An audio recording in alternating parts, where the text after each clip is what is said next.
Chapter 17 continued. All in that region was fire and commotion. The soup and fish were in the last stage of projection, and the cook hung over her crucible in a frame of mind and body, threatening spontaneous combustion. In the servants' hall, 2 coachmen and 3 gentlemen's gentlemen stood or sat round the fire. The Abigails, I suppose, were upstairs with their mistresses. The new servants that had been hired from Millcote were bustling about everywhere. Threading this chaos, I at last reached the larder. There I took possession of a cold chicken, a roll of bread, some tarts, a plate or 2, and a knife and fork. With this booty, I made a hasty retreat. I had regained the gallery and was just shutting the back door behind me when an accelerated hum warned me that the ladies were about to issue from their chambers.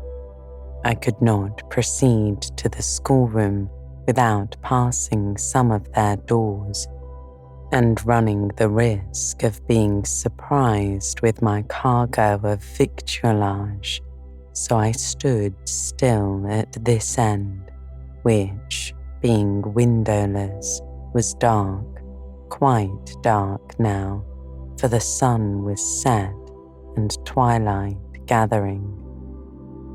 Presently, the chambers gave up their fair tenants, one after another. Each came out cheerfully and airily, with dress that gleamed lustrous through the dusk. For a moment they stood grouped together at the other extremity of the gallery, conversing in a key of sweet, subdued vivacity. They then descended the staircase almost as noiselessly as bright mist rolls down a hill. Their collective appearance had left on me an impression of high-born elegance, such as I had never before received. I found Adele peeping through the schoolroom door, which she held ajar. "What beautiful ladies," she said in English. "Oh, I wish I might go to them. Do you think Mr. Rochester will send for us by and by, after dinner?" "No, indeed I don't. Mr. Rochester has something else to think about. Never mind the ladies tonight. Perhaps you will see them tomorrow. Here is your dinner." She was really hungry, so the chicken and tarts served to divert her attention for a time. It was well I secured this forage, or both she, I, and Sophie, to whom I conveyed a share of our repast, would have run a chance of getting no dinner at all. Everyone downstairs was too much engaged to think of us. The dessert was not carried out till after 9, and at 10, footmen were still running to and fro with trays and coffee cups. I allowed Adele to sit up much later than usual, for she declared she could not possibly go to sleep while the doors kept opening and shutting below, and people were bustling about. Besides, she added, a message might possibly come from Mr. Rochester when she was in bed, and then, what a shame. I told her stories as long as she would listen to them, and then, for a change, I took her out into the gallery. The hall lamp was now lit, and it amused her to look over the balustrade and watch the servants passing backwards and forwards. When the evening was far advanced, a sound of music issued from the drawing room, whither the piano had been removed. Adele and I sat down on the top step of the stairs to listen. Presently, a voice blended with the rich tones of the instrument. It was a lady who sang, and very sweet her notes were. The solo over, a duet followed, and then a glee. A joyous, conversational murmur filled up the intervals. I listened long. Suddenly, I discovered that my ear was wholly intent on analyzing the mingled sounds and trying to discriminate amidst the confusion of accents those of Mr. Rochester, and when it caught them, which it soon did, it found a further task in framing the tones, rendered by distance inarticulate, into words. The clock struck 11. I looked at Adele, whose head leant against my shoulder. Her eyes were waxing heavy, so I took her up in my arms and carried her off to bed. It was near 1 before the gentlemen and ladies sought their chambers. The next day was as fine as its predecessor. It was devoted by the party to an excursion to some site in the neighbourhood. They set out early in the forenoon, some on horseback, the rest in carriages. I witnessed both the departure and the return. Miss Ingram, as before, was the only lady equestrian, and as before, Mr. Rochester galloped at her side. The two rode a little apart from the rest. I pointed out this circumstance to Mrs. Fairfax, who was standing at the window with me.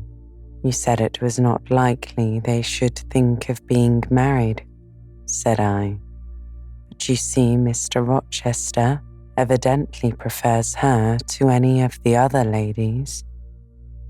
Yes, I dare say. No doubt he admires her, Mrs. Fairfax replied. And she him, I added. Look how she leans her head towards him, as if she were conversing confidentially. I wish I could see her face. I have never had a glimpse of it yet. You will see her this evening, answered Mrs. Fairfax. I happened to remark to Mr. Rochester how much Adele wished to be introduced to the ladies, and he said, "Oh, let her come into the drawing room after dinner and request Miss Eyre to accompany her." He said that from mere politeness. I need not go, I am sure, I answered. Well, I observed to him that as you were unused to company, I did not think you would like to appear before so large a party, all strangers, and he replied, in his quick way, "Nonsense. If she objects, tell her it is my particular wish, and if she insists, say I shall come and fetch her in case of contumacy." I will not give him that trouble, I remarked. I will go, if no better may be, but I don't like it. Shall you be there, Mrs. Fairfax? No, I pleaded off, and he admitted my plea. I'll tell you how to manage so as to avoid embarrassment of making a formal entrance, which is the most disagreeable part of the business. You must go into the drawing room while it is empty, before the ladies leave the dinner table. Choose your seat in any quiet nook you like. You need not stay long after the gentlemen come in, unless you please. Just let Mr. Rochester see you are there, and then slip away. Nobody will notice you. Will these people remain long, do you think? Perhaps 2 or 3 weeks, certainly no more. After the Easter recess, Sir George Lynn, who was lately elected member for Millcote, will have to go up to town and take his seat. I dare say Mr. Rochester will accompany him. It surprises me that he has already made so protracted a stay at Thornfield.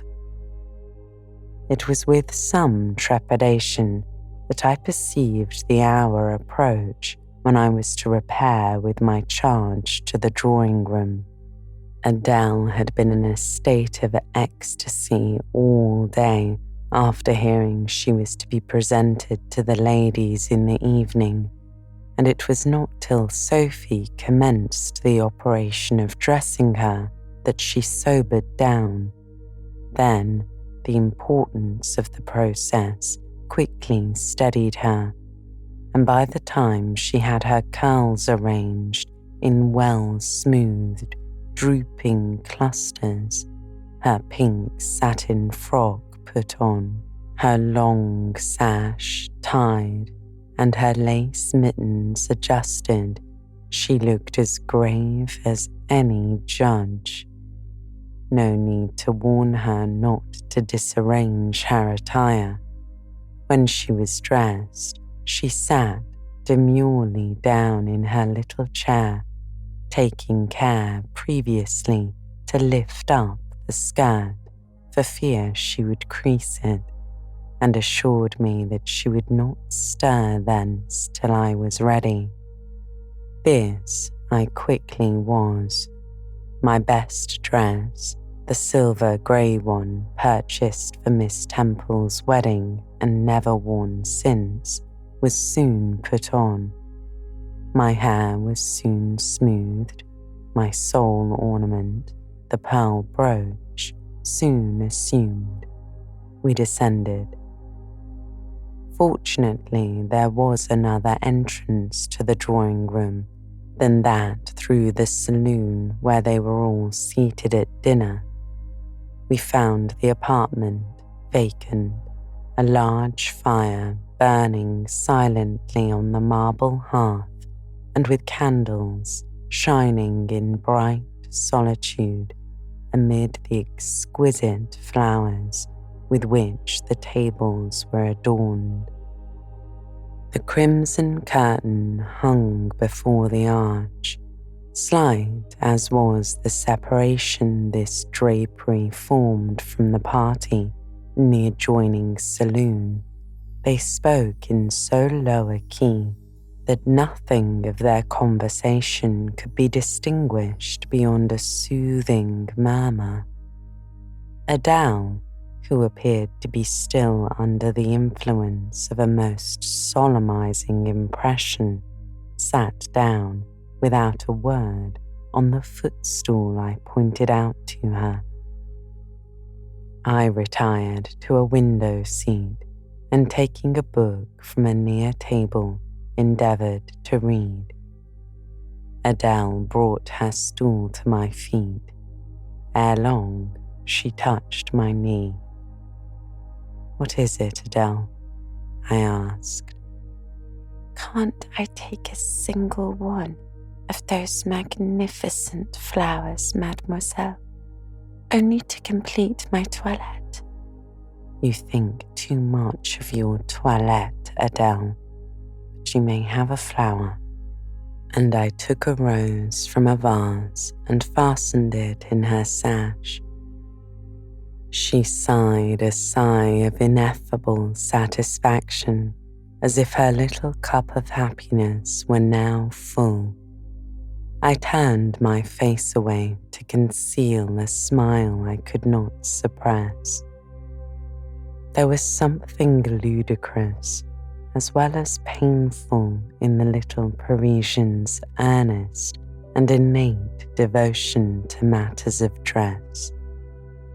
A soft sound of rising now became audible. The curtain was swept back from the arch. Through it appeared the dining room, with its lit lustre pouring down light on the silver and glass of a magnificent dessert service covering a long table. A band of ladies stood in the opening. They entered, and the curtain fell behind them. There were but 8, yet somehow, as they flocked in, they gave the impression of a much larger number. Some of them were very tall. Many were dressed in white, and all had the sweeping amplitude of array that seemed to magnify their persons as a mist magnifies the moon. I rose and curtsied to them. 1 or 2 bent their heads in return. The others only stared at me. They dispersed about the room, reminding me by the lightness and buoyancy of their movements of a flock of white, plumy birds. Some of them threw themselves in half-reclining positions on the sofas and ottomans. Some bent over the tables and examined the flowers and books. The rest gathered in a group around the fire. All talked in a low but clear tone, which seemed habitual to them. I knew their names afterwards, and may as well mention them now. First, there was Mrs. Eshton and 2 of her daughters. She had evidently been a handsome woman and was well preserved still. Of her daughters, the eldest, Amy, was rather little, naive and childlike in face and manner, and piquant in form. Her white muslin dress and blue sash became her well. The second, Louisa, was taller and more elegant in figure, with a very pretty face. Of that order, the French term mignon chiffon. Both sisters were as fair as lilies. Lady Lynn was a large and stout personage of about 40, very erect, very haughty-looking, richly dressed in a satin robe of changeful sheen. Her dark hair shone glossily under the shade of an azure plume, and within the circlet of a band of gems. Mrs. Colonel Dent was less showy, but I thought more ladylike. She had a slight figure, a pale, gentle face, and fair hair. Her black satin dress, her scarf of rich foreign lace, and her pearl ornaments pleased me better than the rainbow radiance of the titled dame. But the 3 most distinguished, partly perhaps because the tallest figures of the band, were the Dowager Lady Ingram and her daughters, Blanche and Mary. They were all 3 of the loftiest stature of women. The dowager might be between 40 and 50. Her shape was still fine, her hair, by candlelight at least, still black. Her teeth too, was still apparently perfect. Most people would have termed her a splendid woman of her age, and so she was, no doubt, physically speaking. But then there was an expression of almost insupportable haughtiness in her bearing and countenance. She had Roman features and a double chin, disappearing into a throat like a pillar. These features appeared to me not only inflated and darkened, but even furrowed with pride, and the chin was sustained by the same principle, in a position of almost preternatural erectness. She had, likewise, a fierce and hard eye. It reminded me of Mrs. Reed's. She mouthed her words in speaking. Her voice was deep, its inflections very pompous, very dogmatical, very intolerable, in short. A crimson velvet robe and a shawl turban of some gold-wrought Indian fabric invested her, I suppose she thought, with a truly imperial dignity. Blanche and Mary were of equal stature, straight and tall as poplars. Mary was too slim for her height, but Blanche was moulded like a Diane. I regarded her, of course, with special interest. First, I wished to see whether her appearance accorded with Mrs. Fairfax's description.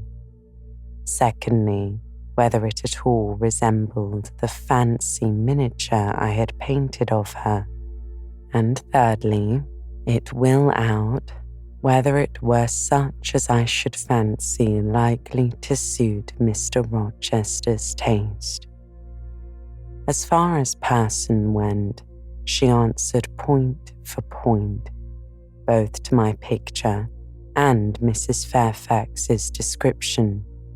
The noble bust, the sloping shoulders, the graceful neck, the dark eyes and black ringlets were all there. But her face was like her mother's, a youthful, unfurrowed likeness, the same low brow, the same high features, the same pride. It was not, however, so saturnine a pride. She laughed continually. Her laugh was satirical and was the habitual expression of her arched and haughty lip. Genius is said to be self-conscious.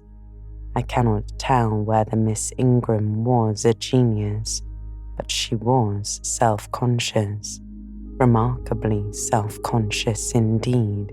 She entered into a discourse on botany with the gentle Mrs. Dent. It seemed Mrs. Dent had not studied that science, though, as she said, she liked flowers, especially wild ones.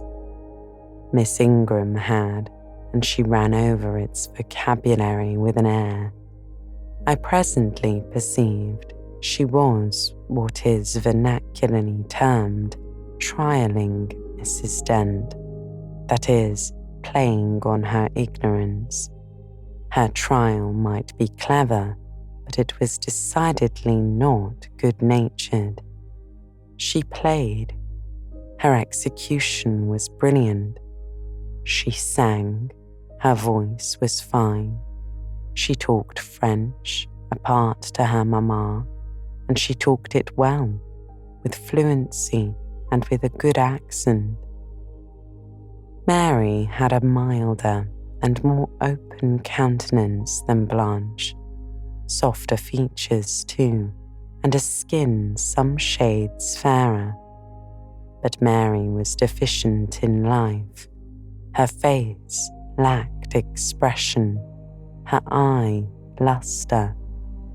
She had nothing to say, and having once taken her seat, remained fixed like a statue in its niche. The sisters were both attired in spotless white. And did I now think Miss Ingram such a choice as Mr. Rochester would be likely to make? I could not tell. I did not know his taste in female beauty.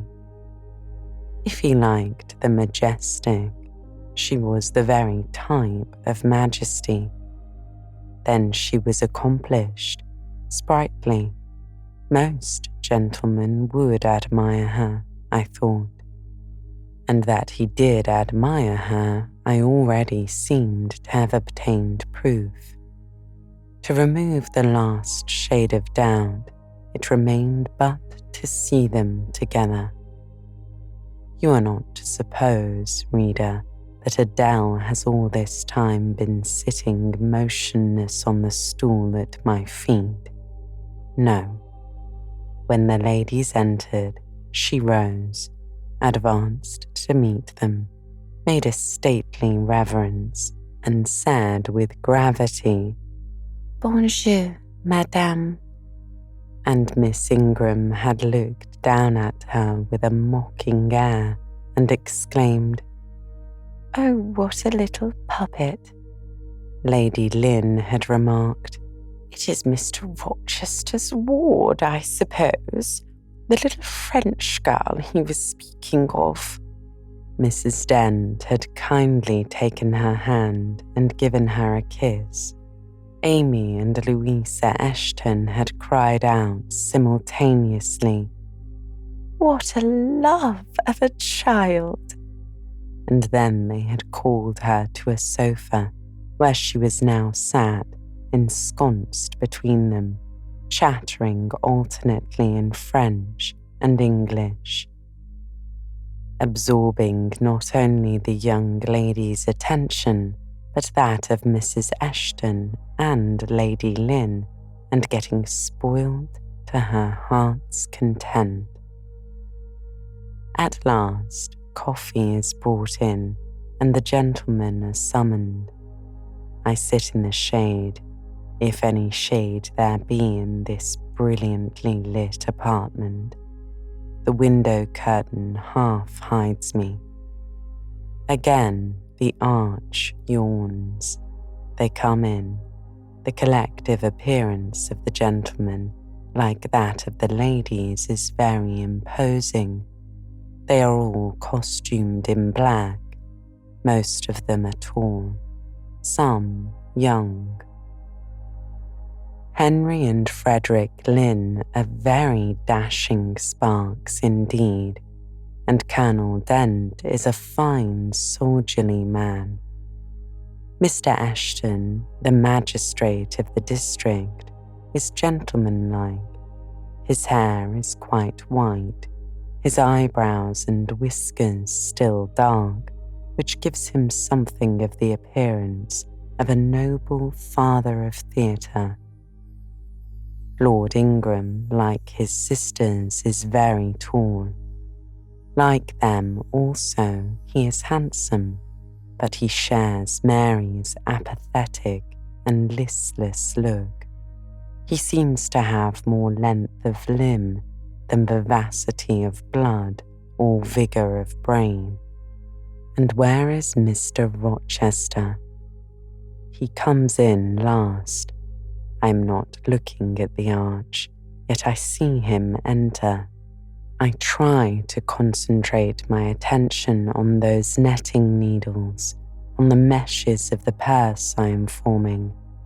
I wish to think only of the work I have in my hands, to see only the silver beads and silk threads that lie in my lap, whereas I distinctly behold his figure, and I inevitably recall the moment when last I saw it, just after I had rendered him what he deemed an essential service, and he, holding my hand and looking down on my face, surveyed me with eyes that revealed a heart full and eager to overflow, in whose emotions I had a part. How near had I approached him in that moment? What had occurred since, calculated to change his and my relative positions? Yet now, how distant, how far estranged we were. So far estranged that I did not expect him to come and speak to me. I did not wonder when, without looking at me, he took a seat at the other side of the room and began conversing with some of the ladies. No sooner did I see that his attention was riveted on them and that I might gaze without being observed, than my eyes were drawn involuntarily to his face. I could not keep their lids under control. They would rise, and the irises would fix on him. I looked, and I had an acute pleasure in looking, a precious yet poignant pleasure, pure gold with a steely point of agony. A pleasure like what the thirst-perishing man might feel who knows the well to which he has crept is poisoned, yet stoops and drinks divine draughts nevertheless. Most true is that beauty is in the eye of the gazer.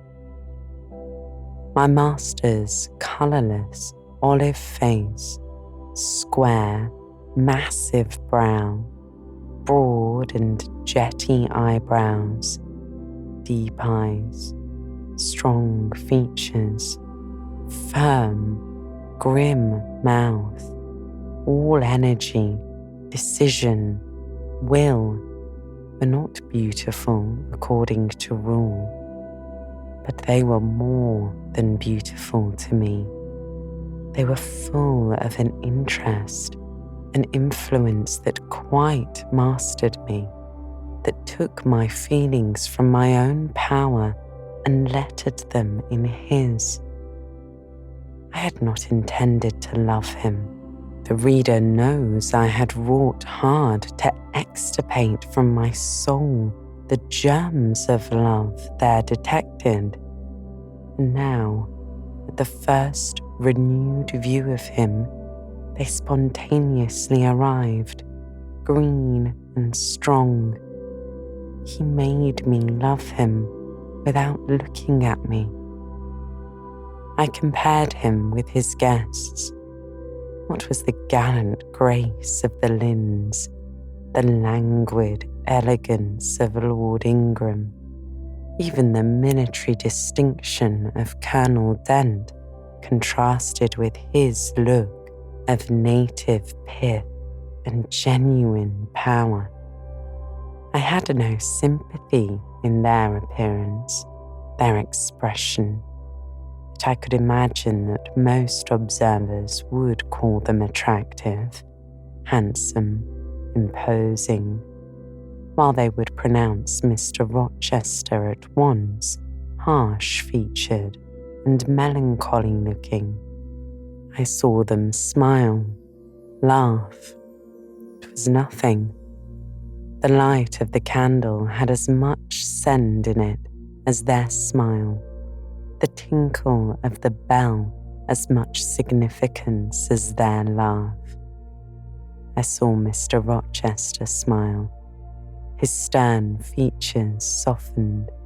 His eye grew both brilliant and gentle, its ray both searching and sweet. He was talking at the moment to Louisa and Amy Eshton.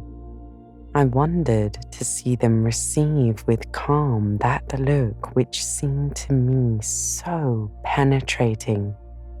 I expected their eyes to fall, their colour to rise under it. but I was glad when I found they were in no sense moved. He is not to them what he is to me, I thought. He is not of their kind. I believe he is of mine. I'm sure he is. I feel akin to him. I understand the language of his countenance and movements. Though rank and wealth sever us widely, I have something in my brain and heart, in my blood and nerves, that assimilates me mentally to him. Did I say a few days since that I had nothing to do with him but to receive my salary at his hands? Did I forbid myself to think of him in any other light than as a paymaster? Blasphemy against nature. Every good, true, vigorous feeling I have gathers impulsively round him. I know I must conceal my sentiments. I must smother hope. I must remember that he cannot care much for me. For when I say that I am of his kind, I do not mean that I have his force to influence and his spell to attract. I mean only that I have certain tastes and feelings in common with him. I must then repeat continually that we are forever sundered. And yet, while I breathe and think, I must love him. Coffee is handed. The ladies, since the gentlemen entered, have become lively as larks.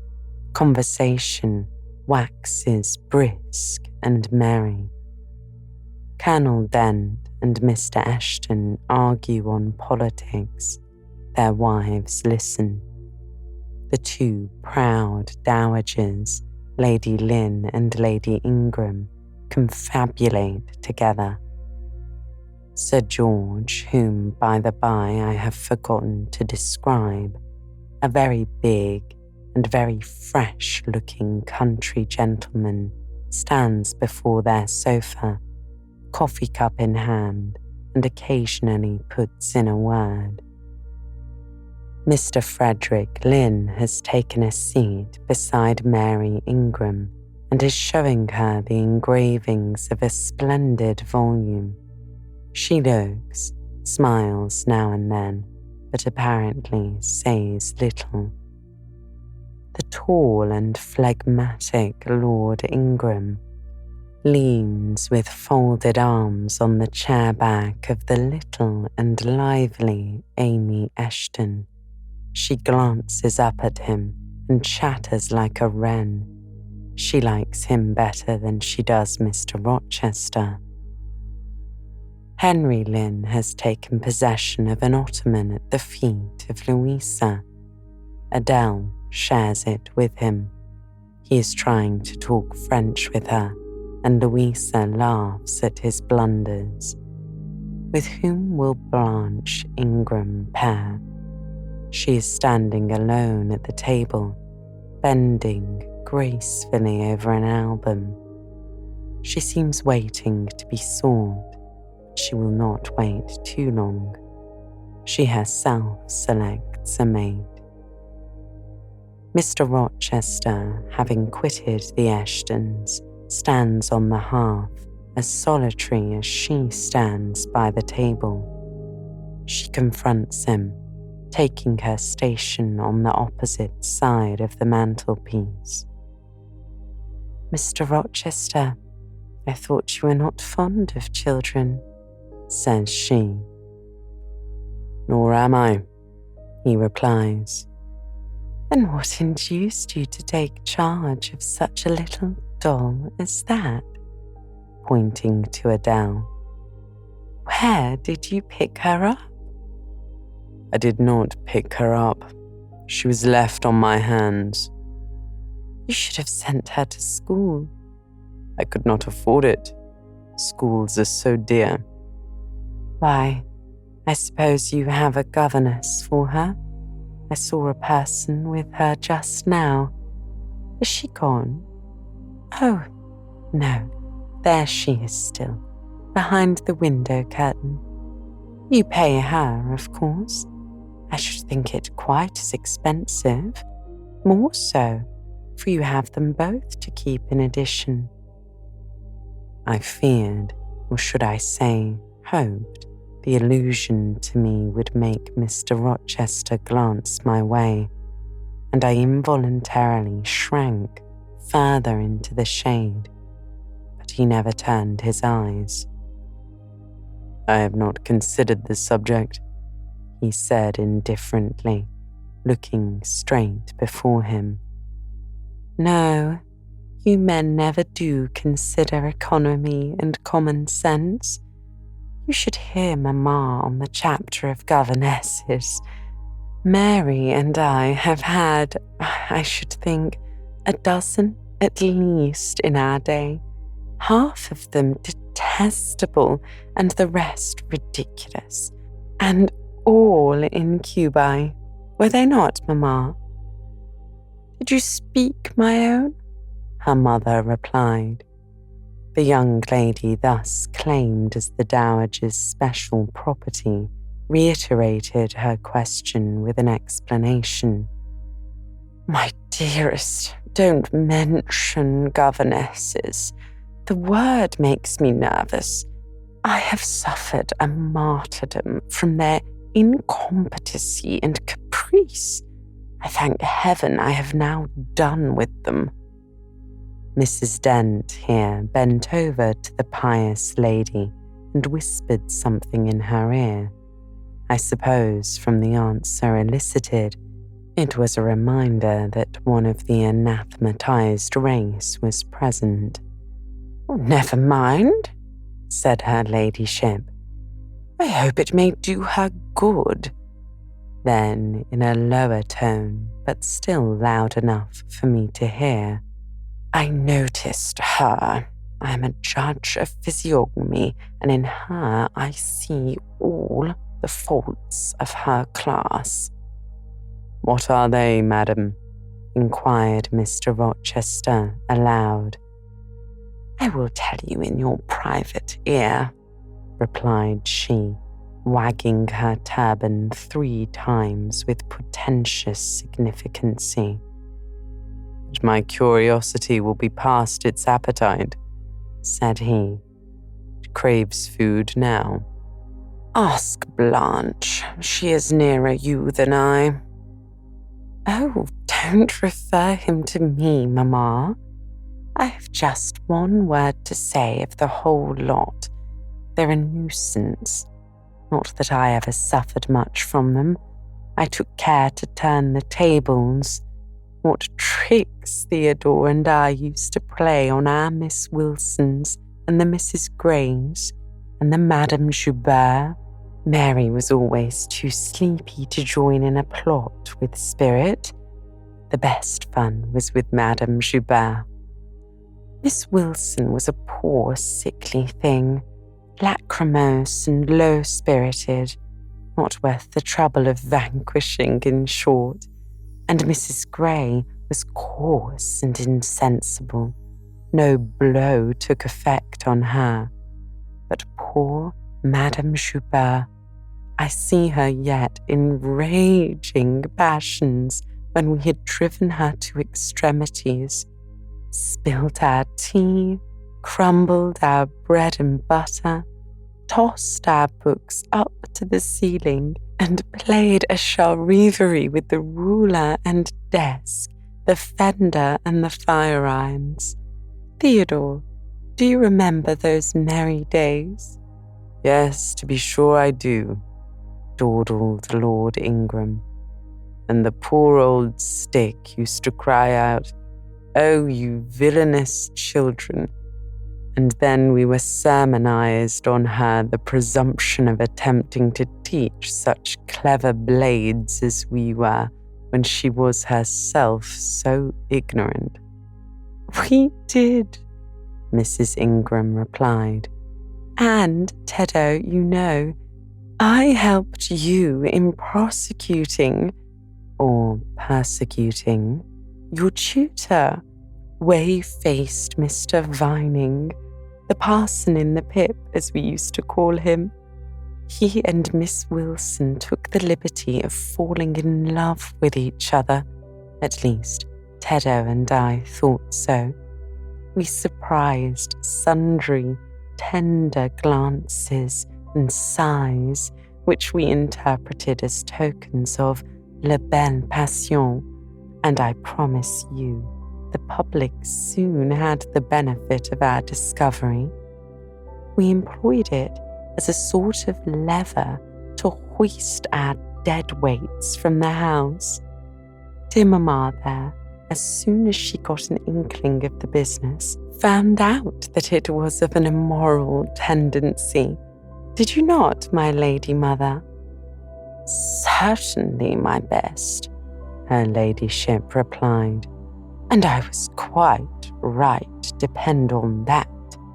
There are 1,000 reasons why liaisons between governesses and tutors should never be tolerated a moment in any well-regulated house. Oh, gracious Mamma, spare us the enumeration. We all know them. Danger of bad example to innocence of childhood, distractions and consequent neglect of duty on the part of the attached, mutual alliance and reliance, confidence thence resulting, insolence accompanying, mutiny and general blow-up. Am I right, Baroness Ingram of Ingram Park? My lily flower, you are right now, as always. Then, no more need to be said.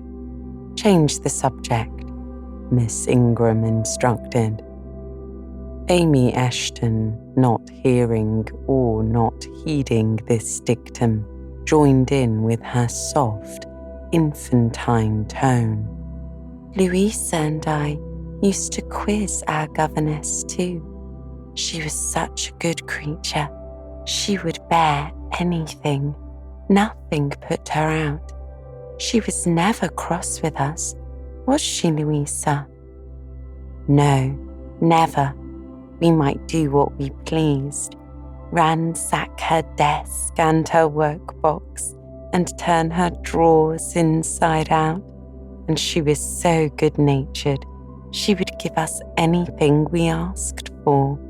I suppose now, said Miss Ingram, curling her lips sarcastically, we shall have an abstract of the memoirs of all the governesses extant. In order to avert such a visitation, I again move the introduction of a new topic. Mr. Rochester, do you second my motion? Madam, I support you on this point, as on every other, he replied. Then, on me be the onus of bringing it forward. Signor Eduardo, are you in voice tonight? Donna Bianca, if you command it, I will be. Then, Signor, I lay on you my sovereign behest to furbish up your lungs and other vocal organs, as they will be wanted on my royal service. Who would not be the Rizzio of so divine a Mary? He asked. A fig for Rizzio, said she, tossing her head with all its curls as she moved to the piano. It is my opinion the fiddler David must have been an insipid sort of fellow. I like Bothwell better. To my mind, a man is nothing without a spice of the devil in him, and history may say what it will of James Hepburn, but I have a notion he was just the sort of wild, fierce bandit hero whom I could have consented to gift with my hand. Gentlemen, you hear? Now which of you most resembles Bothwell? Said Mr. Rochester. I should say the preference lies with you, responded Colonel Dent. On my honor, I am much obliged to you, was the reply. Miss Ingram, who had now seated herself with proud grace at the piano, spreading out her snowy robes in queenly amplitude, commenced a brilliant prelude, talking meantime. She appeared to be on her high horse tonight. Both her words and air seemed intended to excite not only the admiration but the amazement of her auditors. She was evidently bent on striking them as something very dashing and daring indeed. Oh, I am so sick of the young men of the present day, said she, rattling away at the instrument. Poor, puny things, not fit to stir a step beyond Papa's park gates, nor to go even so far without Mamma's permission and guardianship. Creatures so absorbed in care about their pretty faces and their white hands and their small feet, as if a man had anything to do with beauty, as if loveliness were not the special prerogative of woman, her legitimate appanage and heritage. I grant an ugly woman has a blot on the fair face of creation, but as to the gentlemen, let them be solicitous to possess only strength and valour. Let their motto be, hunt, shoot, and fight. The rest is not worth a fillip. Such should be my device were I a man. Whenever I marry, she continued after a pause which none interrupted, I'm resolved my husband shall not be a rival, but a foil to me. I will suffer no competitor near the throne. I shall exact an undivided homage. His devotions shall not be shared between me and the shape he sees in his mirror. Mr. Rochester, now sing, and I will play for you. I am all obedience, was the response. Here then is a corsair song. Know that I dote on corsairs, and for that reason sing it con spirito. Commands from Miss Ingram's lips would put spirit into a mug of milk and water, he replied. Take care then, said she. If you don't please me, I will shame you by showing how such things should be done. That is offering a premium on incapacity. I shall now endeavour to fail. Gardez-vous en bien. If you err wilfully, I shall devise a proportionate punishment. Miss Ingram ought to be clement, for she has it in her power to inflict a chastisement beyond mortal endurance. Ha! Explain, commanded the lady. Pardon me, madame. No need of explanation. Your own fine sense must inform you that one of your frowns would be a sufficient substitute for capital punishment. Sing, said she, and again, touching the piano, she commenced an accompaniment in spirited style. Now is my time to slip away, thought I, but the tones that then severed the air arrested me. Mrs. Fairfax had said that Mr. Rochester possessed a fine voice. He did, a mellow, powerful bass into which he threw his own feeling, his own force, finding a way through the ear to the heart, and there, waking sensation strangely. I waited till the last deep and full vibration had expired, till the tide of talk, checked an instant, had resumed its flow. I then quitted my sheltered corner and made my exit by the side door, which was fortunately near. Thence a narrow passage led into the hall. In crossing it, I perceived my sandal was loose.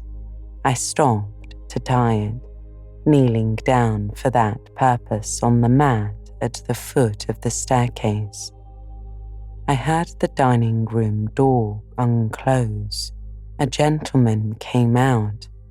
Rising hastily, I stood face to face with him. It was Mr. Rochester. "How do you do?" he asked. "I'm very well, sir." "Why did you not come and speak to me in the room?" I thought I might have reverted the question on him who put it, but I would not take that freedom. I answered, "I did not wish to disturb you, as you seemed engaged, sir."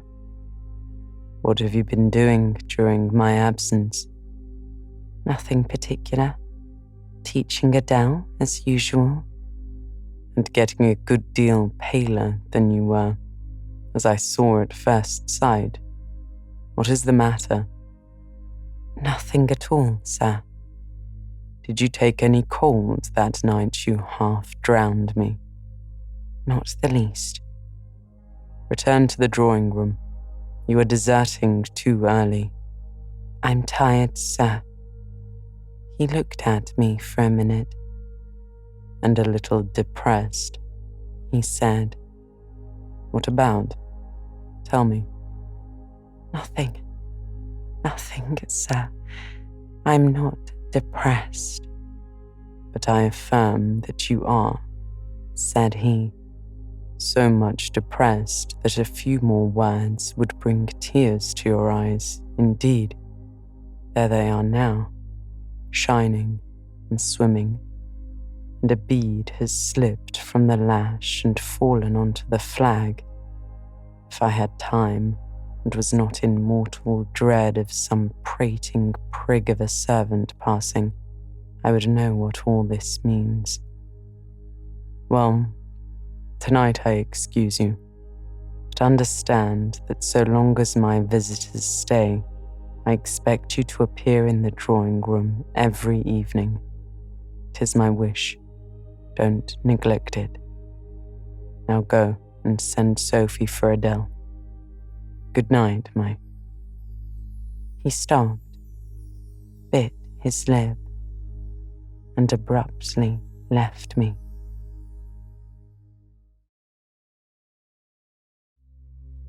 Chapter 18. Merry days were these at Thornfield Hall, and busy days too. How different from the first 3 months of stillness, monotony, and solitude I had passed beneath its roof. All sad feelings seemed now driven from the house, all gloomy associations forgotten. There was life everywhere, movement all day long. You could not now traverse the gallery, once so hushed, nor enter the front chambers, once so tenantless, without encountering a smart lady's maid or a dandy valet. The kitchen the butler's pantry, the servants' hall, the entrance hall were equally alive, and the saloons were only left void and still when the blue sky and halcyon sunshine of the genial spring weather called their occupants out into the grounds. Even when that weather was broken and continuous rain set in for some days, no damp seemed cast over enjoyment. Indoor amusements only became more lively and varied in consequence of the stop put to outdoor gaiety. I wondered what they were going to do the first evening a change of entertainment was proposed. They spoke of playing charades, but in my ignorance, I did not understand the term. The servants were called in, the dining room tables wheeled away, the lights otherwise disposed. The chairs were placed in a semicircle opposite the arch.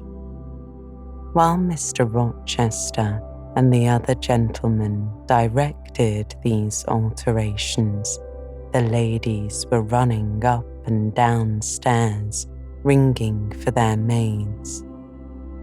Mrs. Fairfax was summoned to give information respecting the resources of the house in shawls, dresses, draperies of any kind, and certain wardrobes of the third story were ransacked and their contents, in the shape of brocaded and hooped petticoats, satin sacks, black modes, lace lappets, etc., were brought down in armfuls by the Abigails. Then a selection was made, and such things as were chosen were carried to the boudoir within the drawing-room. Meantime, Mr. Rochester had again summoned the ladies round him, and was selecting certain of their number to be of his party. "Miss Ingram is mine, of course," said he.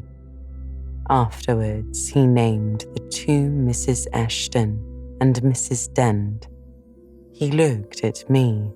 I happened to be near him, as I had been fastening the clasp of Mrs. Dent's bracelet, which had got loose. "Will you play?" he asked. I shook my head. He did not insist, which I rather feared he would have done. He allowed me to return quietly to my usual seat. He and his aides now withdrew behind the curtain. The other party, which was headed by Colonel Dent, sat down on the crescent of chairs. One of the gentlemen, Mr. Eshton, observing me, seemed to propose that I should be asked to join them, but Lady Ingram instantly negatived the notion. "No," I heard her say. "She looks too stupid for any game of the sort." Ere long a bell tinkled and the curtain drew up. Within the arch, the bulky figure of Sir George Lynn, whom Mr. Rochester had likewise chosen, was seen enveloped in a white sheet. Before him on a table lay open a large book, and at his side stood Amy Eshton, draped in Mr. Rochester's cloak and holding a book in her hand. Somebody unseen rang the bell merrily. Then Adele, who had insisted on being one of her guardian's party, bounded forward, scattering round her the contents of a basket of flowers she carried on her arm. Then appeared the magnificent figure of Miss Ingram, clad in white, a long veil on her head, and a wreath of roses round her brow. By her side walked Mr. Rochester, and together they drew near the table. They knelt while Mrs. Dent and Louisa Eshton, dressed also in white, took up their stations behind them. A ceremony followed in dumb show, in which it was easy to recognize the pantomime of a marriage. At its termination, Colonel Dent and his party consulted in whispers for 2 minutes. Then the Colonel called out, "Bride." Mr. Rochester bowed, and the curtain fell.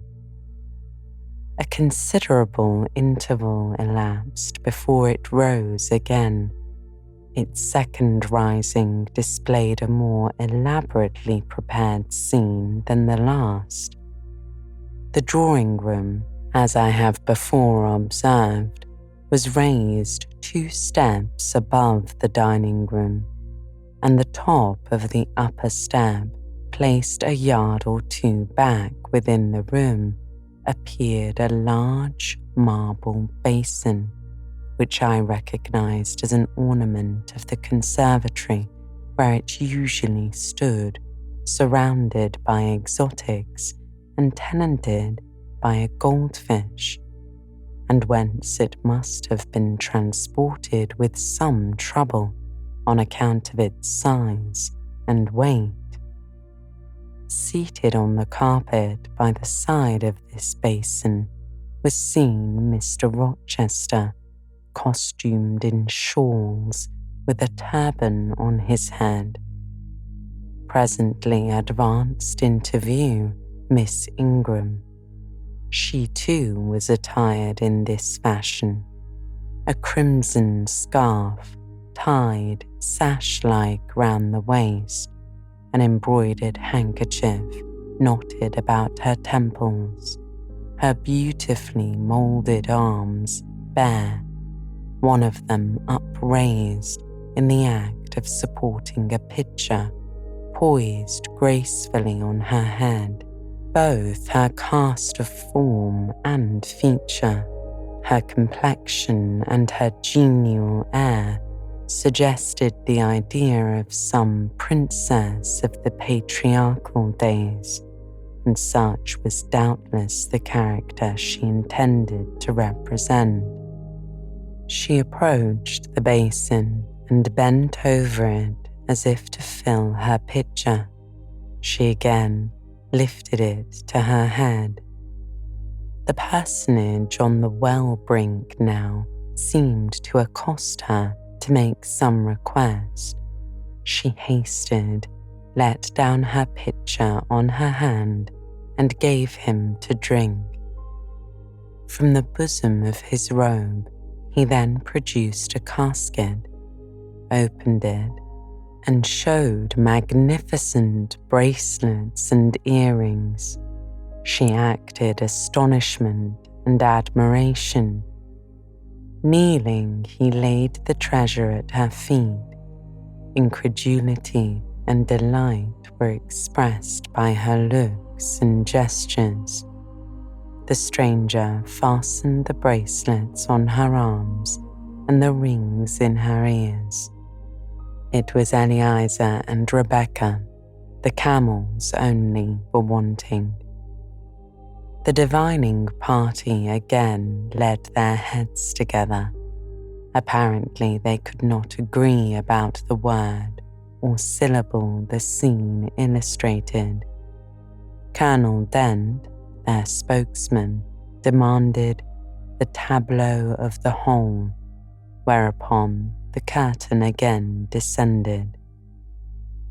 On its third rising, only a portion of the drawing-room was disclosed, the rest being concealed by a screen hung with some sort of dark and coarse drapery The marble basin was removed. In its place stood a deal table and a kitchen chair. These objects were visible by a very dim light proceeding from a horn lantern, the wax candles being all extinguished. Amidst this sordid scene sat a man with his clenched hands resting on his knees and his eyes bent on the ground. I knew Mr. Rochester through the begrimed face, the disordered dress, his coat hanging loose from one arm as if it had been almost torn from his back in a scuffle, the desperate and scowling countenance, the rough, bristling hair might well have disguised him. As he moved, a chain clanked. To his wrists were attached fetters. "Bridewell," said Colonel Dent, and the charade was solved. A sufficient interval having elapsed for the performers to resume their ordinary costume, they re-entered the dining room. Mr. Rochester led in Miss Ingram. She was complimenting him on his acting. "Do you know," said she, "that of the 3 characters I liked you in the last best? Oh, had you but lived a few years earlier, what a gallant gentleman highwayman you would have made." "Is all the soot washed from my face?" he asked, turning it towards her. "Alas, yes, the more's the pity. Nothing could be more becoming to your complexion than that ruffian's rouge." "You would like a hero of the road, then?" he asked. "An English hero of the road would be the next best thing to an Italian bandit," said she, "and that could only be surpassed by a Levantine pirate."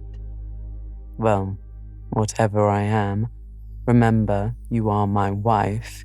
We were married an hour since in the presence of all these witnesses," he replied. She giggled and her colour rose. "Now, Dent," continued Mr. Rochester, "it's your turn." And as the other party withdrew, he and his band took the vacated seats. Miss Ingram placed herself at her leader's right hand. The other diviners filled the chairs on either side of him and her. I did not now watch the actors. I no longer waited with interest for the curtain to rise. My attention was absorbed by the spectators.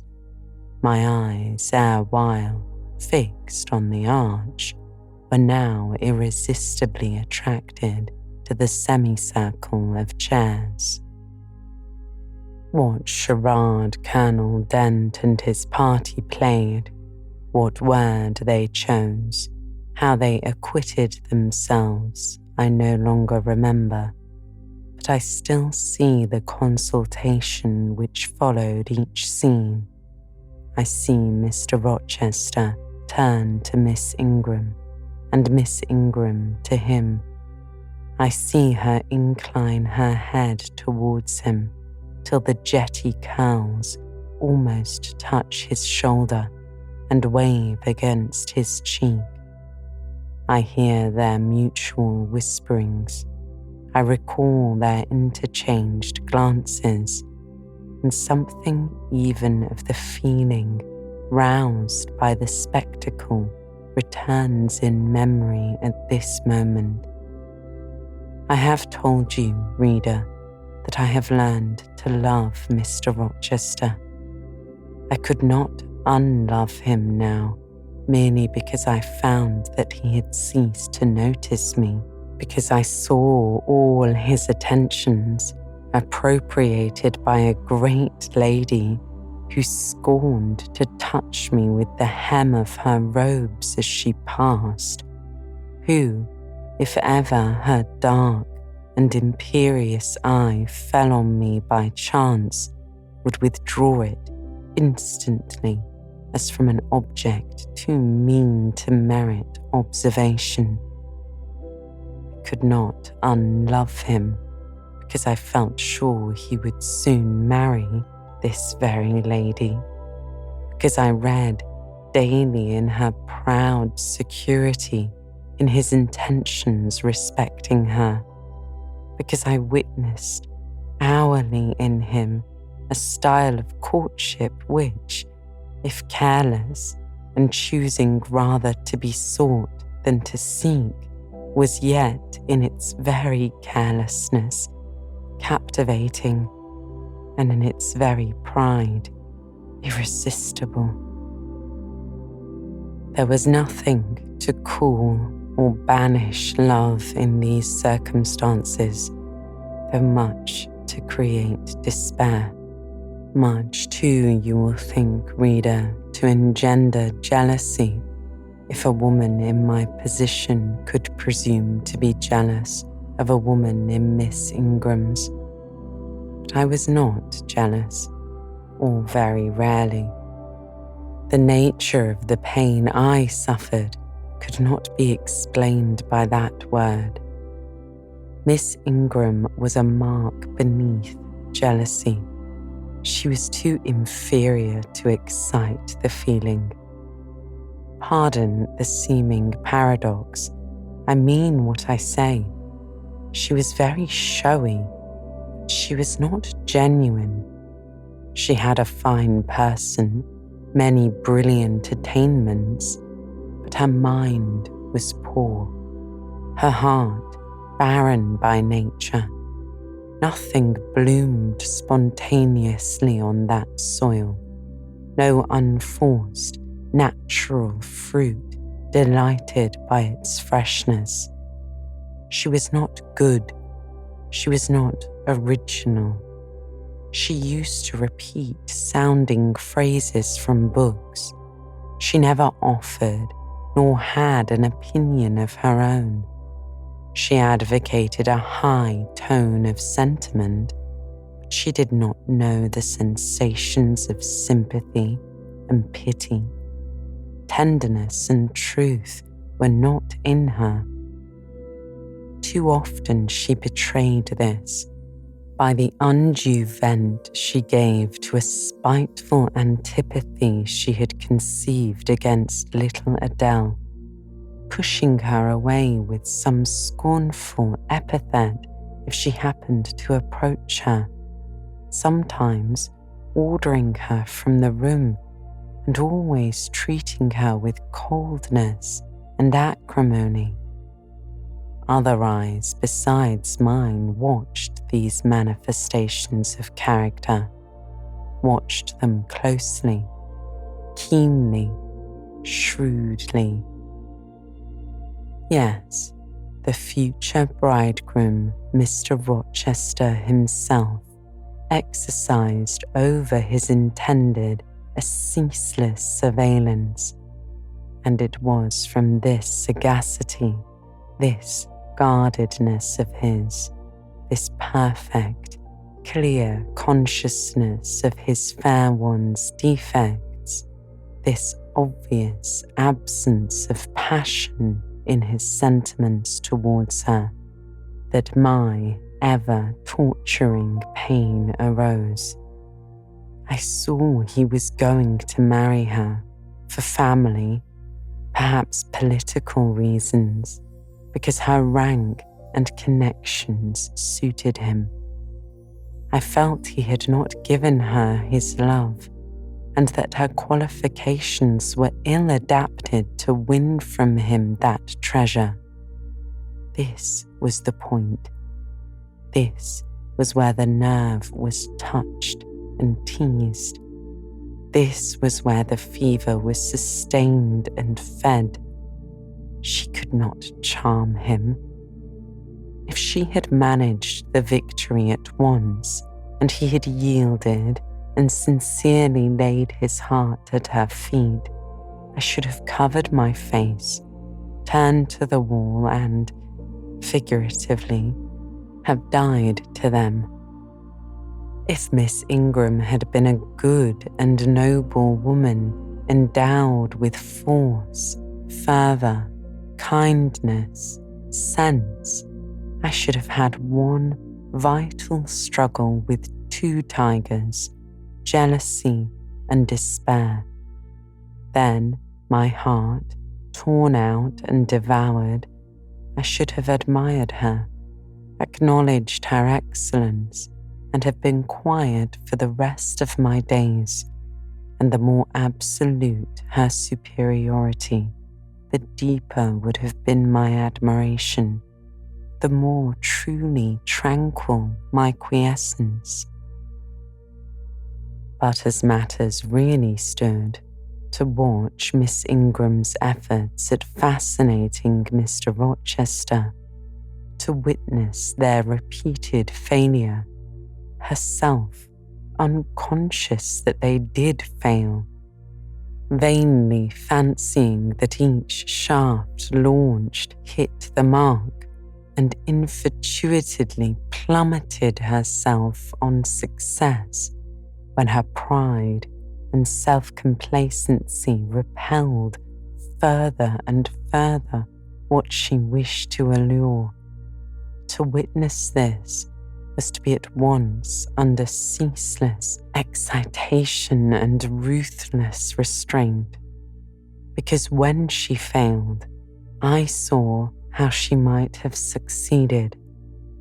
Arrows that continually glanced off from Mr. Rochester's chest and fell harmless at his feet might, I knew, if shot by a surer hand, have quivered keen in his proud heart, have called love into his stern eye and softness into his sardonic face, or better still, without weapons, a silent conquest might have been won.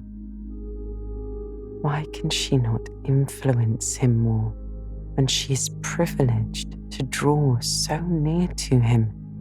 I asked myself.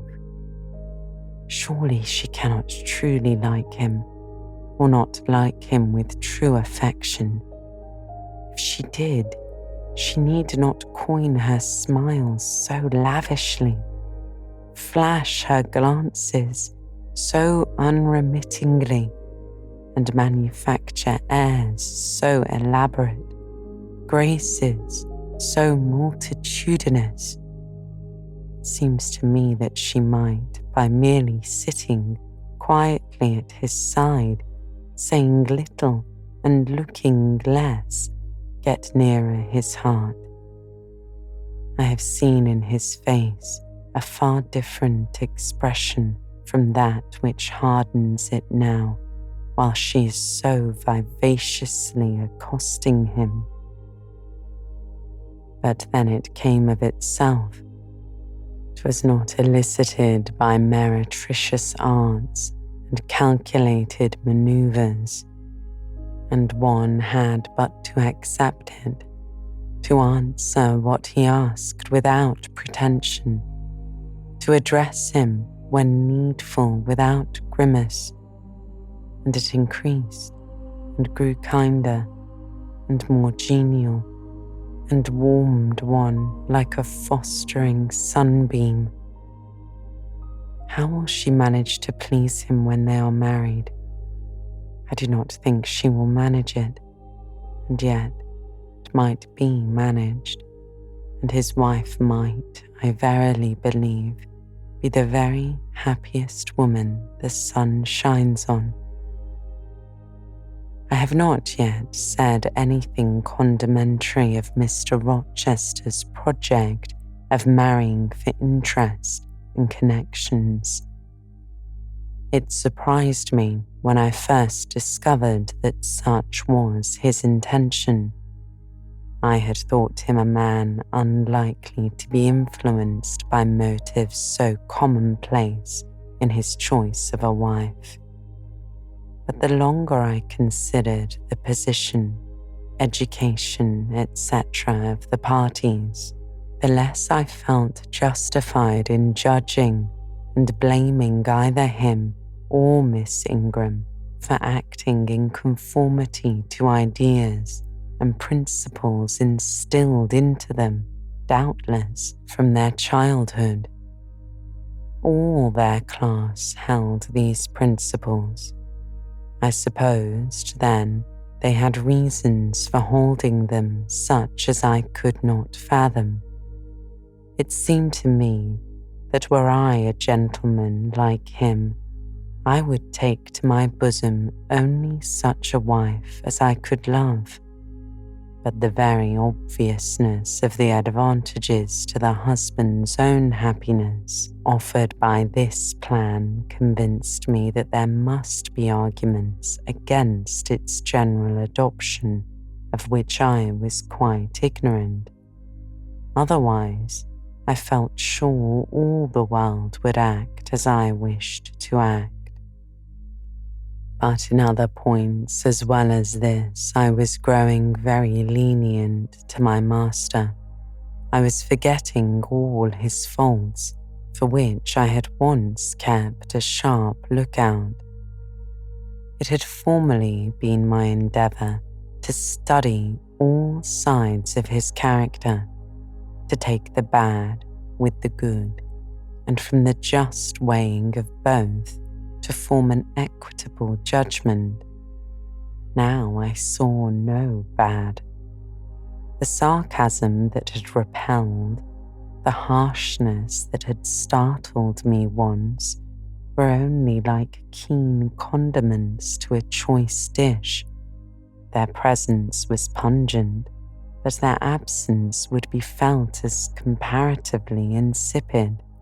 And as for the vague something, was it a sinister or a sorrowful, a designing or a desponding expression that opened upon a careful observer now and then in his eye and closed again before one could fathom the strange depth partially disclosed, that something which used to make me fear and shrink as if I had been wandering amongst volcanic-looking hills and had suddenly felt the ground quiver and seen it gape, that something I, at intervals, beheld still and with throbbing heart, but not with palsied nerves.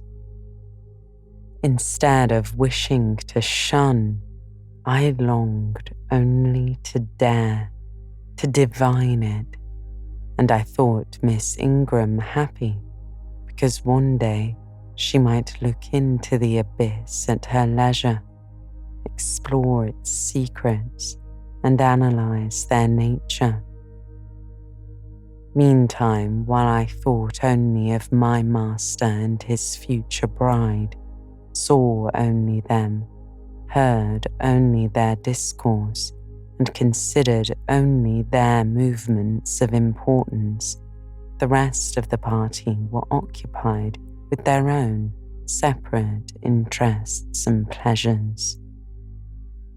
The ladies Lynn and Ingram continued to consort in solemn conferences where they nodded their two turbans at each other and held up their four hands in confronting gestures of surprise or mystery or horror, according to the theme on which their gossip ran like a pair of magnified puppets.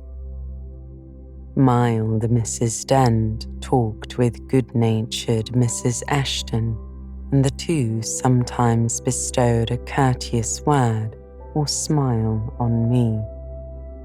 Sir George Lynn, Colonel Dent, and Mr. Ashton discussed politics or country affairs or justice business. Lord Ingram flirted with Amy Eshton. Louisa played and sang to and with one of the Messieurs Lynn, and Mary Ingram listened languidly to the gallant speeches of the other.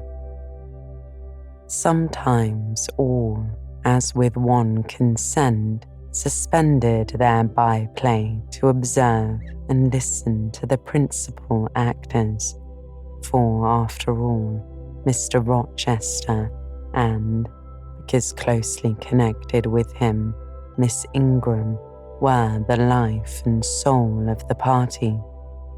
If he was absent from the room an hour, a perceptible dullness seemed to steal over the spirits of his guests, and his re-entrance was sure to give a fresh impulse to the vivacity of conversation. The want of his animating influence appeared to be peculiarly felt one day that he had been summoned to Millcote on business and was not likely to return till late. The afternoon was wet. The walk the party had proposed was consequently deferred. Some of the gentlemen were gone to the stables. The younger ones, together with the younger ladies, were playing billiards in the billiard room. The dowagers, Ingram and Lynn, sought solace in a quiet game at cards.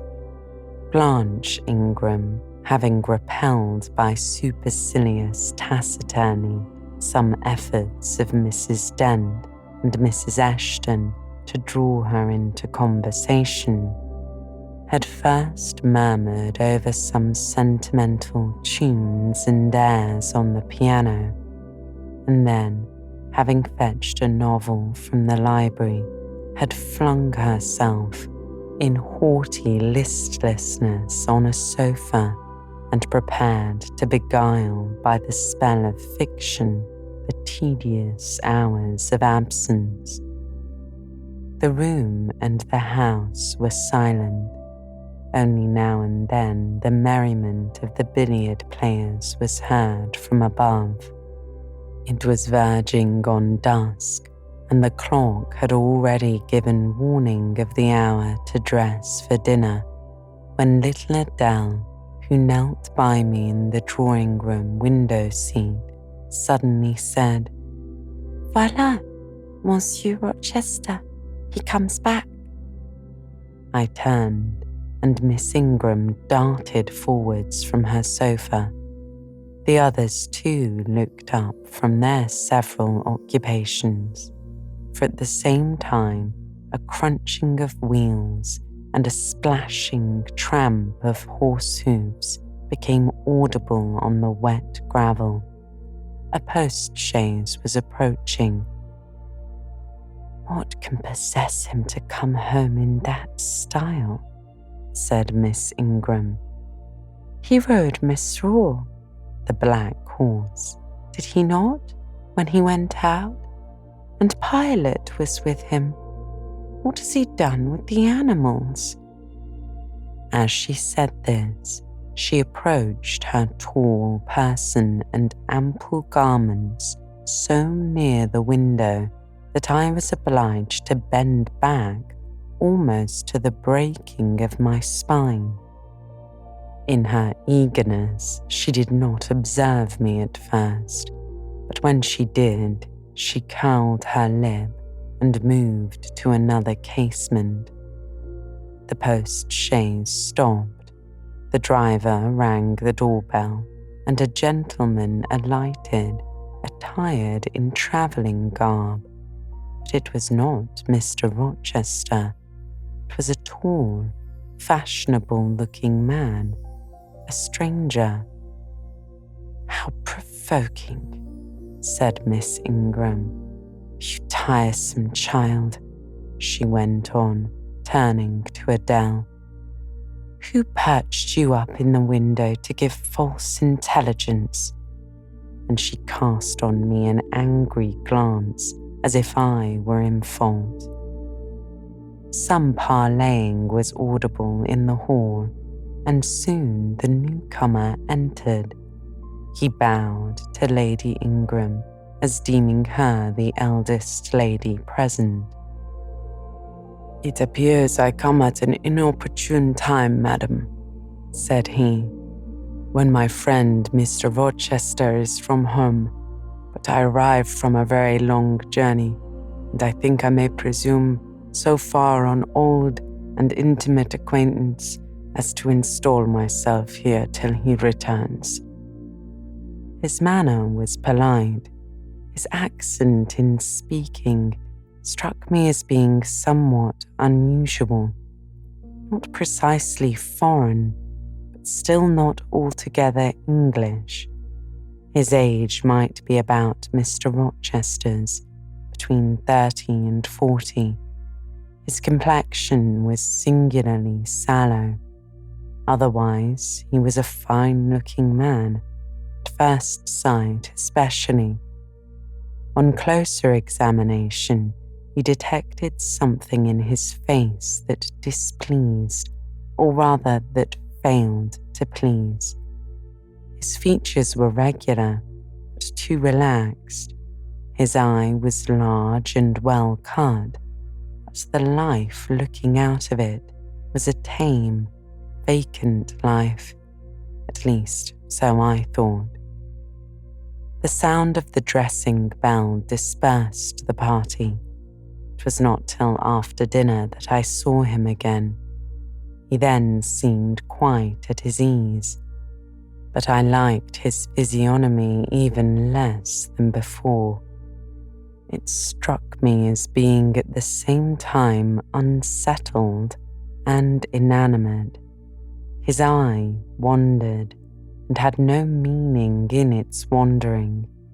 This gave him an odd look, such as I never remembered to have seen.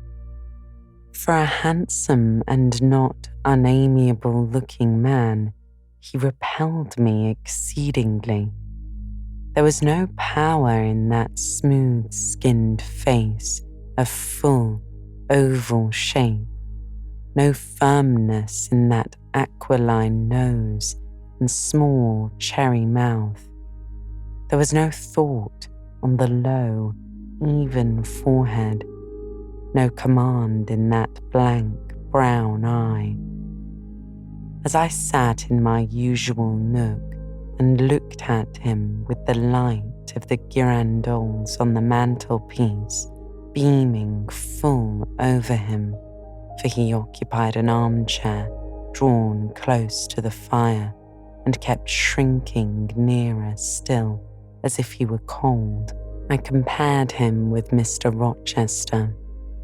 I think, with deference be it spoken, the contrast could not be much greater between a sleek gander and a fierce falcon, between a meek sheep and the rough-coated, keen-eyed dog, its guardian. He had spoken of Mr. Rochester as an old friend. A curious friendship theirs must have been, a pointed illustration indeed of the old adage that extremes meet. 2 or 3 of the gentlemen sat near him, and I caught at times scraps of their conversation across the room. At first, I could not make much sense of what I heard, for the discourse of Louisa Eshton and Mary Ingram, who sat nearer to me, confused the fragmentary sentences that reached me at intervals. These last were discussing the stranger. They both called him a beautiful man. Louisa said he was a love of a creature, and she adored him, and Mary instanced his pretty little mouth and nice nose as her ideal of the charming. "And what a sweet-tempered forehead he has," said Louisa. "So smooth, none of those frowning irregularities I dislike so much. such a placid eye and smile. And then, to my great relief, Mr. Henry Lynn summoned them to the other side of the room to settle some point about the deferred excursion. I was now able to concentrate my attention on the group by the fire, and I presently gathered that the newcomer was called Mr. Mason. Then I learned that he was just arrived in England and that he came from some hot country, which was the reason, doubtless, his face was so sallow and that he sat so near the hearth and wore a surtout in the house. Presently the words Jamaica, Kingston, Spanish Town indicated the West Indies as his residence, and it was no little surprise I gathered ere long that there he had first seen and become acquainted with Mr. Rochester. He spoke of his friend's dislike of the burning heats, the hurricanes, and rainy seasons of that region. I knew Mr. Rochester had been a traveller. Mrs. Fairfax had said so, but I thought the continent of Europe had bounded his wanderings. Till now, I had never heard a hint given of visits to more distant shores. I was pondering these things when an incident, and a somewhat unexpected one, broke the thread of my musings. Mr. Mason shivered as someone chanced to open the door, asked for more coal to be put on the fire, which had burnt out its flame, though its mass of cinder still shone hot and red. The footman who brought the coal in going out stopped near Mr. Ashton's chair and said something to him in a low voice, of which I heard only the words "old woman" and "quite troublesome." "Tell her she shall be put in the stocks if she does not take herself off," replied the magistrate. "No, stop," interrupted Colonel Dent. "Don't send her away, Ashton. We might turn the thing to account. Better consult the ladies." And speaking aloud, he continued, "Ladies, Sam here said that an old fortune teller is in the servants' hall at this moment and insists on being brought in before the quality to tell them their fortunes. Would you like to see her?" "Surely, Colonel," protested Lady Ingram, "you would not encourage such a low impostor. Dismiss her by all means at once." "But I cannot persuade her to go away, my lady," said the footman, "nor can any of the servants. Mrs. Fairfax is with her just now, entreating her to be gone. She has taken a chair in the chimney corner and says nothing shall stir her from it till she gets leave to come in here." "What does she want?" asked Mrs. Ashton. "To tell the gentry their fortunes, she says, ma'am, and she swears she must and will do it." "Why, she's a real sorceress," cried Frederick Lynn. "Let us have her in, of course." "To be sure," rejoined his brother, "it would be 1,000 pities to throw away the chance of fun." "My dear boys, what are you thinking about?" exclaimed Mrs. Lynn. "I cannot possibly countenance any such inconsistent proceeding," chimed in the Dowager Ingram. "Indeed, Mamma, but you can and will," pronounced the haughty voice of Blanche as she turned round on the piano stool. where till now she had sat silent, apparently examining sundry sheets of music.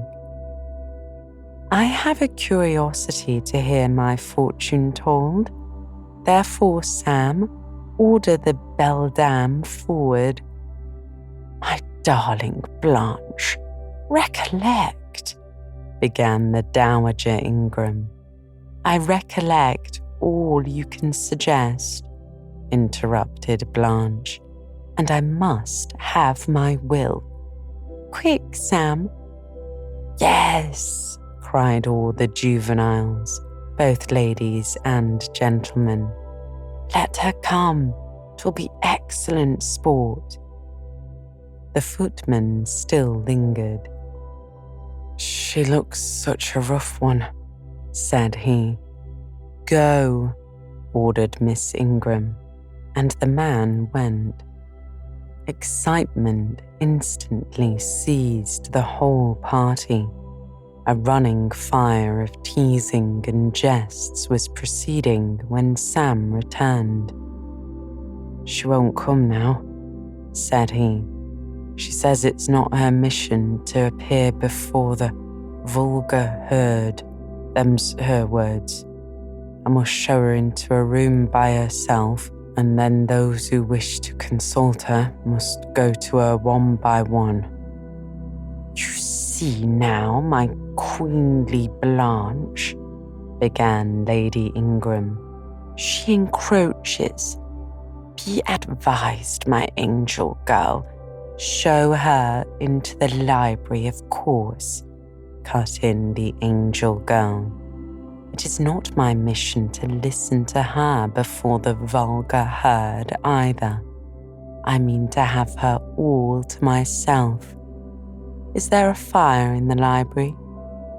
"Yes, Mum, but she looks such a tinkler." "Cease that chatter, blockhead, and do my bidding," Blanche demanded. Again, Sam vanished, and mystery, animation, expectation rose to full flow once more. "She's ready now," said the footman as he reappeared. "She wishes to know who will be her first visitor." "I think I had better just look in upon her before any of the ladies go," said Colonel Dent. "Tell her, Sam, a gentleman is coming." Sam went and returned. "She says, sir, that she'll have no gentleman. They need not trouble themselves to come nearer, nor," he added with difficulty, suppressing a laugh, "any ladies either, except the young and single." "By Jove, she has taste," exclaimed Henry Lynn. Miss Ingram rose solemnly. "I go first," said she, in a tone which might have befitted the leader of a forlorn hope mounting a breach in the van of his men. "Oh, my best, my dearest, pause, reflect," was her mamma's plea, but she swept past her in stately silence, passed through the door which Colonel Dent held open, and we heard her enter the library. A comparative silence ensued. Lady Ingram thought it a time to wring her hands, which she did accordingly. Miss Mary declared she felt, for her part, she never dared venture. Amy and Louisa Eshton giggled under their breath and looked a little frightened. The minutes passed very slowly. 15 were counted before the library door again opened. Miss Ingram returned to us through the arch. Would she laugh? Would she take it as a joke? All eyes met her with a glance of eager curiosity, and she met all eyes with one of rebuff and coldness. She looked neither flurried nor merry. She walked stiffly to her seat and took it in silence. "Well, Blanche," said Lord Ingram. "What did she say, sister?" asked Mary. "What did you think? How do you feel? Is she a real fortune teller?" demanded the Mrs. Ashton. Now, good people," returned Miss Ingram, "don't press upon me. Really, your organs of wonder and credulity are easily excited. You seem, by the importance of you all, my good mamma included, ascribe to this matter absolutely to believe we have a genuine witch in the house who is in close alliance with the old gentleman. I have seen a vagabond. She has practiced in hackneyed fashion the science of palmistry and told me what such people usually tell. My whim is gratified, and now I think Mr. Ashton will do well to put the hag in the stocks tomorrow morning as he threatened." Miss Ingram took a book, leant back in her chair, and so declined further conversation. I watched her for nearly half an hour. During all that time, she never turned a page, and her face grew darker by the moment, more dissatisfied, and more sourly expressive of disappointment. She had obviously not heard anything to her advantage, and it seemed to me, from her prolonged fit of gloom and taciturnity, that she herself, notwithstanding her professed indifference, attached undue importance to whatever revelations had been made to her. Meantime, Mary Ingram, Amy, and Louisa Ashton declared they not go alone, and yet they all wished to go. A negotiation was opened through the medium of the ambassador, Sam, and after much pacing to and fro, till I think the said Sam's calves must have ached with the exercise, permission was at last, with great difficulty, extorted from the rigorous old woman for the three to wait upon her in a body. Their visit was not so still as Miss Ingram's had been.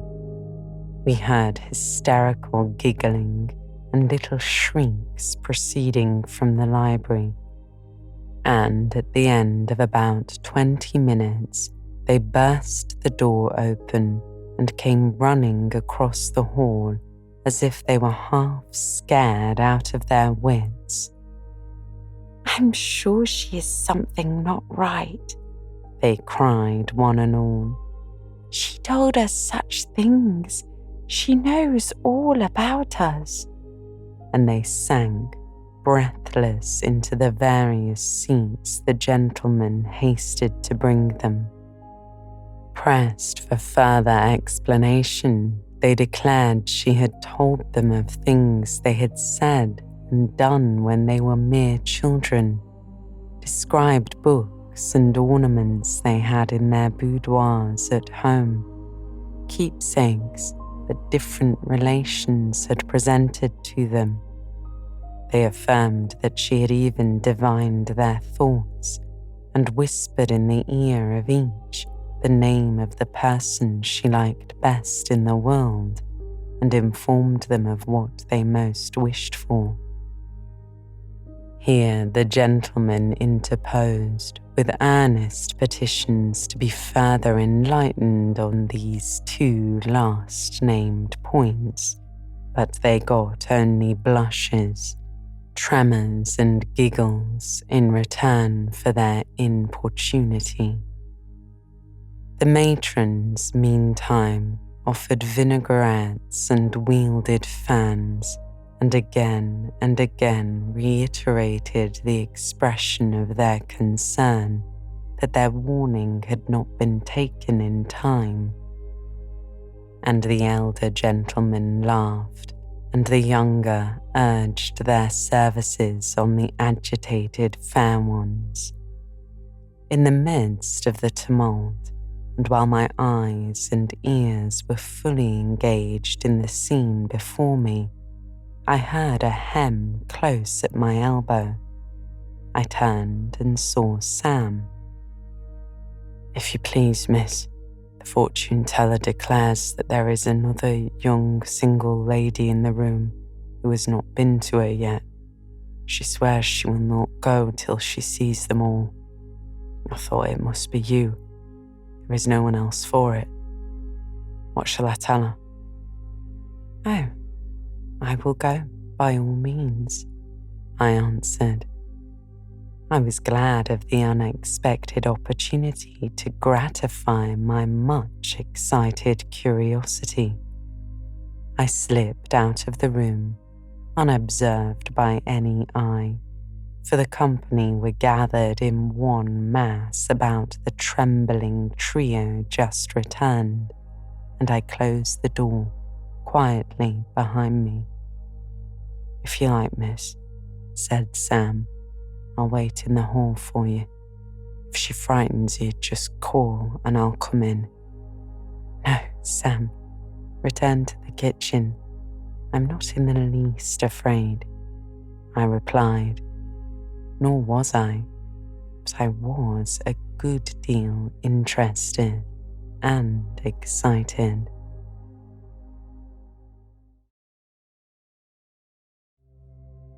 Chapter 19. The library looked tranquil enough as I entered it, and the fortune teller, if fortune teller she were, was seated snugly enough in an easy chair at the chimney corner. She had on a red cloak and a black bonnet, or rather a broad-brimmed hat tied down with a striped handkerchief under her chin. An extinguished candle stood on the table. She was bending over the fire and seemed reading in a little black book, like a prayer book by the light of the blaze. She muttered the words to herself, as most old women do while she read. She did not desist immediately on my entrance. It appeared she wished to finish a paragraph. I stood on the rug and warmed my hands, which were rather cold with sitting at a distance from the drawing-room fire. I felt now as composed as I did ever in my life. There was nothing indeed in the woman's appearance to trouble one's calm. She shut her book and slowly looked up. Her hat brim partially shaded her face, yet I could see, as she raised it, that it was a strange one. Elf locks bristled out from beneath a white band which passed under her chin and came half over her cheeks, or rather jaws. Her eye confronted me at once with a bold and direct gaze. "Well, and you want your fortune told?" she said in a voice as decided as her glance, as harsh as her features. "I don't care about it, Mother," said I. "You may please yourself, but I ought to warn you, I have no faith." "It is like your impudence to say so," she replied. "I expected it of you. I heard it in your step as you crossed the threshold." "Did you?" You've a quick ear. I have, and a quick eye, and a quick brain. You need them all in your trade, I observed. I do, especially when I've customers like you to deal with. Why don't you tremble? She asked. I am not cold, I replied. Why don't you turn pale? I am not sick. Why don't you consult my art? I'm not silly. The old crone snickered a laugh under her bonnet and bandage. She then drew out a short black pipe and, lighting it, began to smoke. Having indulged a while in this sedative, she raised her bent body, took the pipe from her lips, and while gazing steadily at the fire, said very deliberately, "You are cold, you are sick, and you are silly." Prove it, I rejoined. I will, in a few words. You are cold because you are alone. No contract strikes the fire from you that is in you. You are sick because the best of feelings, the highest and sweetest given to man, keeps far away from you. You are silly because, suffer as you may, you will not beckon it to approach, nor will you stir one step to meet it where it waits you. She again put her short black pipe to her lips and renewed her smoking with vigor. You might say all that to almost anyone who you knew lived as a solitary dependent in a great house, said I. I might say it to almost anyone, she replied. But would it be true of almost anyone? In my circumstances, I answered. Yes, just so in your circumstances. But find me another, precisely placed as you are. It would be easy to find you thousands. You could scarcely find me one. If you knew it, you are peculiarly situated very near happiness. Yes, within reach of it. The materials are all prepared. There only wants a movement to combine them. Chance laid them somewhat apart. Let them be once approached, and bliss results. I don't understand enigmas. I never could guess a riddle in my life, said I. If you wish me to speak more plainly, show me your palm. And I must cross it with silver, I suppose. To be sure, said she. I gave her a shilling.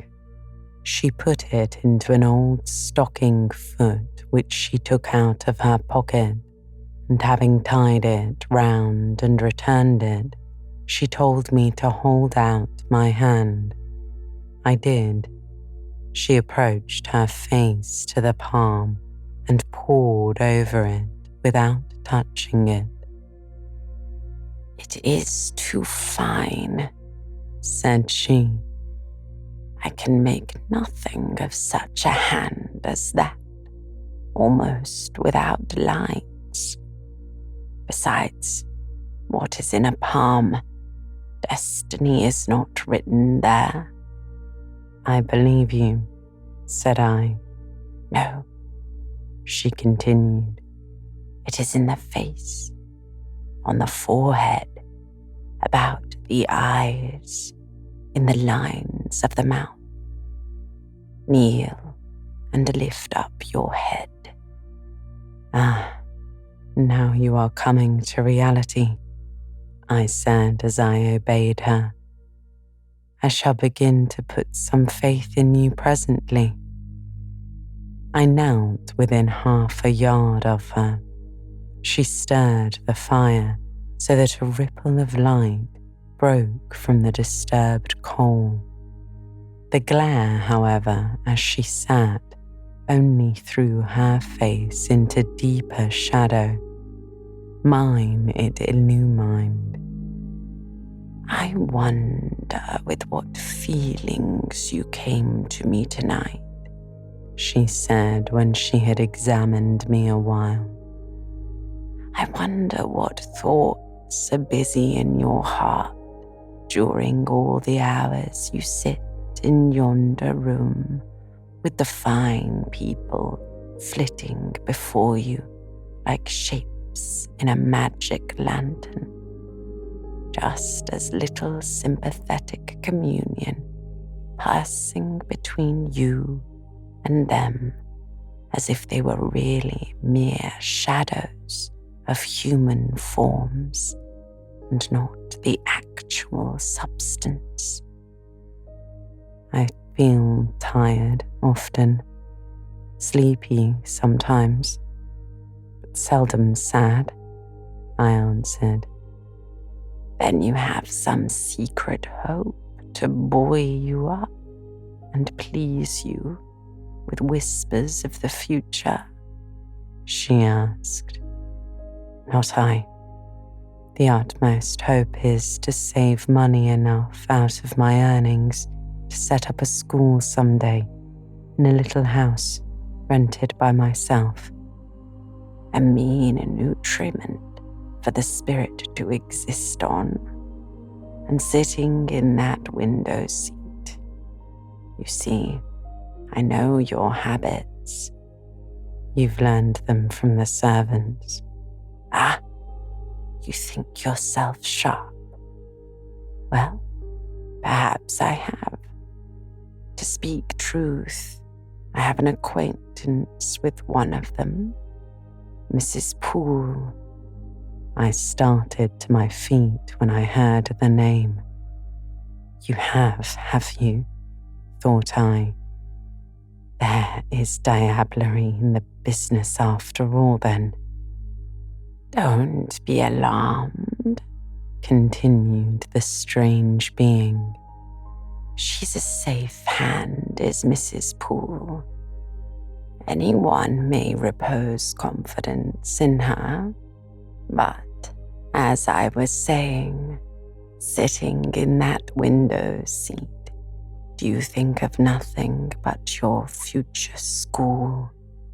Have you no present interest in any of the company who occupy the sofas and chairs before you? Is there not one face you study, one whose movements you follow with at least curiosity? I like to observe all the faces and all the figures, but do you never single one from the rest, or may it be two? I do frequently when the gestures or looks of a pair seem telling a tale. It amuses me to watch them. What tale do you like best to hear? Oh, I have not much choice. They generally run on the same theme, courtship, and promise to end in the same catastrophe, marriage. And do you like that monotonous theme? Positively, I don't care about it, said I. It's nothing to me. Nothing to you, she replied. When a lady, young and full of life and health, charming, with beauty and endowed with the gifts of rank and fortune, sits and smiles in the eyes of a gentleman, you—" Here she paused. "I what?" "You know, and perhaps think well of." "I don't know the gentleman here," I told her. "I have scarcely interchanged a syllable with one of them. And as to thinking well of them, I consider some respectable and stately and middle-aged, and others young, dashing, handsome and lively. But certainly they are all at liberty to be the recipients of whose smiles they please, without my feeling disposed to consider the transaction of any moment to me." "You don't know the gentleman here? You have not exchanged a syllable with one of them? Will you say that of the master of the house?" "He is not at home," I replied. "A profound remark, a most ingenious quibble. He went to Millcote this morning and will be back here tonight or tomorrow. Does that circumstance exclude him from the list of your acquaintance? Blot him, as it were, out of existence?" "No, but I can scarcely see what Mr. Rochester has to do with the theme you had introduced." "I was talking of ladies smiling in the eyes of gentlemen, and of late so many smiles have been shed into Mr. Rochester's eyes that they overflow like 2 cups filled above the brim. Have you never remarked that?" "Mr. Rochester has a right to enjoy the society of his guests," I rejoined. "No question about his right," said she. "But have you never observed that of all the tales told here about matrimony, Mr. Rochester has been favoured with the most lively and the most continuous?" The eagerness of a listener quickens the tongue of a narrator. I said this rather to myself than to the old woman, whose strange talk, voice, manner had by this time wrapped me in a kind of dream. One unexpected sentence came from her lips after another, till I got involved in a web of mystification and wondered what unseen spirit had been sitting for weeks by my heart, watching its workings and taking record of every pulse. "Eagerness of a listener," she repeated. "Yes, Mr. Rochester has sat by the hour, his ear inclined to the fascinating lips that took such delight in their task of communicating. And Mr. Rochester was so willing to receive, and looked so grateful for the pastime given him. You have noticed this?" "Grateful? I cannot remember detecting gratitude in his face," I replied. "Detecting? You have analyzed then? And what did you detect, if not gratitude?" she asked. I said nothing. "You have seen love, have you not? And looking forward, you have seen him married and beheld his bride happy?"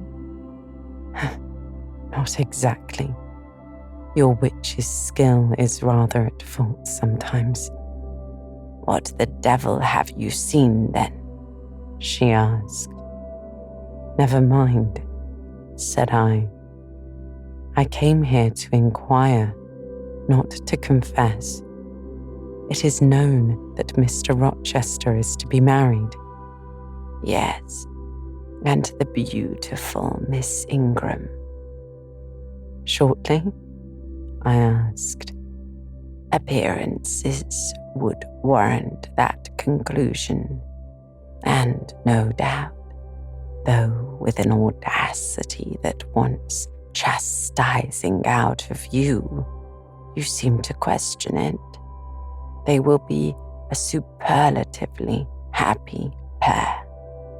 He must love such a handsome, noble, witty, accomplished lady, and probably she loves him, or if not his person, at least his purse. I know she considers the Rochester estate eligible to the last degree, though, God pardon me, I told her something on that point about an hour ago which made her look wondrous grave. The corners of her mouth fell half an inch. I would advise her suitor to look out. If another comes with a longer or clearer rent roll, he's dished. But mother, I did not come to hear Mr. Rochester's fortune. I came to hear my own, and you have told me nothing of it. Your fortune is yet doubtful, said she. When I examined your face, one trait contradicted another. Chance has meted you a measure of happiness, that I know. I knew it before I came here this evening. She has laid it carefully on one side for you. I saw her do it. It depends on yourself to stretch out your hand and take it up. But whether you will do so is the problem I study. Kneel again on the rug. Don't keep me long, said I. The fire scorches me. I knelt. She did not stoop towards me, but only gazed, leaning back in her chair. She began muttering. The flame flickers in the eye. The eye shines like dew. It looks soft and full of feeling. It smiles at my jargon. It is susceptible. Impression follows impression through its clear sphere. Where it ceases to smile, it is sad. An unconscious lassitude weighs on the lid that signifies melancholy resulting from loneliness. It turns from me. It will not suffer further scrutiny. It seems to deny by a mocking glance the truth of the discoveries I have already made, to disown the charge of both sensibility and chagrin. Its pride and reserve only confirm me in my opinion. The eye is favorable. As to the mouth, it delights in times of laughter. It is disposed to impart all that the brain conceives, though I dare say it would be silent on much the heart experiences.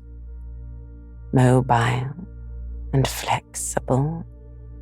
It was never intended to be compressed in the internal silence of solitude. It is a mouth which should speak much and smile often and have human affection for its interlocutor. That feature, too, is propitious. I see no enemy to a fortunate issue but in the brow, and that brow professes to say, I can live alone if self-respect and circumstances require me to do so. I need not sell my soul to Biblists. I have an inward treasure born with me which can keep me alive if extraneous delights should be withheld or offered only at a price I cannot afford to give. The forehead declares, reason sits firm and holds the reins, and she will not let the feelings burst away and hurry her to wild chasms. The passions may rage furiously, like true heathens as they are, and the desires may imagine all sorts of vain things, but judgment shall still have the last word in every argument, and the casting vote in every decision. Strong wind, earthquake, shock, and fire may pass by, but I shall follow the guiding of that still small voice which interprets the dictates of conscience. Well said, forehead. Your declaration shall be respected. I have formed my plans, right plans I deem them, and in them I have attended to the claims of conscience, the counsels of reason. I know how soon youth would fade and bloom perish if, in the cup of bliss offered, but one dreg of shame or one flavor of remorse were detected. And I do not want sacrifice, sorrow, disillusion, such is not my taste. I wish to foster, not to blight, to earn gratitude, not to wring tears of blood, no, nor of pride. My harvest must be in smiles, in endearments, in sweetness. That will do. I think I rave in a kind of exquisite delirium. I should wish now to protract this moment ad infinitum, but I dare not. So far I have governed myself thoroughly. I have acted as I inwardly swore I would act, but further might try me beyond my strength. Rise, Miss Eyre, leave me. The play is played out. Where was I? Did I wake or sleep? Had I been dreaming? Did I dream still? The old woman's voice had changed. Her accent, her gesture, and all were familiar to me as my own face in a glass, as the speech of my own tongue. I got up, but did not go. I looked. I stirred the fire and I looked again, but she drew her bonnet and bandage closer about her face and again beckoned me to depart. The flame illuminated her hand, stretched out. Roused now, and on the alert for discoveries, I had once noticed that hand. It was no more the withered limb of elder than my own. It was a rounded, supple member with smooth fingers symmetrically turned.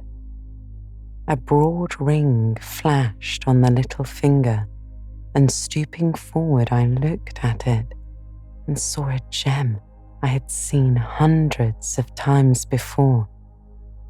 Again, I looked at the face, which was no longer turned from me.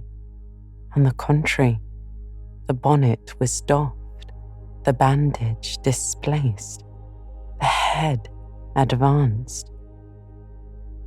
"Well, Jane, do you know me?" asked the familiar voice.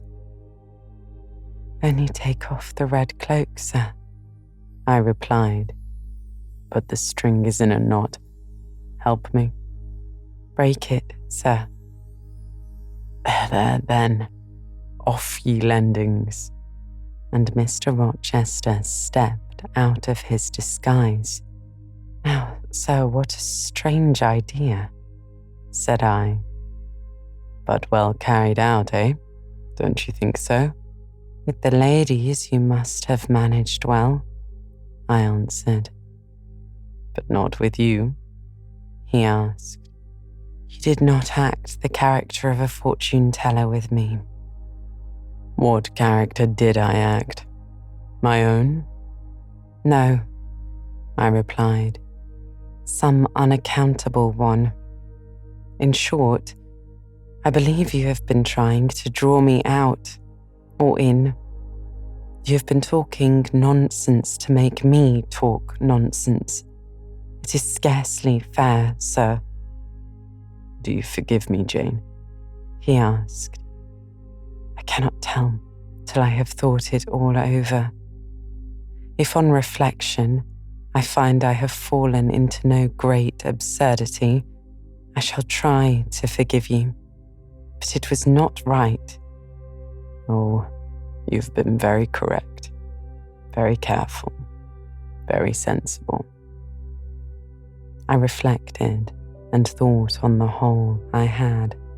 It was a comfort, but indeed I had been on my guard almost from the beginning of the interview. Something of masquerade I suspected. I knew fortune tellers did not express themselves as this seeming old woman had expressed herself. Besides, I had noted her feigned voice, her anxiety to conceal her features. But my mind had been running on Grace Poole, that living enigma, that mystery of mysteries, as I considered her. I had never thought of Mr. Rochester. "Well," said he, "what are you musing about? What does that grave smile signify?" "Wonder and self-congratulation, sir. I have your permission to retire now, I suppose." "No, stay a moment. Tell me what the people in the drawing room yonder are doing." "Discussing the fortune teller, I dare say." "Sit down. Let me hear what they say about me." "I had better not stay long, sir. It must be near 11 o'clock. Oh, are you aware, Mr. Rochester, that a stranger has arrived here since you left this morning?" "Stranger? No. Who can it be? I expected no one. Is he gone?" "No. He said he had known you long and that he could take the liberty of installing himself here till you returned." "The devil he did. Did he give his name?" "His name is Mason, sir. He comes from the West Indies, from Spanish Town in Jamaica, I think." Mr. Rochester was standing near me. He had taken my hand as if to lead me to a chair. As I spoke, he gave my wrist a convulsive grip. The smile on his lips froze. Apparently a spasm caught his breath. "Mason, the West Indies," he said in the tone one might fancy a speaking automaton to announce its single words. "Mason, the West Indies," he reiterated, and he went over the syllables 3 times, growing in the intervals of speaking whiter than ashes. He hardly seemed to know what he was doing. "Do you feel ill, sir?" I inquired. "Jane, I've got a blow. I've got a blow, Jane." He staggered. "Oh, lean on me, sir." "Jane, you offered me your shoulder once before. Let me have it now." "Yes, sir, yes. And my arm." He sat down and made me sit beside him. Holding my hand in both his own, he chafed it, gazing on me at the same time with the most troubled and dreary look. "My little friend," said he, "I wish I were in a quiet island with only you, and trouble and danger and hideous recollections removed from me." "Can I help you, sir? I'd give my life to serve you." "Jane, if aid is wanted, I'll seek at your hands, I promise you that." "Thank you, sir. Tell me what to do. I'll try at least to do it." "Fetch me now, Jane, a glass of wine from the dining room. They will be at supper there. And tell me if Mason is with them and what he is doing." I went. I found all the party in the dining room at supper, as Mr. Rochester had said. They were not seated at table. The supper was arranged on the sideboard. Each had taken what he chose, and they stood about here and there in groups, their plates and glasses in their hands. Everyone seemed in high glee. Laughter and conversation were general and animated. Mr. Mason stood near the fire, talking to Colonel and Mrs. Dent, and appeared as merry as any of them. I filled a wine glass. I saw Miss Ingram watch me frowningly as I did so. She thought I was taking a liberty, I dare say, and I returned to the library. Mr. Rochester's extreme pallor had disappeared, and he looked once more firm and stern. He took the glass from my hand. "Here's to your health, ministrant spirit," he said. He swallowed the contents and returned it to me. "What are they doing, Jane?" "Laughing and talking, sir." "They don't look grave, mysterious, as if they had heard something strange." "Not at all.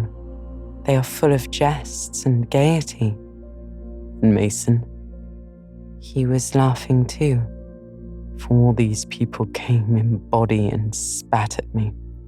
What would you do, Jane?" "Turn them out of the room, sir, if I could." He half smiled. "But if I were to go to them, and they only looked at me coldly, and whispered sneeringly amongst each other, and then dropped off and left me one by one, what then? Would you go with them?"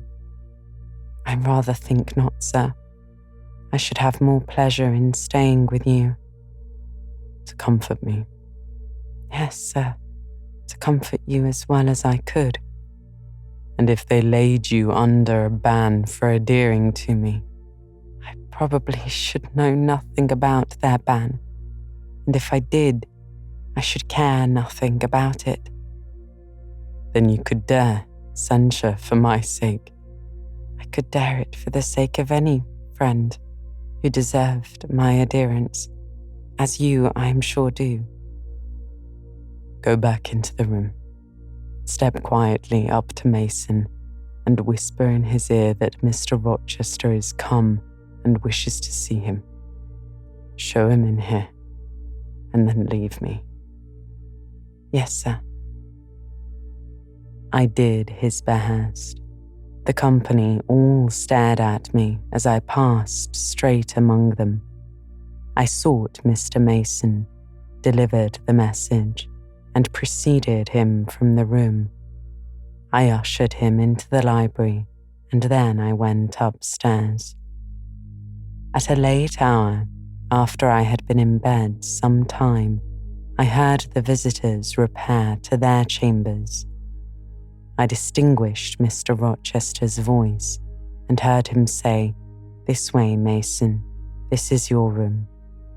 He spoke cheerfully. The happy tones set my heart at ease. I was soon asleep. Chapter 20. I had forgotten to draw my curtain, which I usually did, and also to let down my window blind. The consequence was that when the moon, which was full and bright, for the night was fine, came into her course to that space in the sky opposite my casement, and looked in at me through the unveiled panes, her glorious gaze roused me. Awakening in the dead of night, I opened my eyes on her disk, silver white and crystal clear. It was beautiful, but too solemn. I half rose and stretched my arm to draw the curtain. Good God, what a cry! The night, its silence, its rest was rent in twain by a sharp, a shrilly sound that ran from end to end of Thornfield Hall. My pulse stopped. My heart stood still.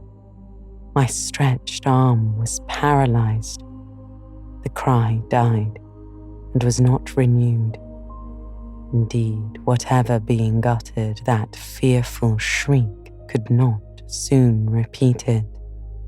Not the widest winged condor on the Andes could, twice in succession, send out such a yell from the cloud shrouding his eyrie. The thing delivering such utterance must rest ere it could repeat the effort. It came out of the third story, for it passed overhead, and overhead, yes, in the room just above my chamber ceiling, I now heard a struggle. A deadly one, it seemed, from the noise, and half-smothered voice shouted, "Help! Help! Help!" 3 times, rapidly. "Will no one come?" it cried. And then, while the staggering and stamping went on wildly, I distinguished through plank and plaster, "Rochester! Rochester! For God's sake, come!" A chamber door opened. Someone ran or rushed along the gallery. Another step stamped on the flooring above, and something fell, and there was silence. I had put on some clothes, though horror shook all my limbs. I issued from my apartment. The sleepers were all aroused. Terrified murmurs sounded in every room. Door after door unclosed. One looked out, and another looked out. The gallery filled. Gentlemen and ladies alike had acquitted their beds. But for the moonlight, they would have been in complete darkness. They ran to and fro. They crowded together. Some sobbed, some stumbled. The confusion was inextricable. "Where the devil is Rochester?" asked Colonel Dent. "I cannot find him in his bed." "Here," was shouted in return. "Be composed, all of you. I'm coming." And the door at the end of the gallery opened, and Mr. Rochester advanced with a candle. He had just descended from the upper story. One of the ladies ran to him directly. She seized his arm. It was Miss Ingram. "What awful event has taken place?" said she. "Speak. Let us know the worst at once." "But don't pull me down or strangle me," he replied, for the Misses Ashton were clinging about him now, and the two dowagers in vast white wrappers were bearing down on him like ships in full sail. "All right," said he. "It's a mere rehearsal of Much Ado About Nothing, ladies. Keep off, or I shall wax dangerous." And dangerous he looked.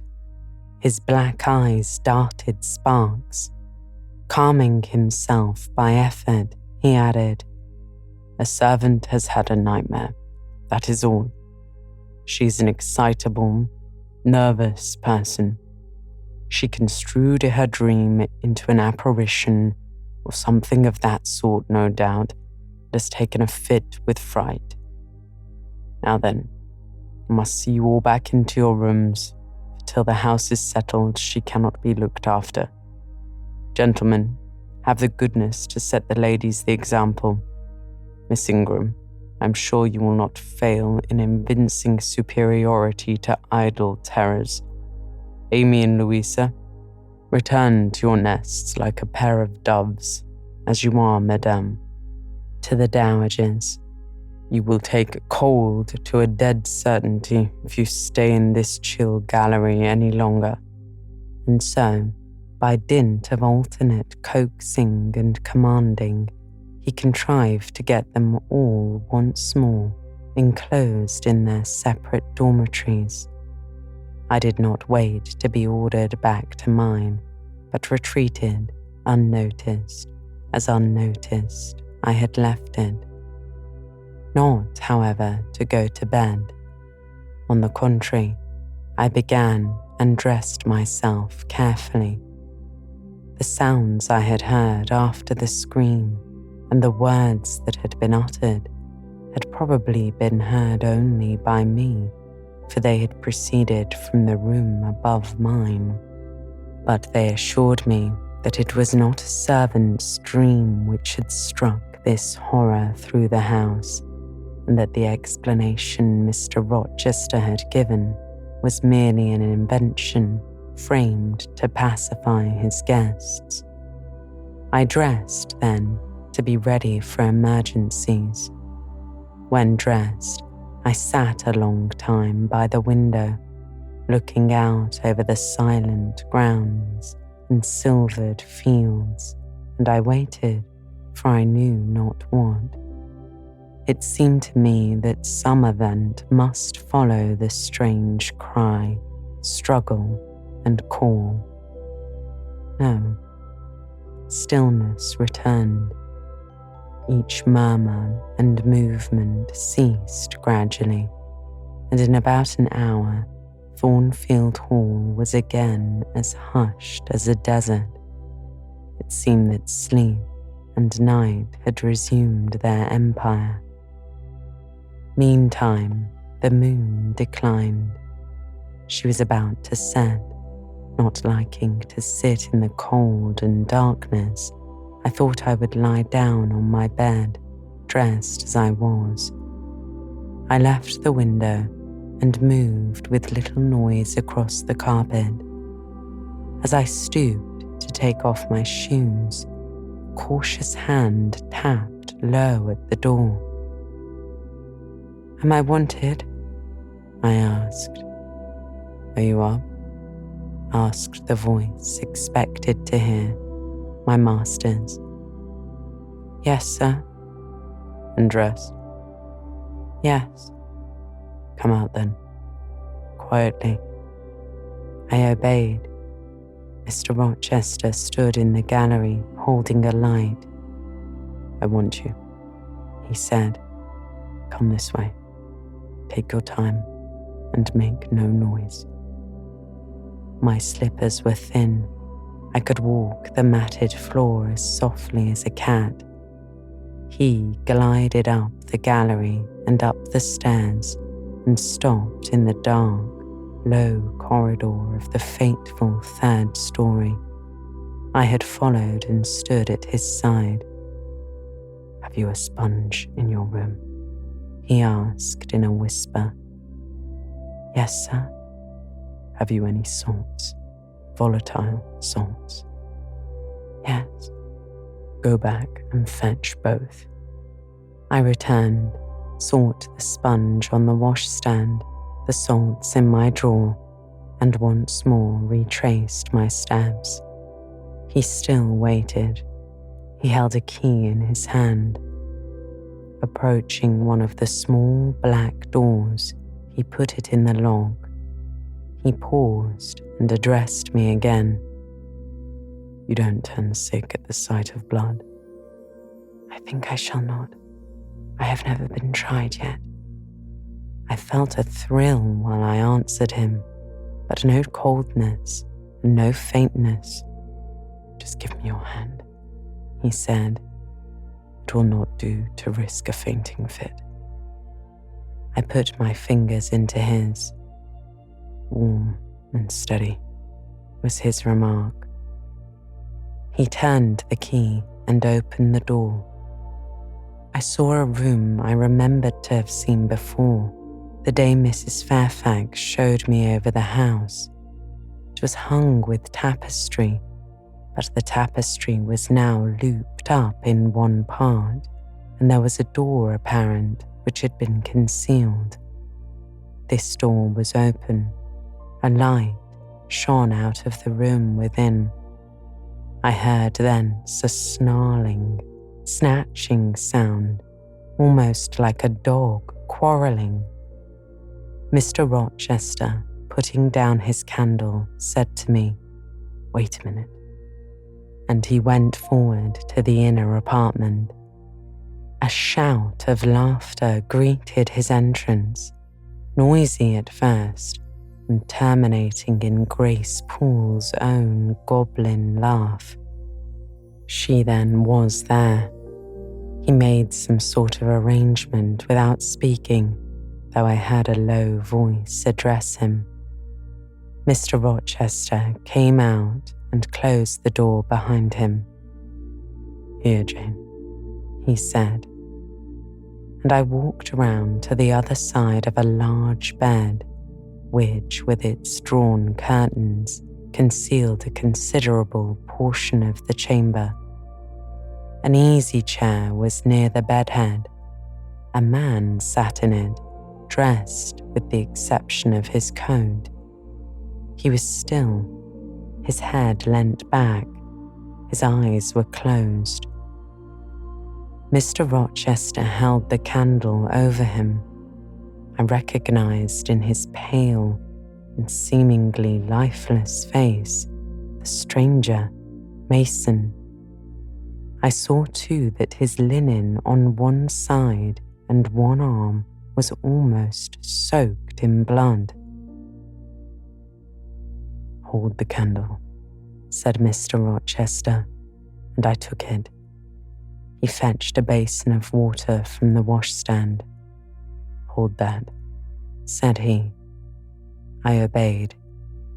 He took the sponge, dipped in it, and moistened the corpse-like face. He asked for my smelling bottle and applied it to the nostrils. Mr. Mason shortly unclosed his eyes. He groaned. Mr. Rochester opened the shirt of the wounded man, whose arm and shoulder were bandaged. He sponged away the blood, trickling fast down. "Is there any immediate danger?" murmured Mr. Mason. "No, a mere scratch," said Mr. Rochester. "Don't be so overcome, man. bear up. I'll fetch a surgeon for you now, myself. You'll be able to be removed by morning, I hope. Jane," he continued.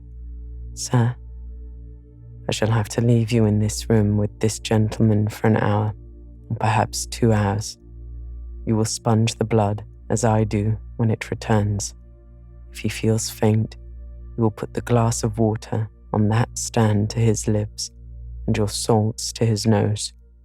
You will not speak to him on any pretext, and, Richard, it will be the peril of your life if you speak to her. Open your lips, agitate yourself, and I'll not answer for the consequences." Again the poor man groaned. He looked as if he dared not move. Fear either of death or of something else appeared almost to paralyze him. Mr. Rochester put the now bloody sponge into my hand, and I proceeded to use it as he had done. He watched me a second, then, saying, "Remember, no conversation." He left the room.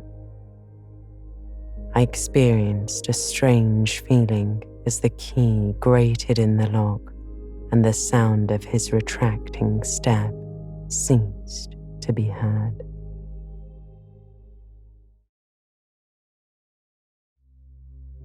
Chapter 20 continued. Here then I was in the 3rd story, fastened into one of its mystic cells, night around me, a pale and bloody spectacle under my eyes and hands, a murderess hardly separated from me by a single door. Yes, that was appalling. The rest I could bear, but I shuddered at the thought of Grace Poole bursting out upon me. I must keep to my post, however. I must watch this ghastly countenance, these blue, still lips forbidden to unclose, these eyes now shut, now opening, now wandering through the room, now fixing on me and ever glazed with the dullness of horror. I must dip my hand again and again in the basin of water and wipe away the trickling blood. I must see the light of the unsnuffed candle wane on my employment, the shadows darken on the wrought, antique tapestry round me, and grow black under the hangings of the vast, old bed, and quiver strangely over the doors of a great cabinet opposite, whose front, divided into 12 panels, bore in grim design the heads of the 12 apostles, each enclosed in its separate panel as in a frame, while above them at the top rose an ebony crucifix and a dying Christ. According as the shifting obscurity and flickering gleam hovered here or glanced there, 'twas now the bearded physician, Luke, that bent his brow, now St. John's long hair that waved, and anon the devilish face of Judas that grew out of the panel, and seeming gathering life and threatening a revelation of the arch traitor, of Satan himself in his subordinate's form. Amidst all this, I had to listen as well as watch, to listen for the movements of the wild beast or the fiend in yonder side den. But since Mr. Rochester's visit, it seemed spellbound. All the night I heard but 3 sounds at 3 long intervals: a step creak, a momentary renewal of the snarling, canine noise, and a deep human groan. Then my own thoughts worried me. What crime was this that lived incarnate in this sequestered mansion and could neither be expelled nor subdued by the owner? What mystery that broke out now in fire and now in blood at the deadest hours of night? What creature was it that masked in an ordinary woman's face and shape uttered the voice now of a mocking demon and anon of a carrion-seeking bird of prey? And this man I bent over, this commonplace, quiet stranger, how had he become involved in this web of horror, and why had the fury flown at him? What made him seek this quarter of the house at an untimely season when he should have been asleep in bed? I had heard Mr. Rochester assign him an apartment below. What brought him here? And why, now, was he so tame under the violence or treachery done him? Why did he so quietly submit to the concealment Mr. Rochester enforced? Why did Mr. Rochester enforce this concealment? His guest had been outraged. His own life on a former occasion had been hideously plotted against, and both attempts he smothered in secrecy and sank in oblivion. Lastly, I saw Mr. Mason was submissive to Mr. Rochester, that the impetuous will of the latter had complete sway over the inertness of the former. The few words which had passed between them assured me of this. It was evident that in their former discussion, the passive disposition of the one had been habitually influenced by the active energy of the other. Whence then had arisen Mr. Rochester's dismay when he heard of Mr. Mason's arrival? Why had the mere name of this unresisting individual, whom his word now sufficed to control like a child, fallen on him a few hours since as a thunderbolt might fall on an oak? Oh, I could not forget his look and his paleness when he whispered, "Jane, I have got a blow. I have got a blow, Jane." I could not forget how the arm had trembled which he had rested on my shoulder, and it was no light matter which could thus bow me the resolute spirit and thrill the vigorous frame of Fairfax Rochester. "When will he come? When will he come?" I cried inwardly as night lingered and lingered, as my bleeding patient drooped, moaned, sickened. And neither day nor aid arrived. I had again and again held the water to Mr. Mason's white lips, and again offered him the stimulating salts. My efforts seemed ineffectual. Either bodily or mental suffering, or loss of blood, or all three combined, were fast prostrating his strength. He moaned so and looked so weak, wild and lost. I feared he was dying, and I might not even speak to him. The candle, wasted at last, went out. As it expired, I perceived streaks of grey light edging the window curtains. Dawn was then approaching. Presently, I heard Pilot bark far below, out of his distant kennel in the courtyard. Hope revived, nor was it unwarranted. In 5 minutes more, the grating key, the yielding lock, warned me my watch was relieved. It could not have lasted more than 2 hours.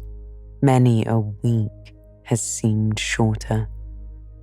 Mr. Rochester entered, and with him the surgeon he had been to fetch. "Now, Carter, be on the alert," he said to this last. "I give you but half an hour for dressing the wound, fastening the bandages, getting the patient downstairs and all." "But is he fit to move, sir?" Carter asked. "No doubt of it. It is nothing serious. He is nervous. His spirits must be kept up. Come, set to work." Mr. Rochester drew back the thick curtain, drew up the Holland blind, let in all the daylight he could, and I was surprised and cheered to see how far dawn was advanced, what rosy streaks were beginning to brighten the east. Then he approached Mason, whom the surgeon was already handling. "Now, my good fellow, how are you?" he asked. "She's done for me, I fear," was the faint reply. "Not a whit. Courage. This day fortnight you'll hardly be a pin the worse of it. You've lost a little blood, that's all. Carter, assure him there's no danger." "Can do that conscientiously," said Carter, who had now undone the bandages. "Only I wish I could have got here sooner. You would not have bled so much. But how is this? The flesh on the shoulder is torn as well as cut. This wound was not done with a knife. There have been teeth here." "She bit me," he murmured. "She worried me like a tigress when Rochester got the knife from her. You should not have yielded. You should have grappled with her at once," said Mr. Rochester. "But under such circumstances, what could one do?" returned Mason. "Oh, it was frightful," he added, shuddering. "I did not expect it. She looked so quiet at first." "I warned you," was his friend's answer. "I said, be on your guard when you go near her. Besides, you might have waited till tomorrow and had been with you. It was mere folly to attempt the interview tonight, and alone. I thought I could have done some good." "You thought?" "Yes, makes me impatient to hear you. But, however, you have suffered, and are likely to suffer enough for not taking my advice, so I'll say no more. Carter, hurry. The sun will soon rise and I must have him off." "Directly, sir. The shoulder is just bandaged. I must look to this other wound in the arm. She's had her teeth here too, I think." "She sucked the blood. She said she'd drain my heart," said Mason. I saw Mr. Rochester shudder, a singularly marked expression of disgust, horror, Hatred warped his countenance almost to distortion, but he only said, "Come, be silent, Richard, and never mind her gibberish. Don't repeat it." "I wish I could forget it," was the answer. "You will when you are out of the country. When you get back to Spanish Town, you may think of her as dead and buried, or rather you need not think of her at all." "Impossible to forget this night," Mason replied. "'Tis not impossible. Have some energy, man. You thought you were as dead as a herring 2 hours since, and you are all alive and talking now. There, Carter has done with you, or nearly so. I'll make you decent in a trice.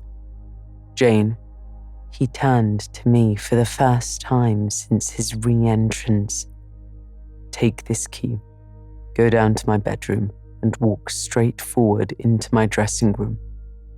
Open the top drawer of the wardrobe and take out a clean shirt and neck handkerchief. Bring them here and be nimble." I went, sought the repository he had mentioned, found the articles named, and returned with them.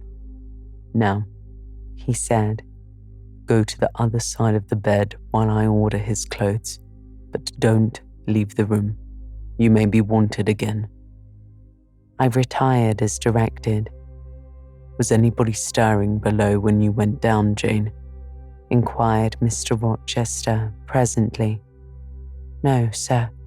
All was very still," I replied. "We shall get you off cannily, Dick, and it will be better, both for your sake and for that of the poor creature in yonder. I have striven long to avoid exposure. I should not like it to come at last. Here, Carter, help him on with his waistcoat. Where did you leave your furred cloak? Can't travel a mile without that, I know, in this cold climate. In your room? Jane, run down to Mr. Mason's room, the one next to mine, and fetch a cloak you will see there." Again I ran, and again returned, bearing an immense mantle, lined and edged with fur. "Now I've another errand for you," said my untiring master. "You must away to my room again. What a mercy you were shod with velvet, Jane. A clod-hopping messenger would never do at this juncture. You must open the middle drawer of my dressing table and take out a little phial and a little glass you will find there. Quick." I flew thither and back, bringing the desired vessels. "That's well. Now, doctor, I shall take the liberty of administering a dose myself on my own responsibility. I got this cordial at Rome of a charlatan, a fellow you would have kicked, Carter. It is not a thing to be used indiscriminately, but it is good upon occasion, as now, for instance. Jane, a little water." He held out the tiny glass, and I half filled it from the water bottle on the washstand. "That will do. Now wet the lip of the phial." I did so. He measured 12 drops of a crimson liquid and presented it to Mason. "Drink, Richard. It will give you the heart you lack for an hour or so." "But will it hurt me? Is it inflammatory?" Mason asked. "Drink," Mr. Rochester urged. Mr. Mason obeyed, because it was evidently useless to resist. He was dressed now. He still looked pale, but he was no longer gory and sullied. Mr. Rochester let him sit 3 minutes after he had swallowed the liquid. He then took his arm. "Now I am sure you can get on your feet," he said. "Try." The patient rose. "Carter, Take him under the other shoulder. Be of good cheer, Richard. Step out. That's it. I do feel better, remarked Mr. Mason. I'm sure you do. Now, Jane, trip on before us away to the back stairs.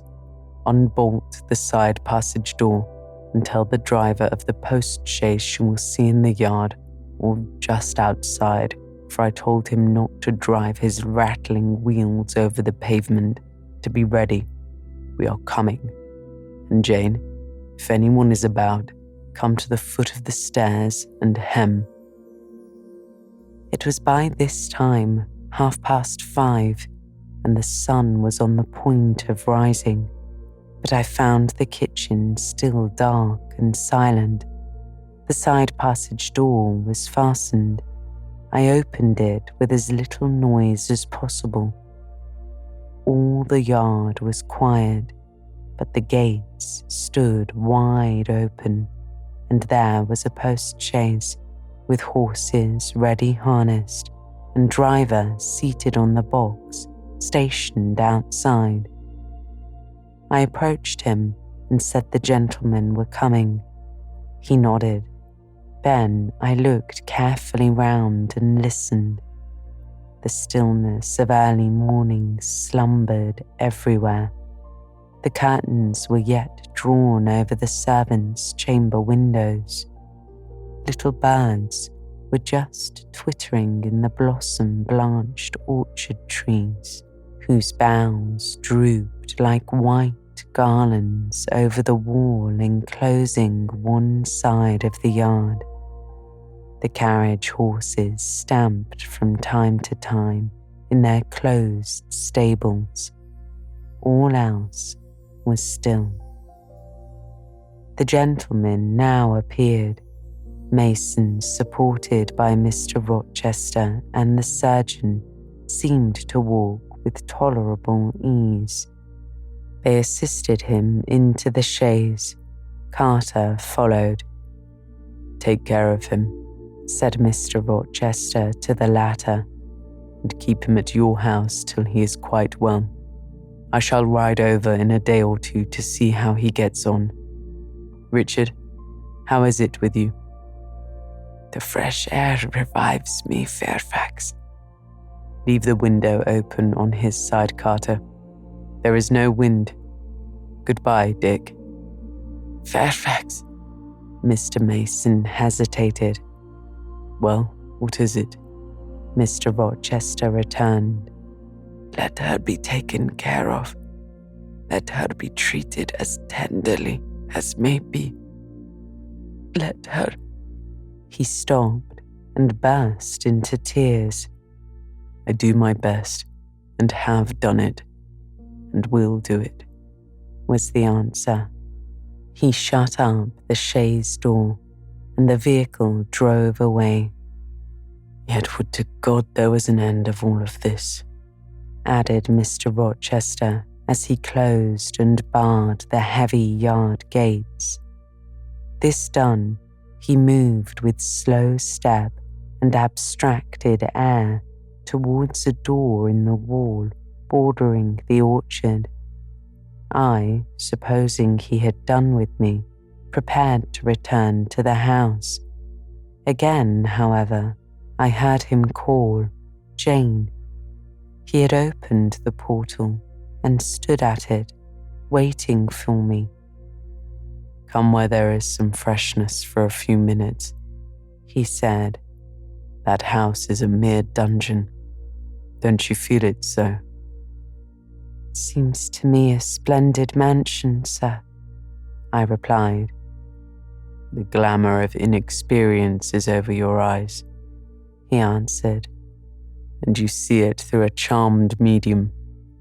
You cannot discern that the gliding is slime, and the silk draperies cobwebs. The marble is sordid slate, and the polished woods mere refuse chips and scaly bark. Now here," he pointed to the leafy enclosure we had entered, "is all real, sweet, and pure.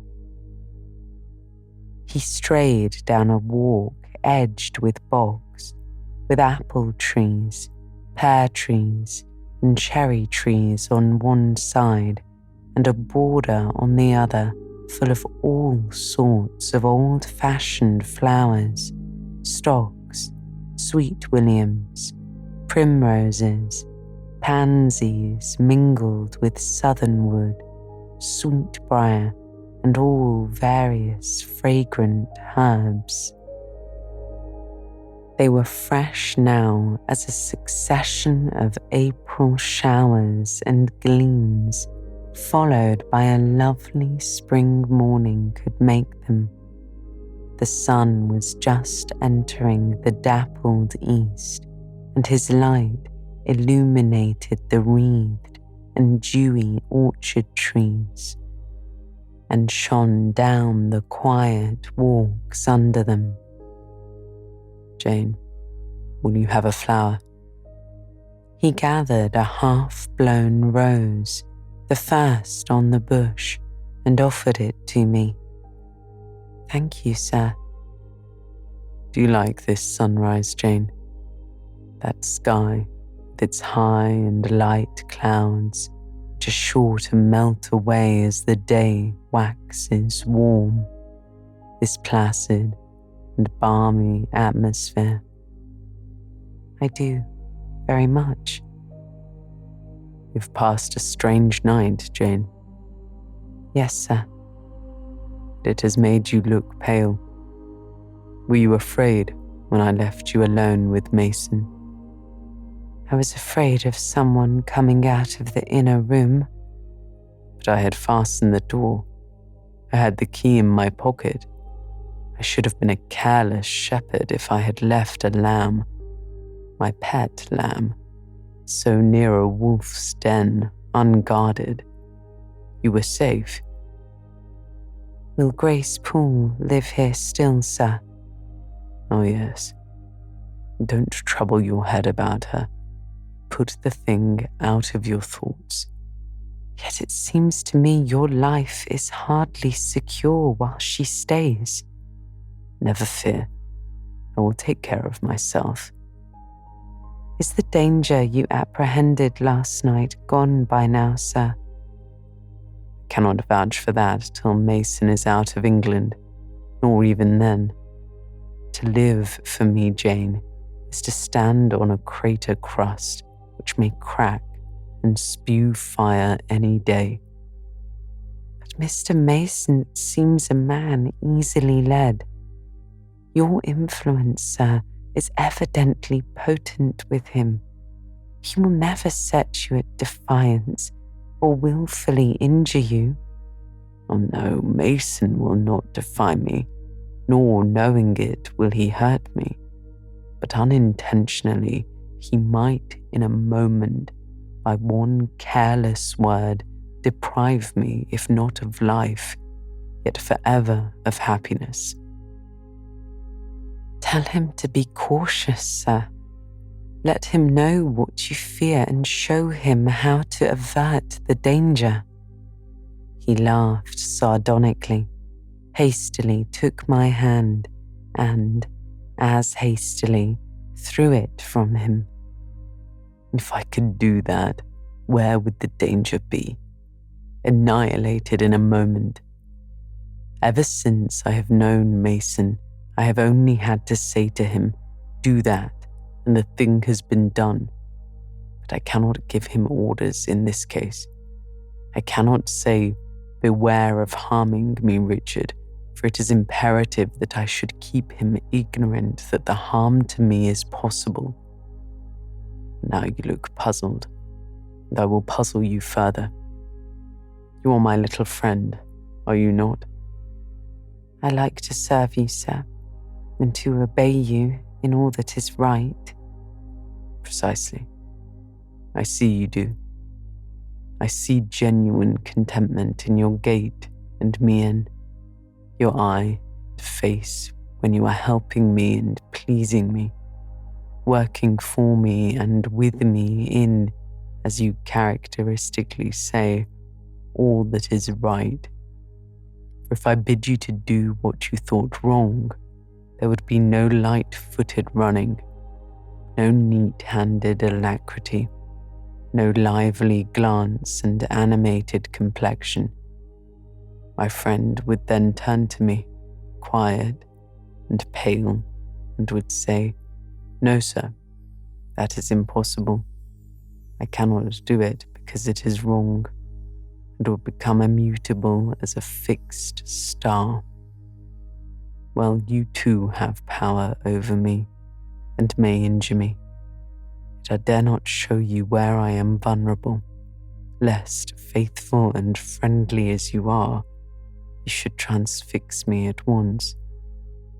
If you have no more to fear from Mr. Mason than you have from me, sir, you are very safe. God grant it may be so. Here, Jane is an arbour. Sit down. The arbour was an arch in the wall, lined with ivy. It contained a rustic seat. Mr. Rochester took it, leaving room, however, for me. But I stood before him. "Sit," he said. "The bench is long enough for two. You don't hesitate to take a place at my side, do you? Is that wrong, Jane?" I answered him by assuming it. To refuse would, I felt, have been unwise. "Now, my little friend, while the sun drinks the dew, while all the flowers in this old garden awake and expand, the birds fetch their young ones breakfast out of the thornfield, the early bees do their first spell of work, I'll put a case to you which you must endeavour to suppose your own. But first look at me and tell me you're at ease, and not fearing that I err in detaining you, or that you err in staying." "No, sir, I'm content." "Well then, Jane, call to aid your fancy. Suppose you were no longer a girl well-reared and disciplined, but a wild boy, indulged from childhood upwards. Imagine yourself in a remote, foreign land. Conceive that you there commit a capital error, no matter of what nature or from what motives, but one whose consequences must follow you through life and taint all your existence. Mind, I don't say a crime. I'm not speaking of shedding of blood or any other guilty act which might make the perpetrator amenable to the law. My word is error. The results of what you have done become in time to you utterly insupportable. You take measures to obtain relief, unusual measures, but neither unlawful nor culpable. Still, you are miserable, for hope has quitted you on the very confines of life. Your sun at noon darkens in an eclipse which you feel will not leave it till the time of setting. Bitter and base associations have become the sole food of your memory. You wander here and there, seeking rest in exile, happiness in pleasure. I mean in heartless, sensual pleasure, such as dulls intellect and blights feeling. Heart-weary and soul-withered, you come home after years of voluntary banishment. You make a new acquaintance, how or where, no matter. You find in this stranger much of the good and bright qualities which you have sought for 20 years and never before encountered. And they are all fresh, healthy, without soil and without taint. such society revives, regenerates. You feel better, days come back, higher wishes, purer feelings. You desire to recommence your life and to spend what remains to you of days in a way more worthy of an immortal being. To attain this end, you justified in overleaping an obstacle of custom, a mere conventional impediment which neither your conscience sanctifies nor your judgment approves. He paused for an answer, and what was I to say? Oh, for some good spirit to suggest a judicious and satisfactory response. Vain aspiration. The west wind whispered in the ivy round me, but no gentle Ariel borrowed its breath as a medium of speech. The birds sang in the treetops, but their song, however sweet, was inarticulate. Again, Mr. Rochester propounded his query.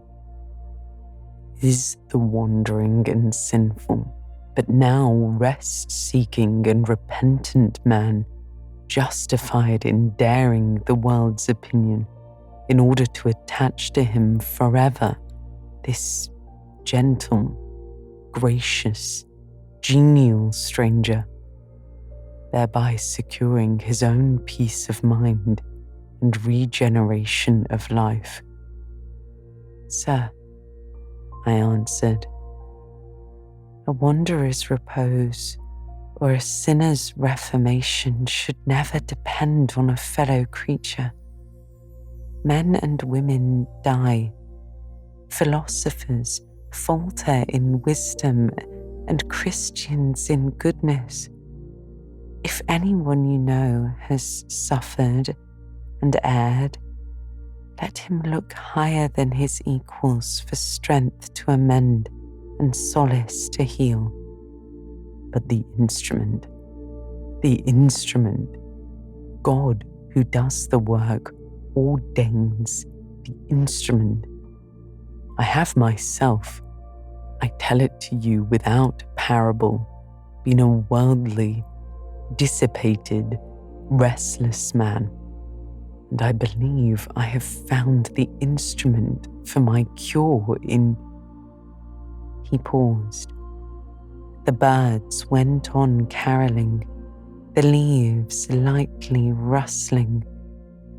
I almost wondered they did not check their songs and whispers to catch the suspended revelation, but they would have had to wait many minutes, so long was the silence protracted. At last, I looked up at the tardy speaker.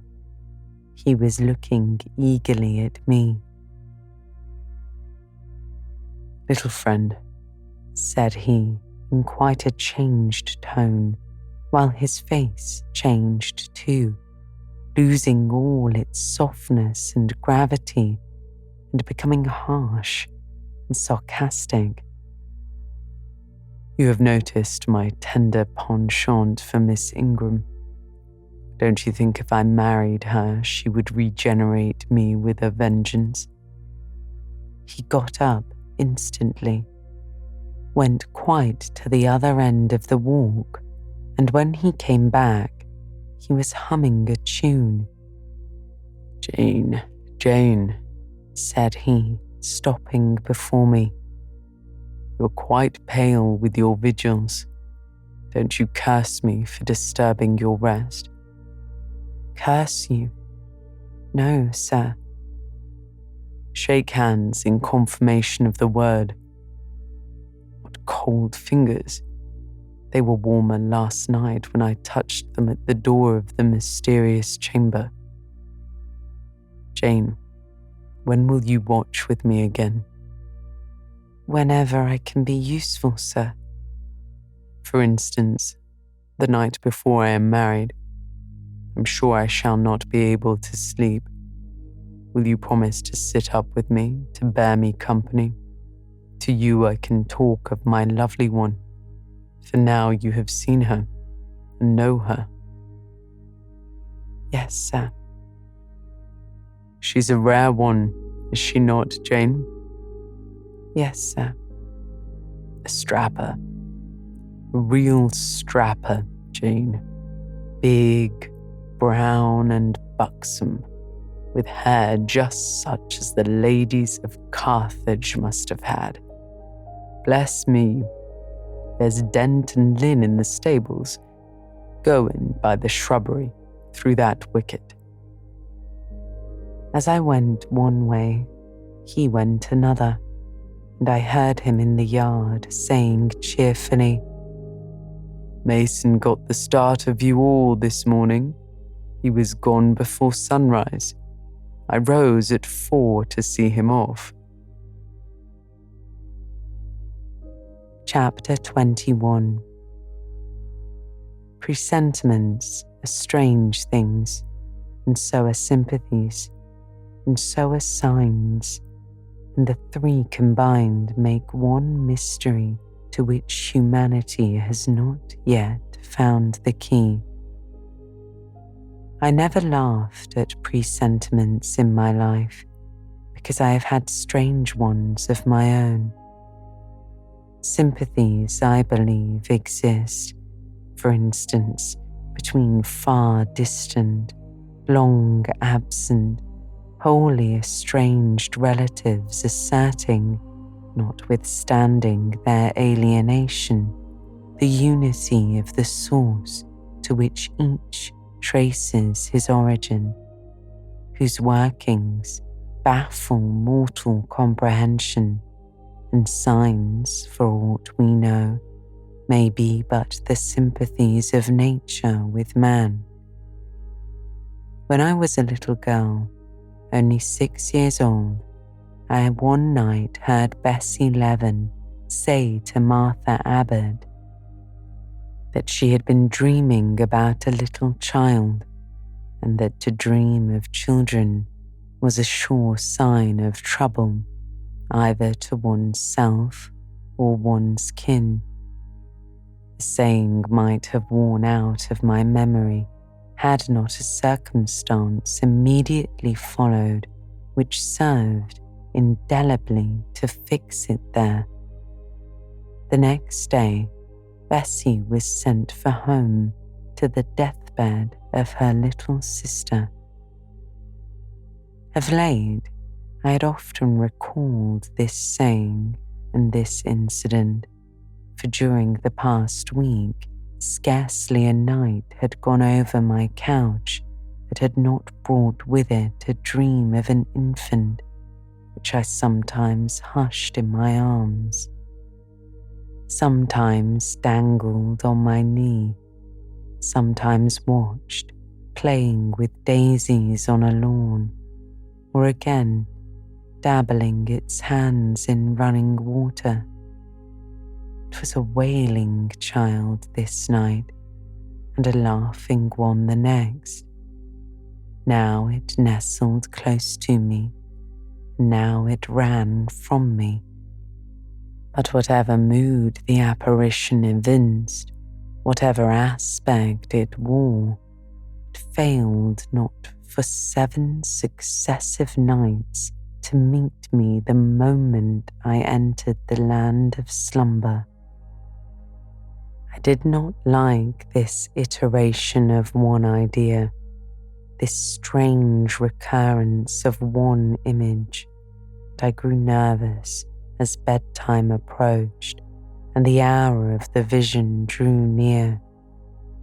It was from companionship with this baby phantom I had been roused on that moonlit night when I heard the cry, and it was on the afternoon of the day following I was summoned downstairs by a message that someone wanted me in Mrs. Fairfax's room.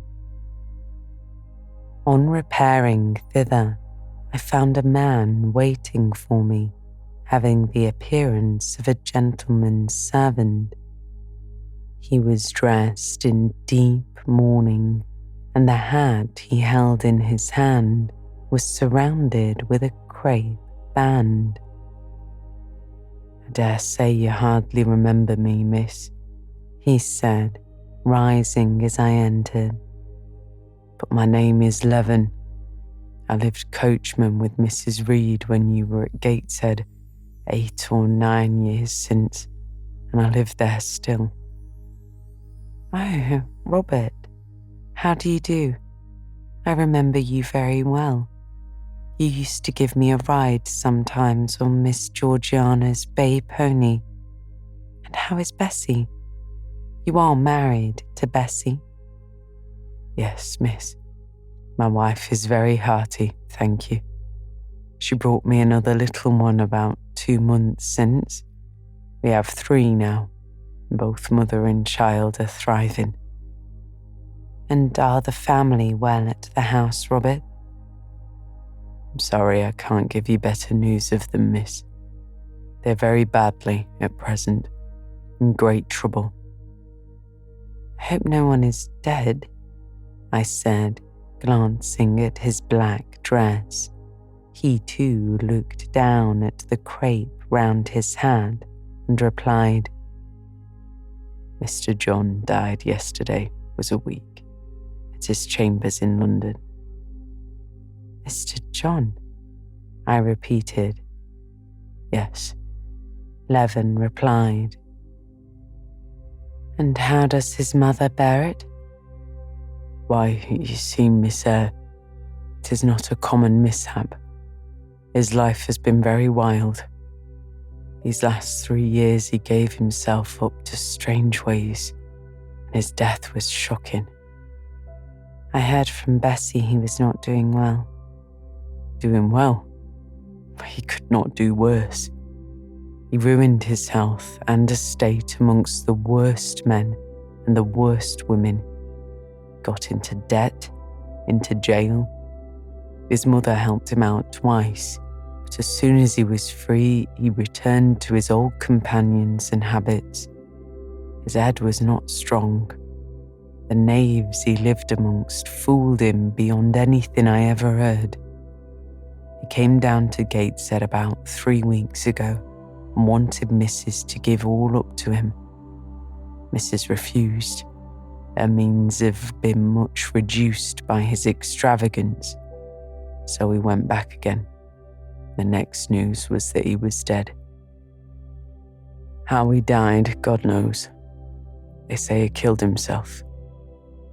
I was silent. The tidings were frightful.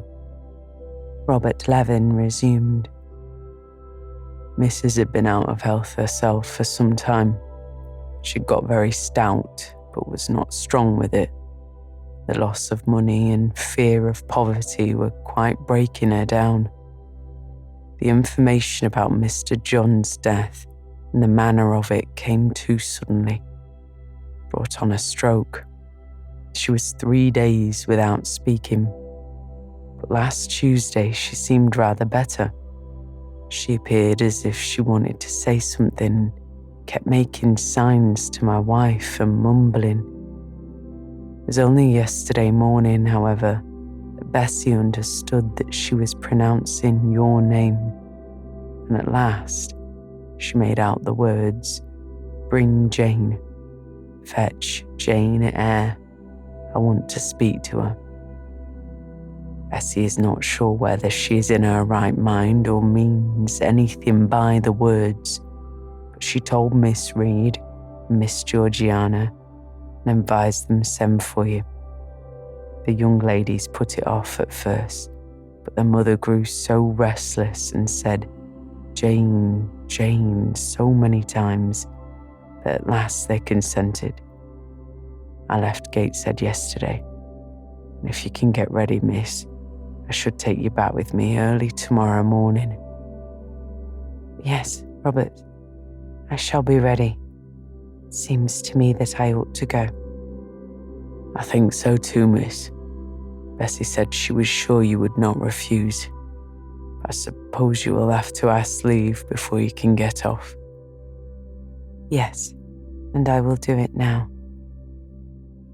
And having directed him to the servants' hall and recommended him to the care of John's wife and the attentions of John himself, I went in search of Mr. Rochester.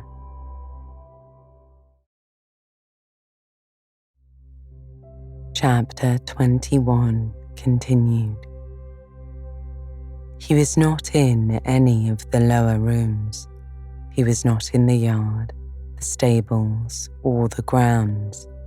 I asked Mrs. Fairfax if she had seen him. Yes, she believed he was playing billiards with Miss Ingram. To the billiard room I hastened. The click of the balls and the hum of the voices resounded thence. Mr. Rochester, Miss Ingram, and the two Mrs. Ashton and their admirers were all busied in the game. It required some courage to disturb so interesting a party. My errand, however, was one I could not defer. So I approached the master where he stood at Miss Ingram's side. She turned as I drew near and looked at me haughtily. Her eyes seemed to demand, what could this creeping creature want now?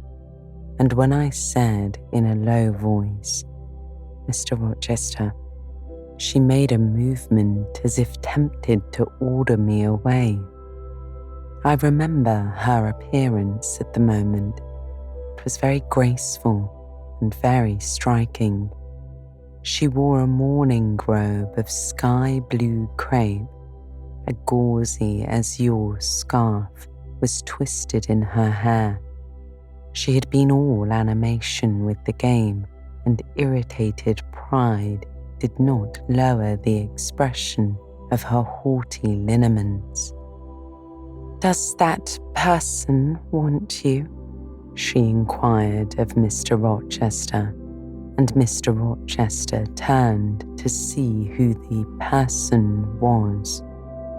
He made a curious grimace, one of his strange and equivocal demonstrations, threw down his cue, and followed me from the room.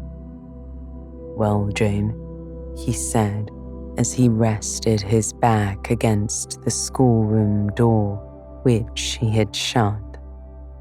"If you please, sir, I want a leave of absence for a week or two." "What to do? Where to go?" he asked. "To see a sick lady who has sent for me," I replied. "What sick lady? Where does she live?" "At Gateshead." "It's 100 miles off. Who may she be that she sends for people to see her that distance?" "Her name is Reed, sir. Mrs. Reed." "Reed of Gateshead? There was a Reed of Gateshead, a magistrate." "It is his widow, sir." "And what have you to do with her? How do you know her?" "Mr. Reed was my uncle, my mother's brother." "The deuce he was. You never told me that before. You always said you had no relations." "None that would own me, sir. Mr. Reed is dead, and his wife cast me off." "Why?" "Because I was poor and burdensome, and she disliked me." "But Reed left children. You must have cousins."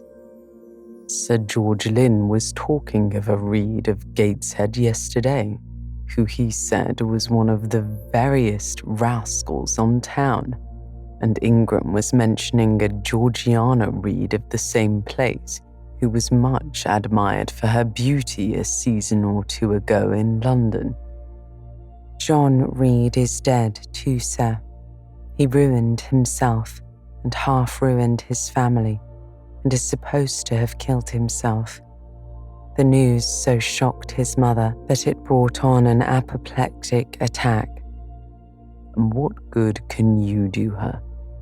Nonsense, Jane. I would never think of running 100 miles to see an old lady who will, perhaps, be dead before you reach her. Besides, you say she cast you off. Yes, sir, but that is long ago, and when her circumstances were very different. I could not be easy to neglect her wishes now. How long will you stay? As short a time as possible, sir. Promise me only to stay a week. I had better not pass my word. I might be obliged to break it. At all events, you will come back. You will not be induced under any pretext to take up a permanent residence with her. Oh, no. I shall certainly return if all be well. And who goes with you? You don't travel 100 miles alone. No, sir. She has sent her coachman. A person to be trusted? Yes, sir. He has lived 10 years in the family. Mr. Rochester meditated. When do you wish to go? Early tomorrow morning, sir. Well, you must have some money. You can't travel without money, and I dare say you have not much. I have given you no salary yet. How much have you in the world, Jane? He asked, smiling. I drew out my purse, a meagre thing it was. 5 shillings, sir. He took the purse, poured the hoard into his palm, and chuckled over it as if its scantiness amused him. Soon he produced his pocketbook. Here, said he, offering me a note. It was £50, and he owed me but 15. I told him I had no change. I don't want change. You know that. Take your wages. I declined accepting more than was my due. He scowled at first. Then, as if recollecting something, he said, Right. Better not give you all now. You would, perhaps, stay away 3 months if you had £50. There are 10. It is not plenty? Yes, sir. But now you owe me 5. Come back for it, then. I am your banker for £40. Mr. Rochester, I may as well mention another matter of business to you while I have the opportunity. Matter of business? I'm curious to hear it. You have as good as informed me that you are going shortly to be married. Yes. What then? In that case, sir, Adele ought to go to school. I'm sure you will perceive the necessity of it. To get her out of my bride's way, who might otherwise walk over her rather too emphatically. There is sense in the suggestion, not a doubt of it. Adele, as you say, must go to school, and you, of course, must march straight to the devil. I hope not, sir, but I must seek another situation somewhere. In course, he said, with a twang of voice and a distortion of features equally fantastic and ludicrous. He looked at me some minutes. And old Madam Reed, or the Misses, her daughters, will be solicited by you to seek a place, I suppose? No, sir. I'm not on such terms with my relatives as would justify me in asking favours of them, but I shall advertise. You shall walk up the pyramids of Egypt, he growled. At your peril, you advertise.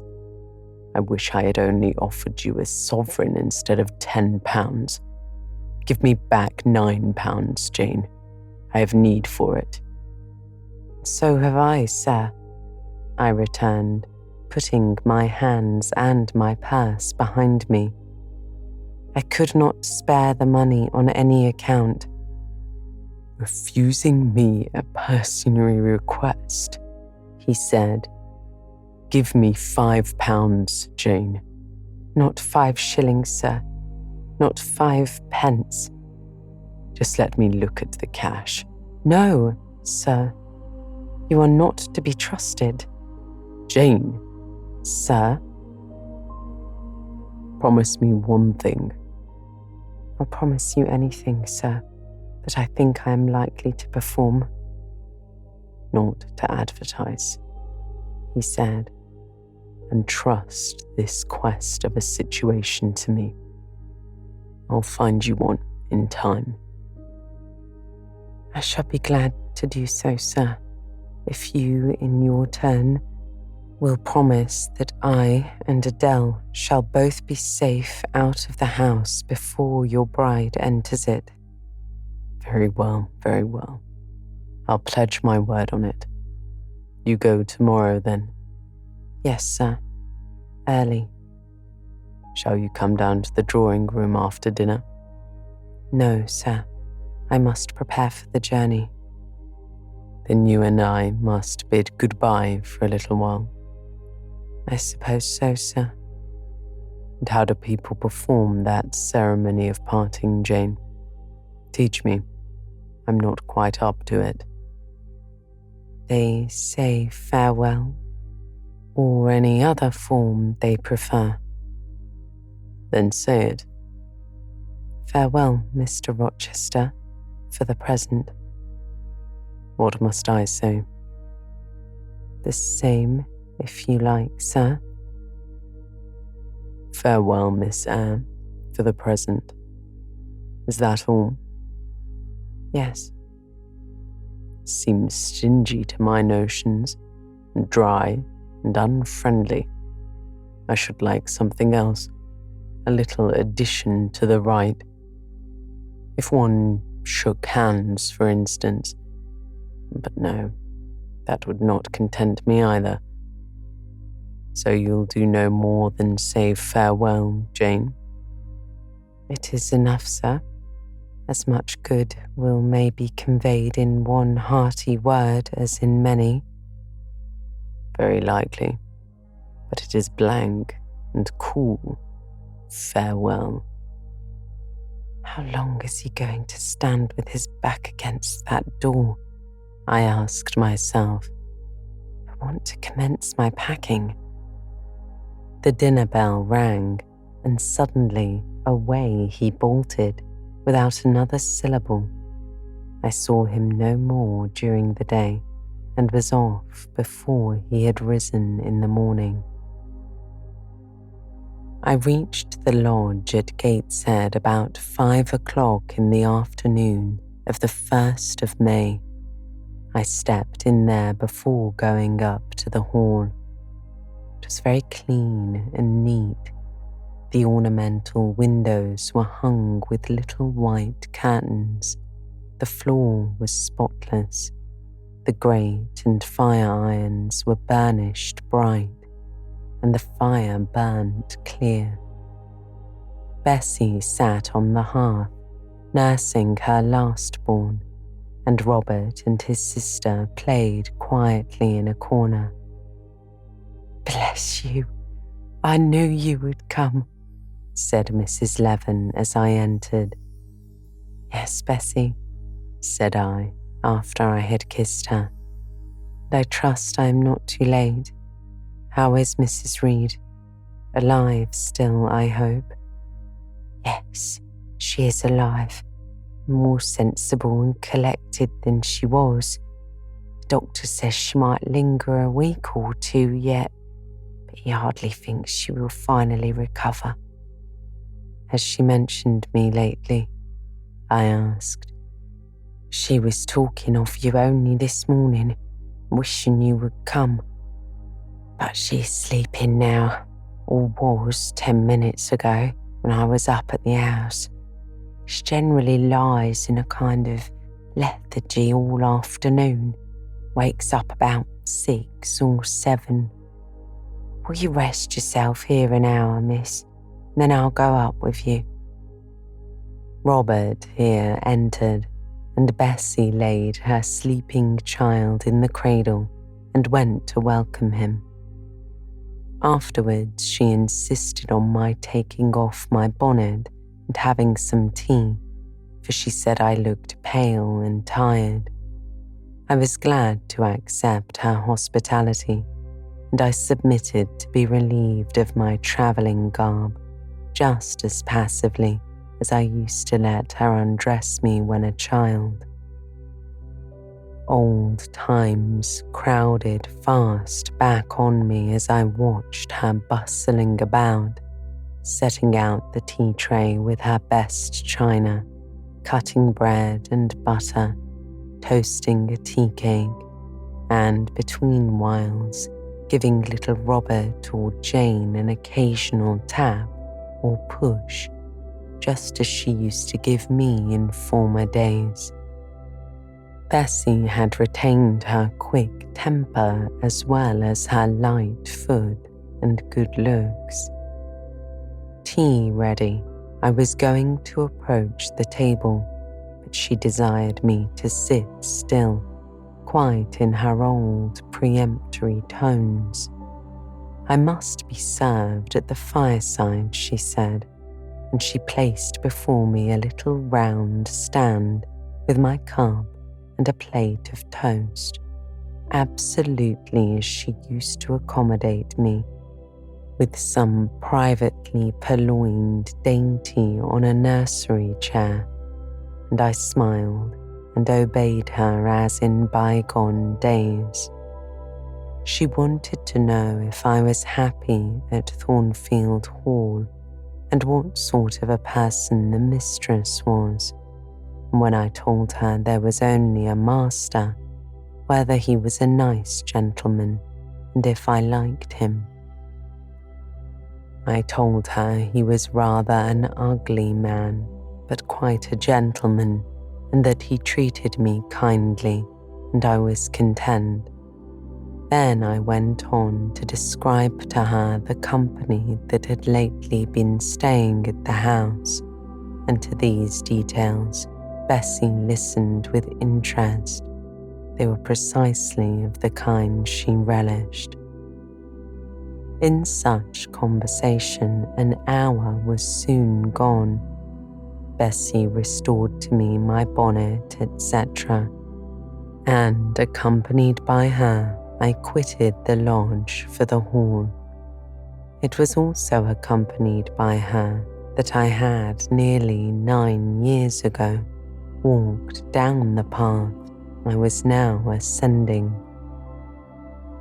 On a dark, misty, raw morning in January, I had left a hostile roof with a desperate and embittered heart, a sense of outlawry and almost of reprobation, to seek the chilly harbourage of Lowood, that bourne so far away and unexplored. The same hostile roof now again rose before me. My prospects were doubtful yet, and I had yet an aching heart. I still felt as a wanderer on the face of the earth, but I experienced firmer trust in myself and my own powers, and less withering dread of oppression. The gaping wound of my wrongs, too, was now quite healed, and the flame of resentment extinguished. You shall go into the breakfast room first, said Bessie, as she preceded me through the hall. The young ladies will be there. In another moment, I was within that apartment. There was every article of furniture looking just as it did on the morning I was first introduced to Mr. Brocklehurst.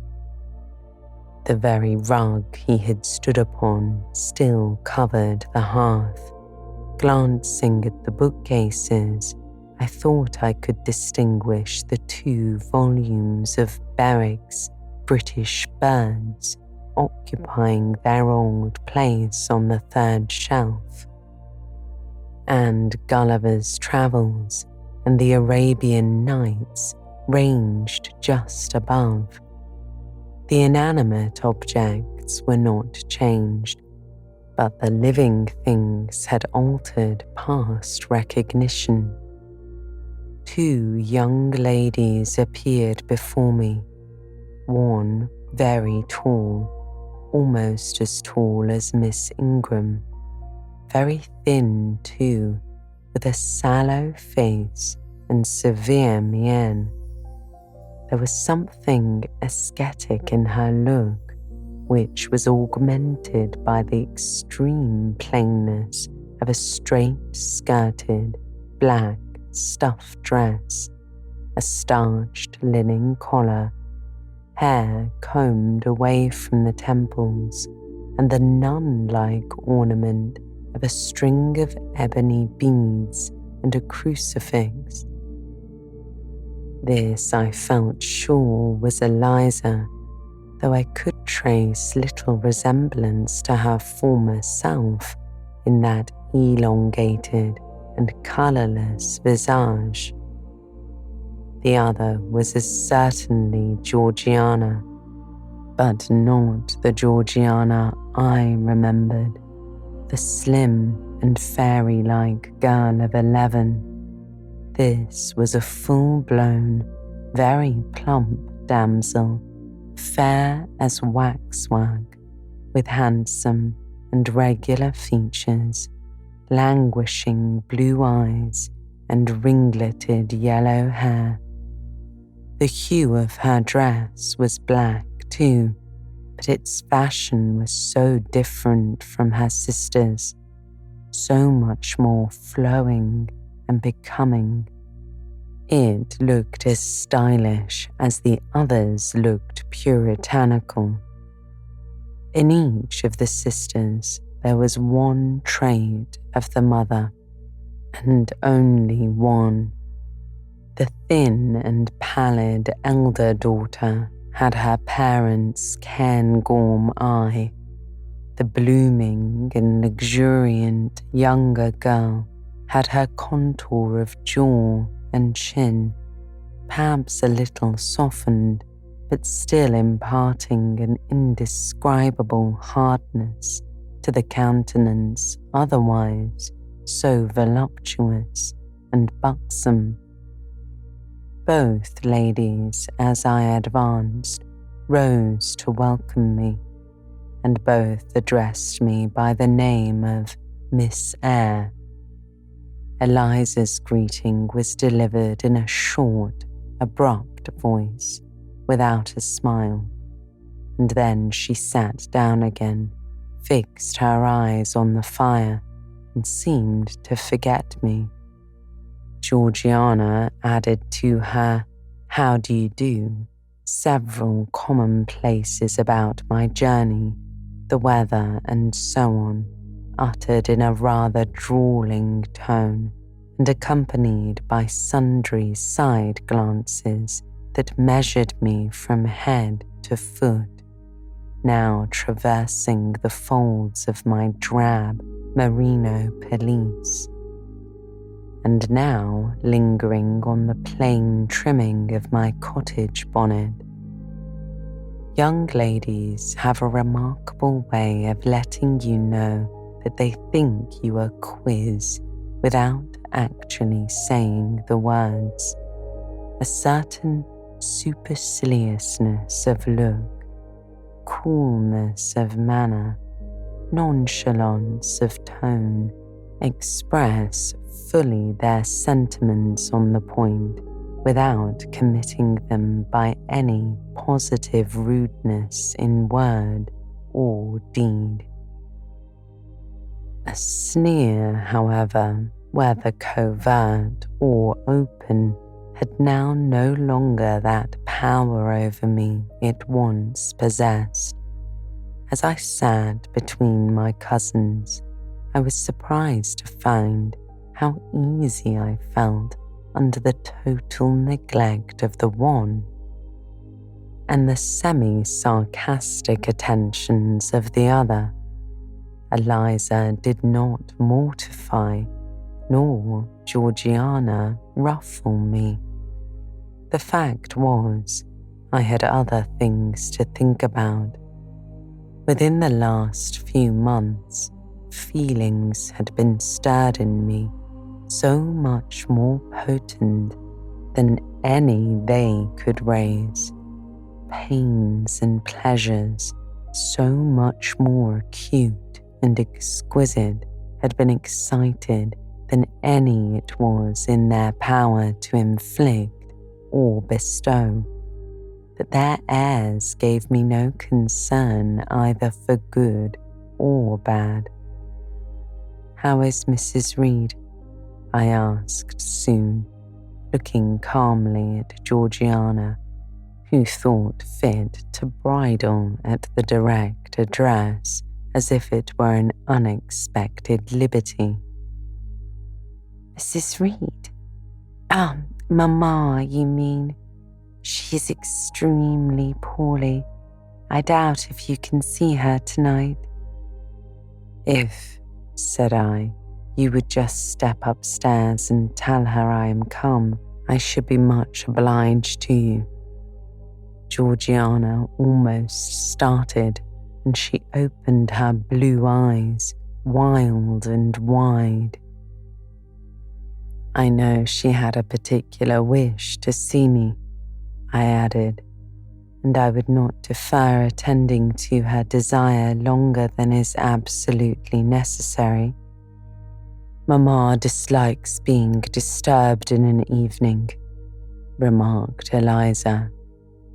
I soon rose, quietly took off my bonnet and gloves, uninvited, and said I would just step out to Bessie, who was, I dared say, in the kitchen, and ask her to ascertain whether Mrs. Reed was disposed to receive me or not tonight.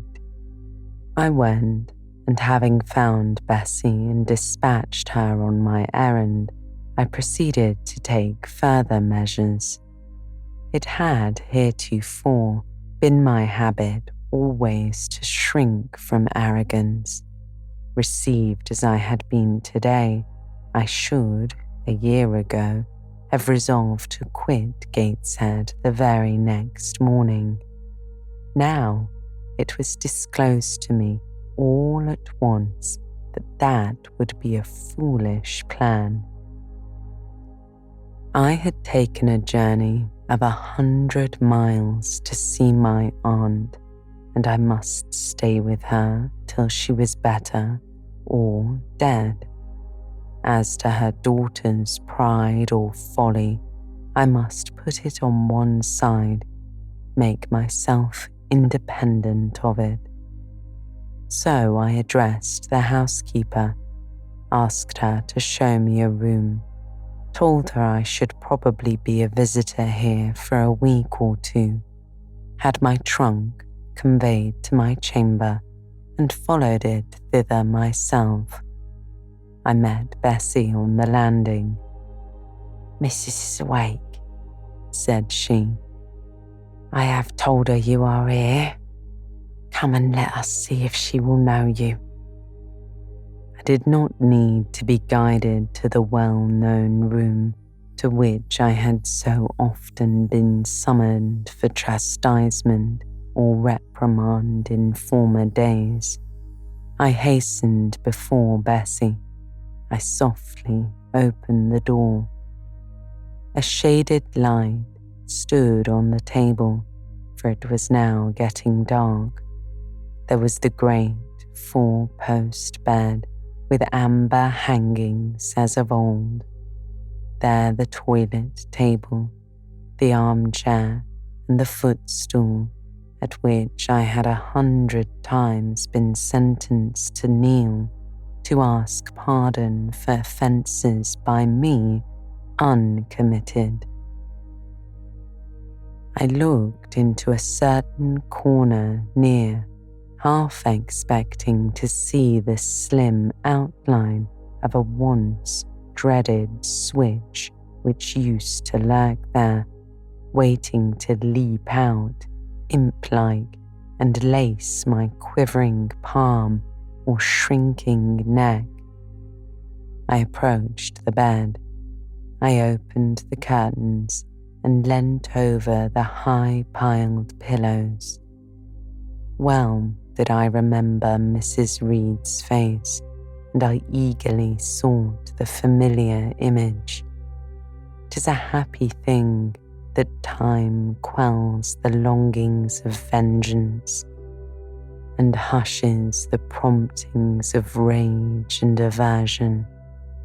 I had left this woman in bitterness and hate, and I came back to her now with no other emotion than a sort of ruth for her great sufferings and a strong yearning to forget and to forgive all injuries, to be reconciled and clasp hands in amity. The well-known face was there, stern, relentless as ever.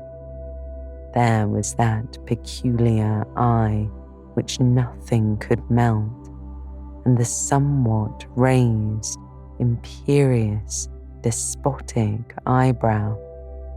How often had it lowered on me menace and hate, and how the recollection of childhood's terrors and sorrows revived as I traced its harsh line now. And yet I stooped down and kissed her. She looked at me. "Is this Jane Eyre?" she said. "Yes, Aunt Reed. How are you, dear aunt?" I had once vowed that I would never call her aunt again.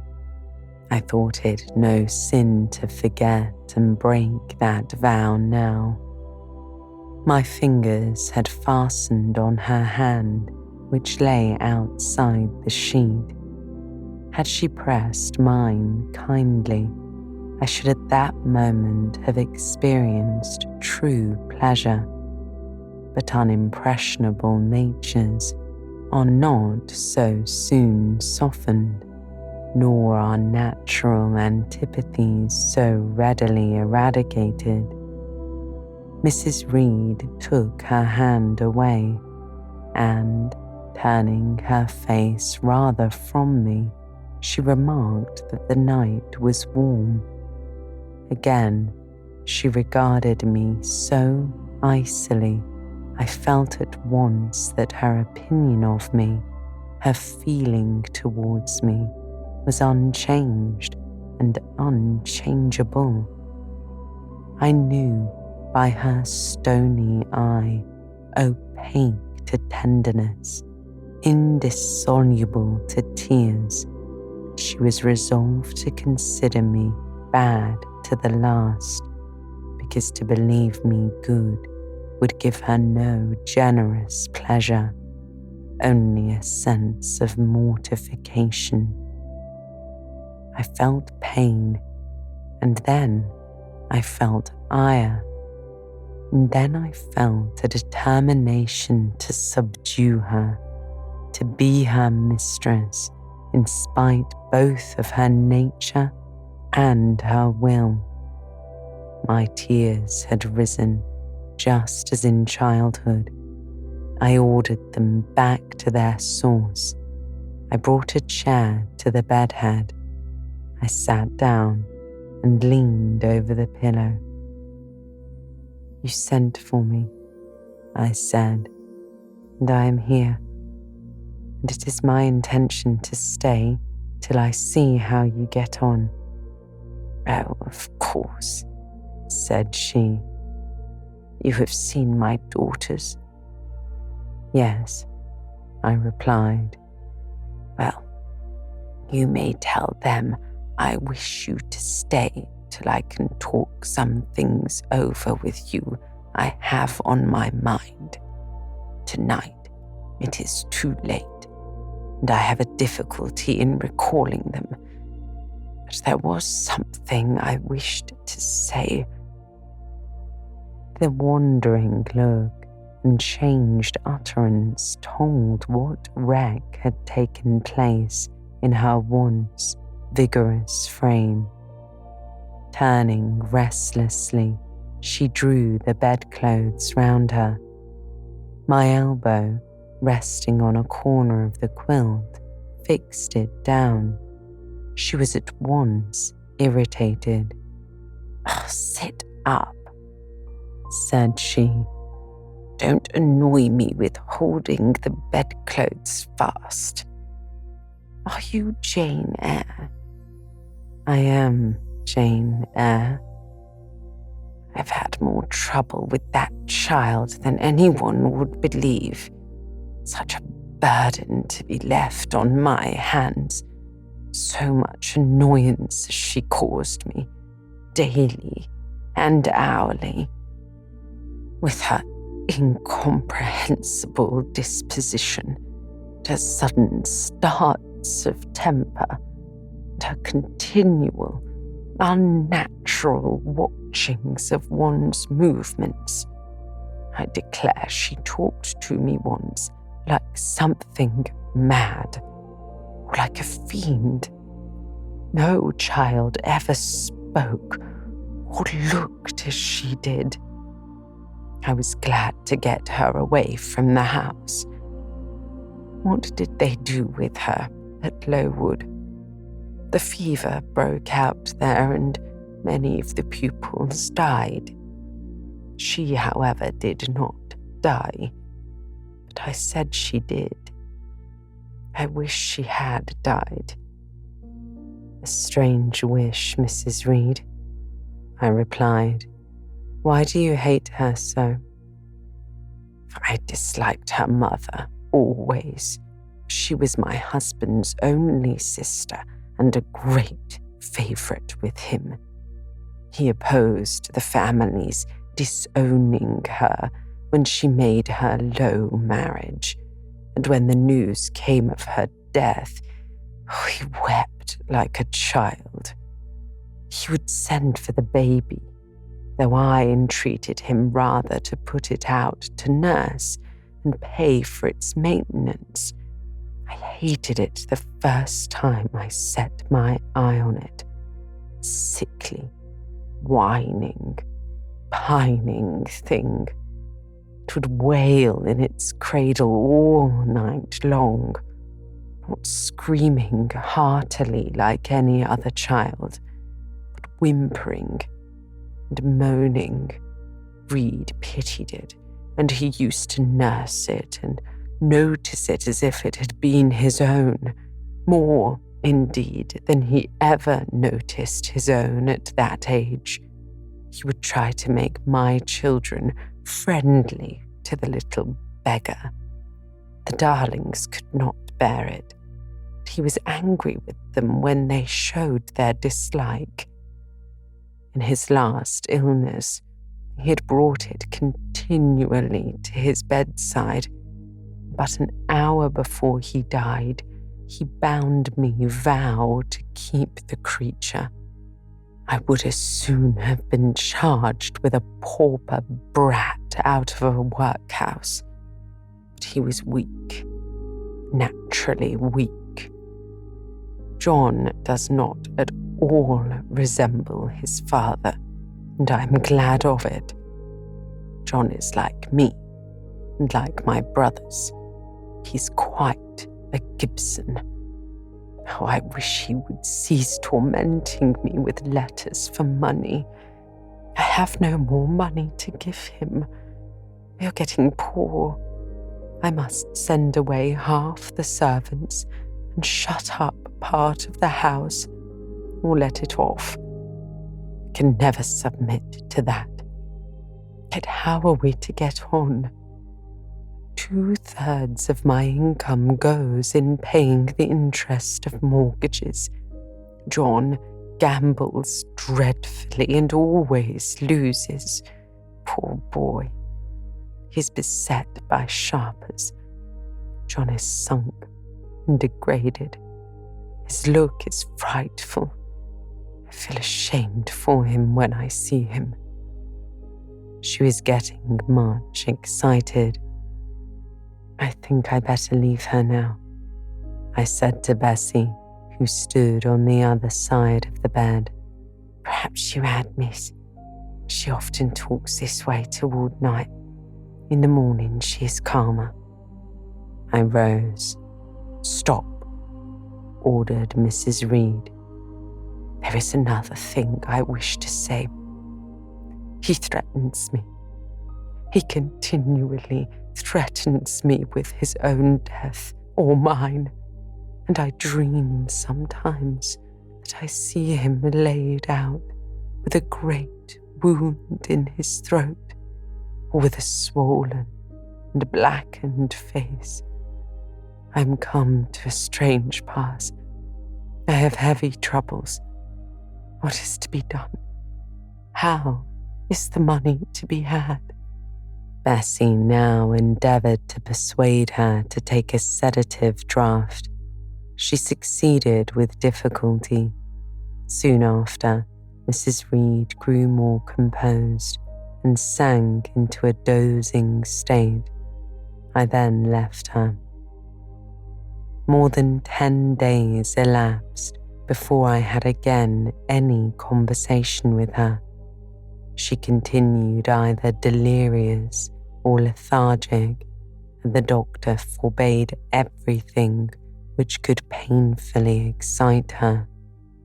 Meantime, I got on as well as I could with Georgiana and Eliza. They were very cold indeed at first.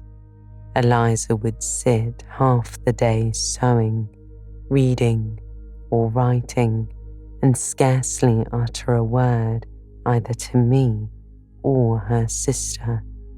Georgiana would chatter nonsense to her canary bird by the hour and take no notice of me, but I was determined not to seem at a loss for occupation or amusement. I had brought my drawing materials with me, and they served me for both. Provided with a case of pencils and some sheets of paper, I used to take a seat apart from them near the window and busy myself in sketching fancy vignettes representing any scene that happened momentarily to shape itself in the ever-shifting kaleidoscope of imagination. A glimpse of sea between two rocks, the rising moon, and a ship crossing its disk.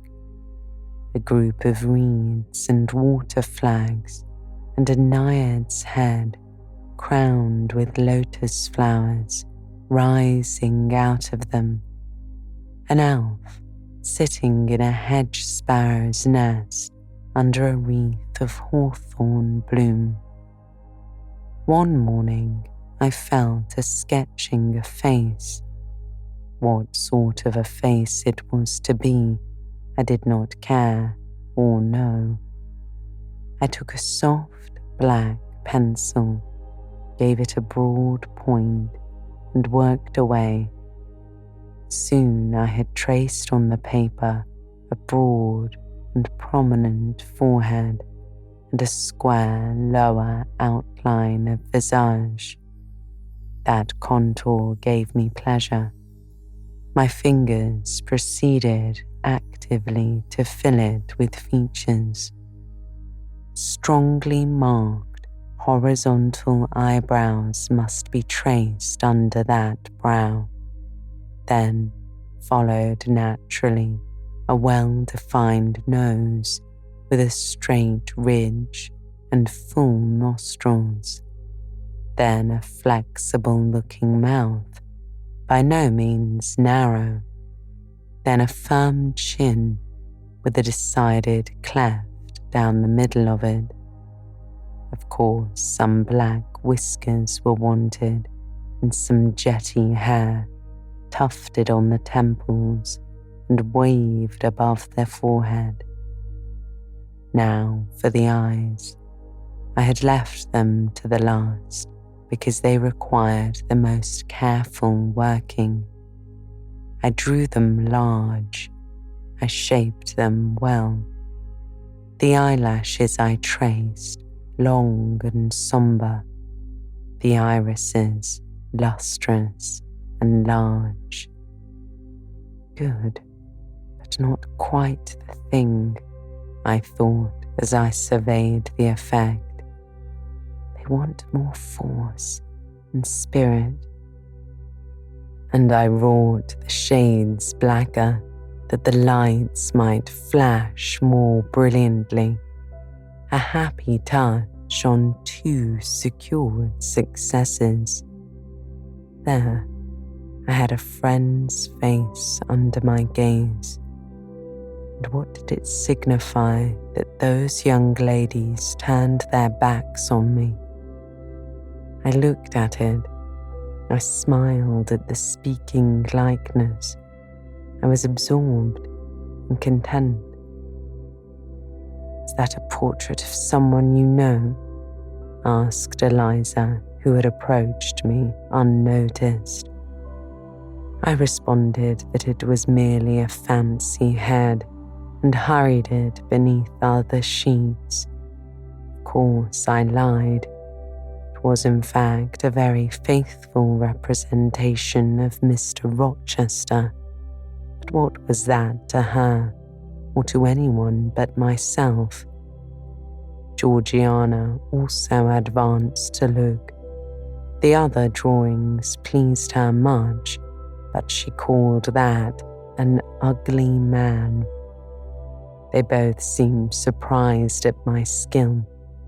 I offered to sketch their portraits, and each in turn sat for a pencil outline. Then Georgiana produced her album.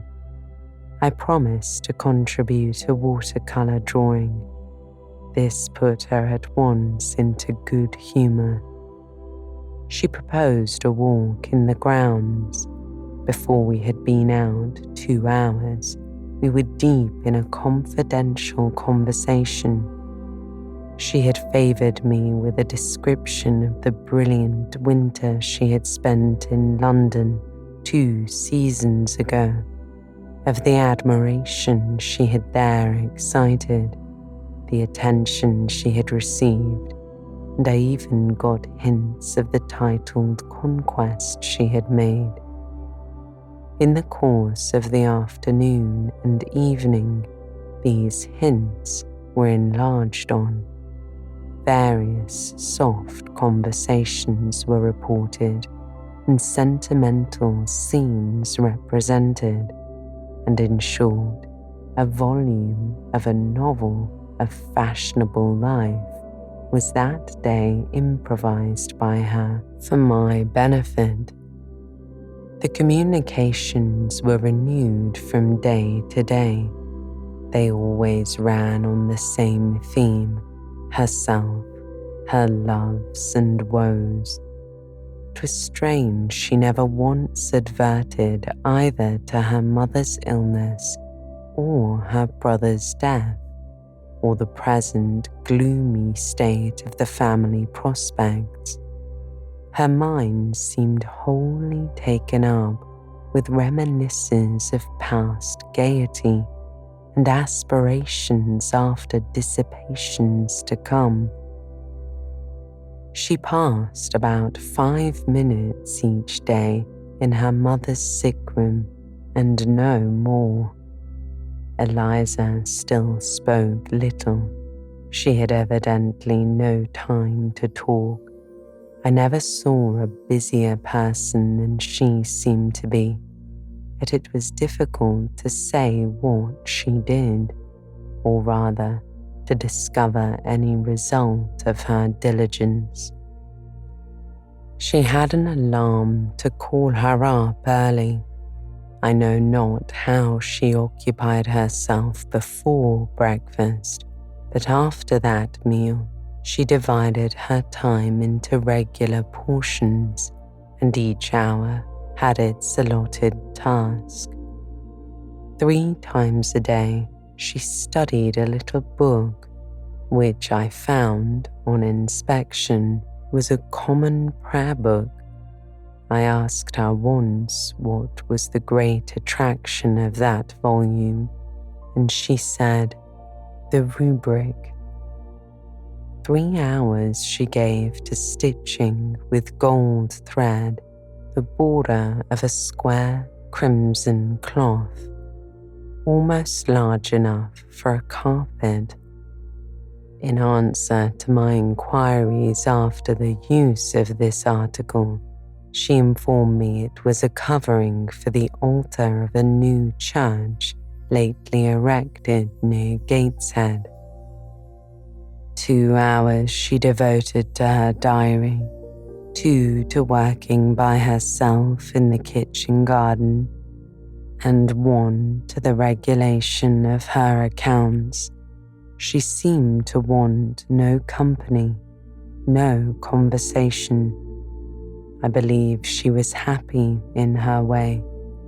This routine sufficed for her, and nothing annoyed her so much as the occurrence of any incidents which forced her to vary its clockwork regularity.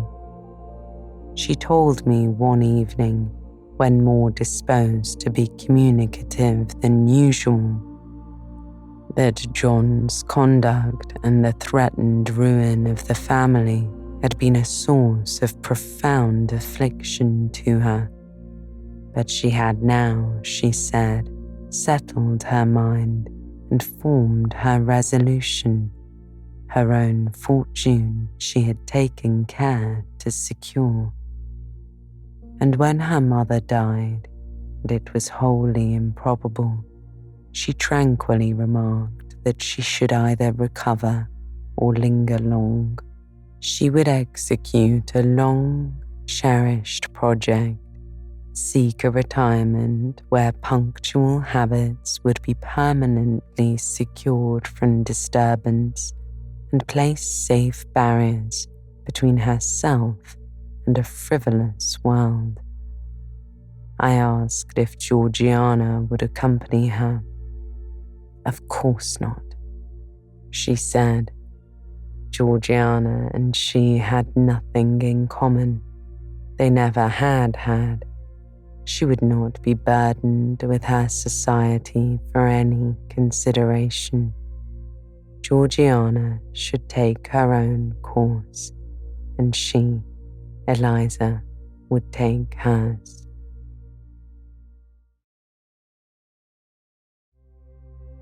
Chapter 21 continued. Georgiana, when not unburdening her heart to me, spent most of her time in lying on the sofa, fretting about the dullness of the house, and wishing over and over again that her Aunt Gibson would send her an invitation up to town. "It would be so much better," she said, "if she could only get out of the way for a month or 2 till it was all over." I did not ask what she meant by all being over, but I suppose she referred to the expected decease of her mother and the gloomy sequel of funeral rites.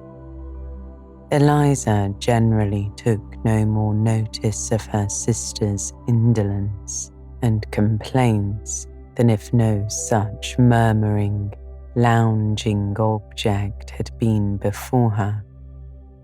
One day, however, as she put away her account book and unfolded her embroidery, she suddenly took her up thus: "Georgiana, a more vain and absurd animal than you was certainly never allowed to cumber the earth. You had no right to be born, for you make no use of life. Instead of living for, in, and with yourself, as a reasonable being ought, you seek only to fasten your feebleness on some other person's strength. If no one can be found willing to burden her or himself with such a fat, weak, puffy, useless thing, you cry out that you are ill-treated, neglected, and miserable. Then, too, existence for you must be a scene of continual change and excitement, or else the world is a dungeon. You must be admired, you must be courted, you must be flattered, you must have music, dancing, and society, or you languish, you die away. Have you no sense to devise a system which will make you independent of all efforts and all wills but your own? Take one day, share it into sections. To each section apportion its task.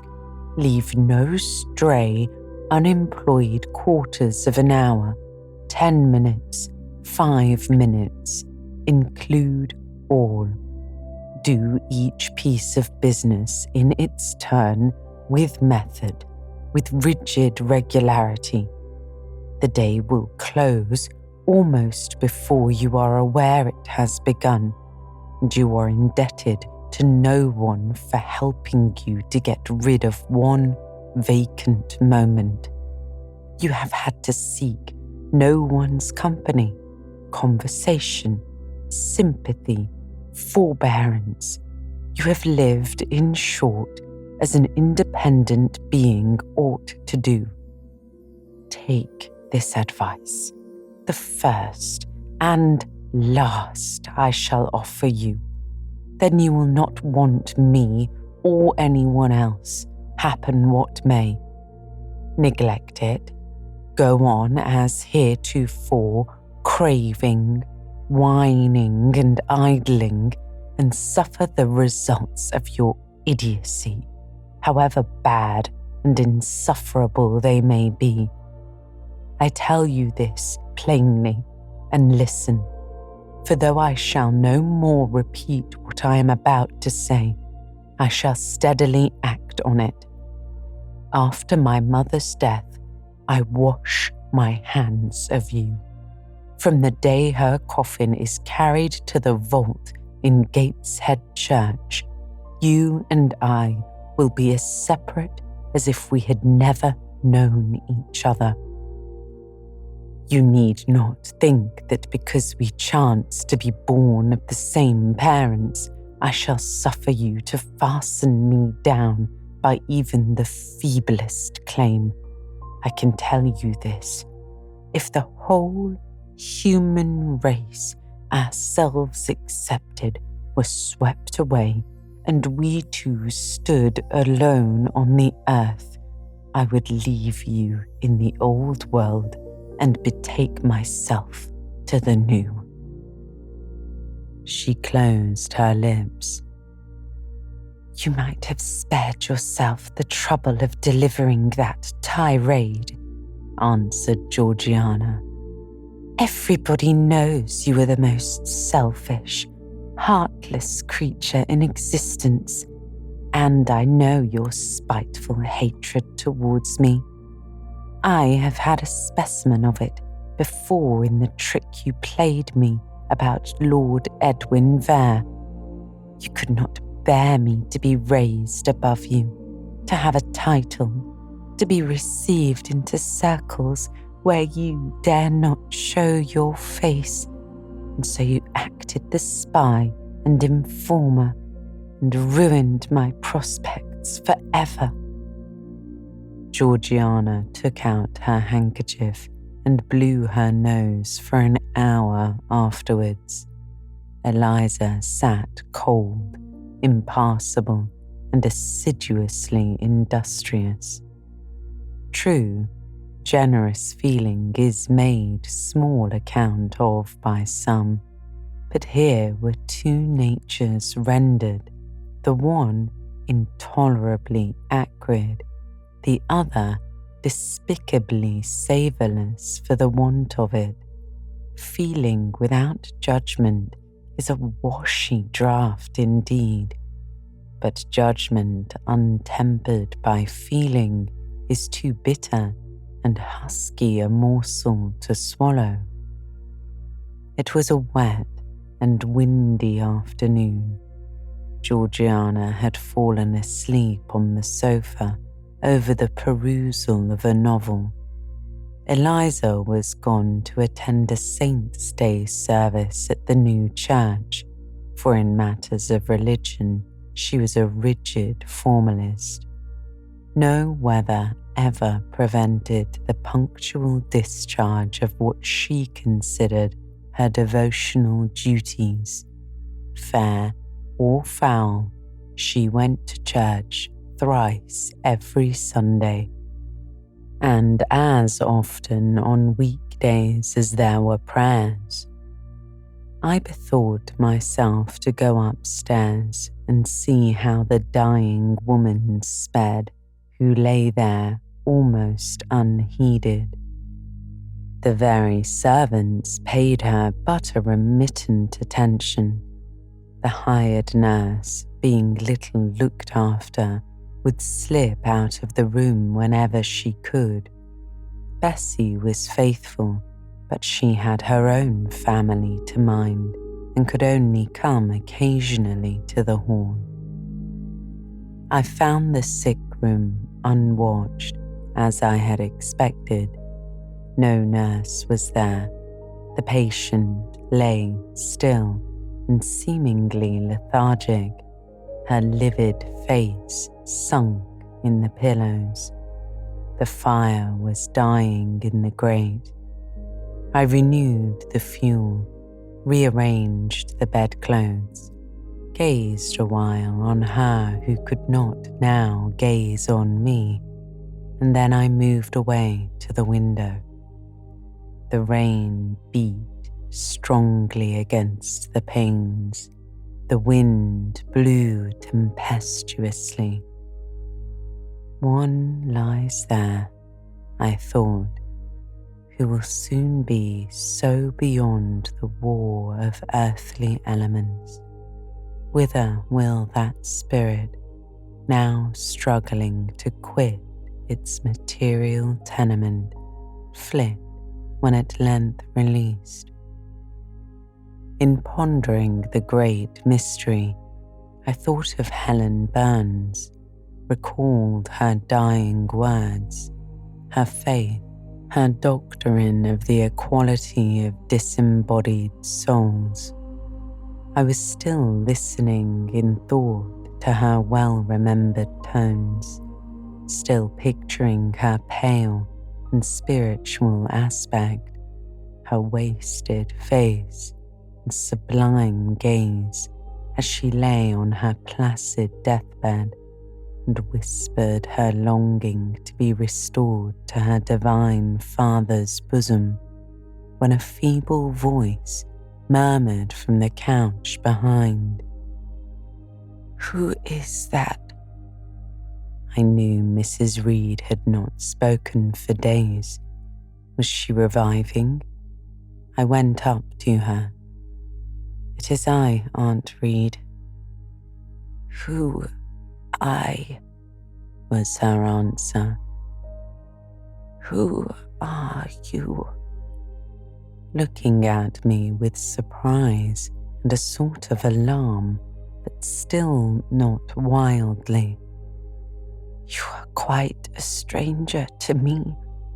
Where is Bessie?" "She is at the lodge, Aunt." "Aunt," she repeated. "Who calls me aunt? You are not one of the Gibsons, and yet I know you. That face, and the eyes and forehead, quite familiar to me. You are like... why, you are like Jane Eyre." I said nothing. I was afraid of occasioning some shock by declaring my identity. "Yet," said she, "I am afraid it is a mistake. My thoughts deceive me. I wished to see Jane Eyre, and I fancy a likeness where none exists. Besides, in 8 years she must be so changed." I now gently assured her that I was the person she supposed and desired me to be, and seeing that I was understood and that her senses were quite collected, I explained how Bessie had sent her husband to fetch me from Thornfield. "I am very ill, I know," she said ere long. "I was trying to turn myself a few minutes since, and I find I cannot move a limb. It is as well I should ease my mind before I die.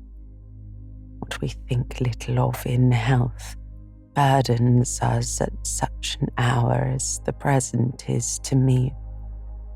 Is the nurse here? Or is there no one in the room but you?"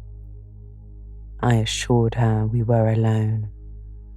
"Well, I have twice done you a wrong, which I regret now. One was in breaking the promise which I gave my husband to bring you up as my own child. The other..." She stopped. "After all, it is of no great importance, perhaps," she murmured to herself. "And then I may get better. To humble myself so to her is painful." She made an effort to alter her position, but failed. Her face changed. She seemed to experience some inward sensation, the precursor, perhaps, of the last pang. "Well, I must get it over. Eternity is before me. I had better tell her. Go to my dressing case, open it, and take out a letter you will see there," she instructed. I obeyed her directions. "Read the letter," she said. It was short and thus conceived. "Madam, will you have the goodness to send me the address of my niece, Jane Eyre, and to tell me how she is? It is my intention to write shortly and desire her to come to me at Madeira. Providence has blessed my endeavours to secure a competency, and as I am unmarried and childless, I wish to adopt her during my life and bequeath her at my death whatever I may have to leave. I am, Madam, etc., John Eyre, Madeira." 'Twas dated 3 years back. "Why did I never hear of this?" I asked. "Because I disliked you too fixedly and thoroughly ever to lend a hand in lifting you to prosperity," she replied. "I could not forget your conduct to me, Jane. The fury with which you once turned on me, the tone in which you declared you abhorred me the worst of anybody in the world, the unchildlike look and voice with which you affirmed that the very thought of me made you sick, and asserted that I had treated you with miserable cruelty.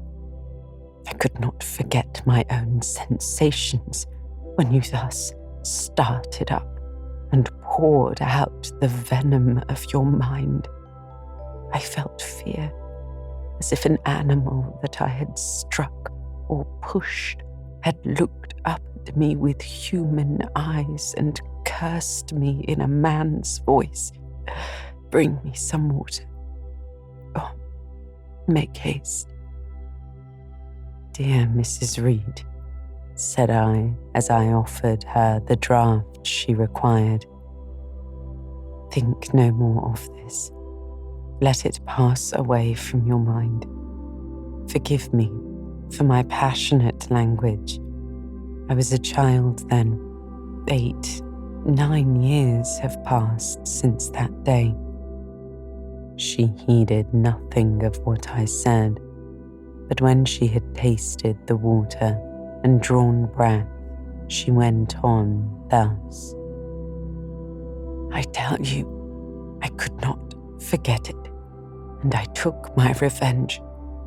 For you to be adopted by your uncle and placed in a state of ease and comfort was what I could not endure. I wrote to him. I said I was sorry for his disappointment, but Jane Eyre was dead. She had died of typhus fever at Lowood. Now, act as you please. Write and contradict my assertion. Expose my falsehood as soon as you like. You were born, I think, to be my torment. My last hour is racked by the recollection of a deed which, but for you, I should never have been tempted to commit. If you could but be persuaded to think no more of it, Aunt, and to regard me with kindness and forgiveness," I began. "You have a very bad disposition," said she, "and one to this day I feel it impossible to understand. How for 9 years you could be patient and quiescent under any treatment, and in the 10th break out all fire and violence, I can never comprehend. My disposition is not so bad as you think. I am passionate, but not vindictive. Many a time as a little child, I should have been glad to love you if you would have let me. And I long earnestly to be reconciled to you now. Kiss me, Aunt." I approached my cheek to her lips. She would not touch it. She said I oppressed her by leaning over the bed and again demanded water. As I laid her down, for I raised her and supported her on my arm while she drank, I covered her ice-cold and clammy hand with mine. The feeble fingers shrank from my touch. The glazing eyes shunned my gaze. "Love me then, or hate me as you will," I said at last. "You have my full and free forgiveness. Ask now for God's and be at peace." Poor, suffering woman. It was too late for her to make now the effort to change her habitual frame of mind. Living, she had ever hated me. Dying, she must hate me still. The nurse now entered, and Bessie followed. I yet lingered half an hour longer, hoping to see some sign of amity, but she gave none. She was fast relapsing into stupor, nor did her mind again rally. At 12 o'clock that night, she died. I was not present to close her eyes, nor were either of her daughters. They came to tell us the next morning that it was all over. She was by that time laid out. Eliza and I went to look at her. Georgiana, who had burst out into loud weeping, said she dared not go. There was stretched Sarah Reed's once robust and active frame, rigid and still. Her eye of flint was covered with its cold lid. Her brow and strong traits wore yet the impress of her inexorable soul. A strange and solemn object was that corpse to me. I gazed on it with gloom and pain. Nothing soft, nothing sweet, nothing pitying or hopeful or subduing did it inspire. Only a grating anguish for her woes, not my loss, and a sombre, tearless dismay at the fearfulness of death in such a form. Eliza surveyed her parent calmly. After a silence of some minutes, she observed, "With her constitution, she should have lived to a good old age. Her life was shortened by trouble." And then a spasm constricted her mouth for an instant. As it passed away, she turned and left the room, and so did I. Neither of us had dropped a tear. Chapter 22. Mr. Rochester had given me but 1 week's leave of absence, yet a month elapsed before I quitted Gateshead. I wished to leave immediately after the funeral, but Georgiana entreated me to stay till she could get off to London, whither she was now at last invited by her uncle, Mr. Gibson, who had come down to direct his sister's interment and settle the family affairs. Georgiana said she dreaded being left alone with Eliza.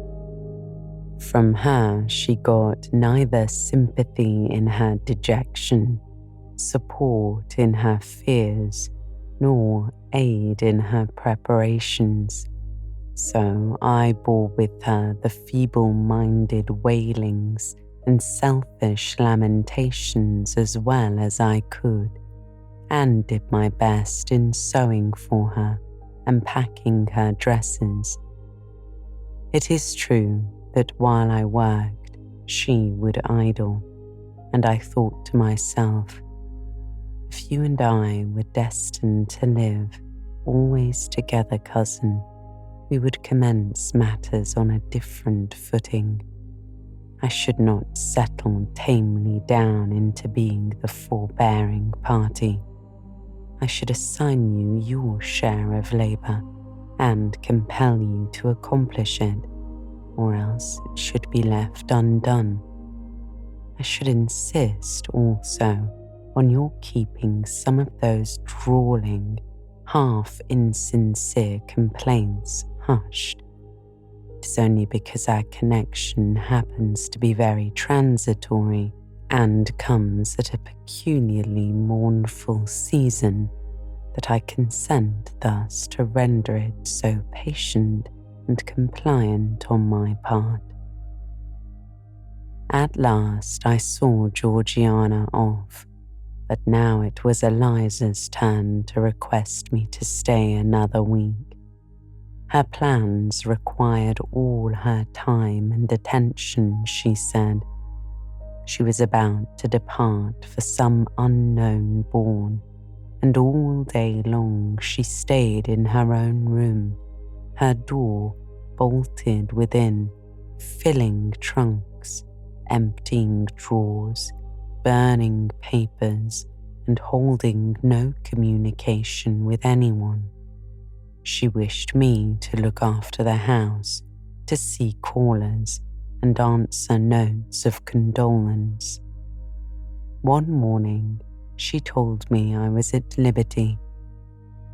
And, she added, I'm obliged to you for your valuable services and discreet conduct. There is some difference between living with such a one as you and with Georgiana. You perform your own part in life and burden no one. Tomorrow, she continued, I set out for the continent. I shall take up my abode in a religious house near Lille, a nunnery, you would call it. There I shall be quiet and unbothered. I shall devote myself for a time to the examination of the Roman Catholic dogmas and to a careful study of the workings of their system. If I find it to be, as I half suspect it is, the one best calculated to ensure the doing of all things decently and in order, I shall embrace the tenets of Rome and probably take the veil. I neither expressed surprise at this resolution nor attempted to dissuade her from it. The vocation will fit you to a hair, I thought. Much good may it do you. When we parted, she said, Goodbye, cousin Jane Eyre. I wish you well. You have some sense. I then returned, You are not without sense, cousin Eliza, but what you have, I suppose, in another year will be walled up alive in a French convent. However, it is not my business, and so it suits you. I don't much care. You are in the right, said she, and with these words we each went our separate way. As I shall not have occasion to refer either to her or her sister again, I may as well mention here that Georgiana made an advantageous match with a wealthy, worn-out man of fashion, and that Eliza actually took the veil, and is at this day superior of the convent where she passed the period of her novitiate, and which she endowed with her fortune. How people feel when they are returning home from an absence, long or short, I did not know. I had never experienced the sensation. I had known what it was to come back to Gateshead when a child after a long walk, to be scolded for looking cold or gloomy, and later what it was to come back from church to Lowood, to long for a plenteous meal and a good fire, and to be unable to get either. Neither of these returnings was very pleasant or desirable. No magnet drew me to a given point, increasing in its strength of attraction the nearer I came. The return to Thornfield was yet to be tried. My journey seemed tedious, very tedious. 50 miles one day, a night spent at an inn, 50 miles the next day. During the first 12 hours, I thought of Mrs. Reed in her last moments. I saw her disfigured and discoloured face, and heard her strangely altered voice. I mused on the funeral day, the coffin, the hearse, the black train of tenants and servants. Few was the number of relatives, the gaping vault, the silent church, the solemn service. Then I thought of Eliza and Georgiana. I beheld one the cynosure of a ballroom, the other the inmate of a convent cell, and I dwelt on and analysed their separate peculiarities of person and character. The evening arrival at a town scattered these thoughts. Night gave them quite another turn.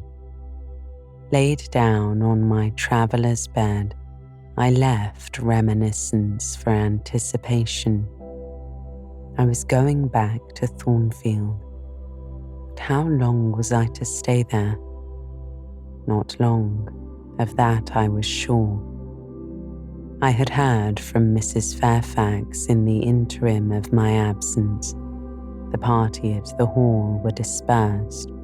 Mr. Rochester had left for London 3 weeks ago, but he was then expected to return in a fortnight. Mrs. Fairfax surmised that he was gone to make arrangements for his wedding, as he had talked of purchasing a new carriage. She said the idea of his marrying Miss Ingram still seemed strange to her, but from what everybody said, and from what she herself had seen, she could no longer doubt that the event would shortly take place. "You would be strangely incredulous if you did doubt it," was my mental comment. "I don't doubt it." The question followed, where was I to go? I dreamt of Miss Ingram all the night. In a vivid morning dream, I saw her closing the gates of Thornfield against me and pointing me out another road. And Mr. Rochester looked on with his arms folded, smiling sardonically as it seemed at both her and me. I had not notified to Mrs. Fairfax the exact day of my return, for I did not wish either car or carriage to meet me at Millcote. I proposed to walk the distance quietly by myself, and very quietly, after leaving my box in the ostler's care, did I slip away from the George Inn about 6 o'clock of a June evening and take the old road to Thornfield, a road which lay chiefly through fields and was now little frequented. It was not a bright or splendid summer evening, though fair and soft.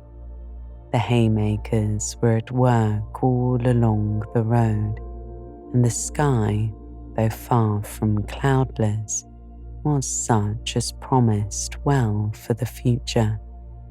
Its blue, where blue was visible, was mild and settled, and its cloud strata high and thin. The west, too, was warm. No watery gleam chilled it. Seemed as if there was a fire lit, an altar burning behind its screen of marbled vapour, and out of apertures shone a golden redness. I felt glad as the road shortened before me, so glad that I stopped once to ask myself what that joy meant, and to remind reason that it was not to my home I was going, or to a permanent resting place, or to a place where fond friends looked out for me and waited my arrival. "Mrs. Fairfax will smile you a calm welcome, to be sure," said I, "and little Adele will clap her hands and jump to see you. But you know very well you are thinking of another than they, and that he is not thinking of you. But what is so headstrong as youth?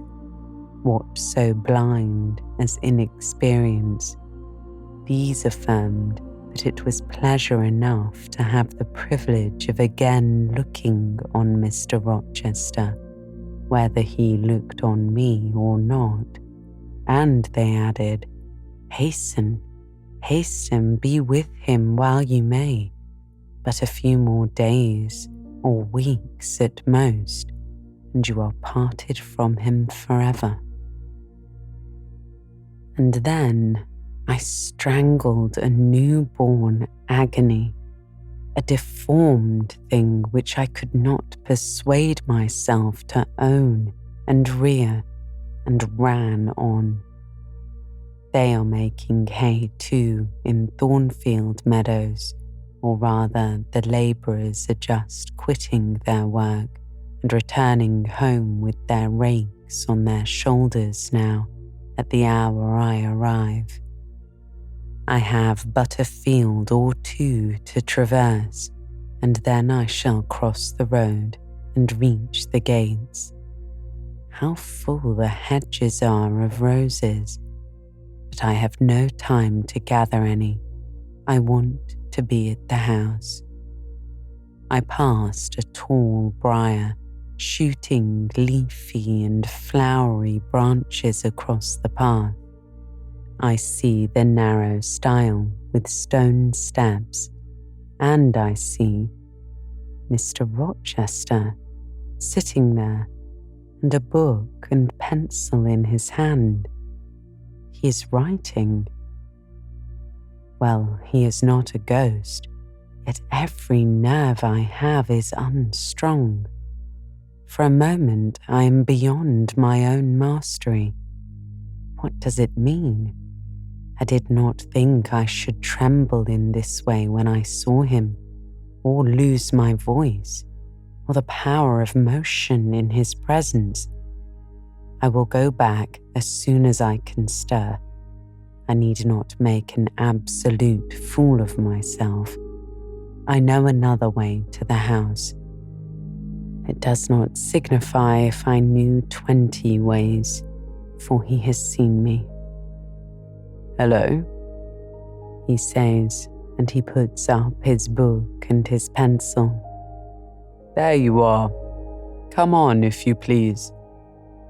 I suppose I do come on, though in what fashion I know not, being scarcely cognizant of my own movements and solicitous only to appear calm, and above all, to control the working muscles of my face, which I feel rebel insolently against my will and struggle to express what I had resolved to conceal. But I have a veil. It is down. I may make shift yet to behave with decent composure. And is this Jane Eyre? Are you coming from Millcote? And on foot? Yes, just one of your tricks not to send for a carriage and come clattering over street and road like a common mortal, but to steal into the vicinage of your home along with twilight, just as if you were a dream or a shade. What the deuce have you done with yourself this last month?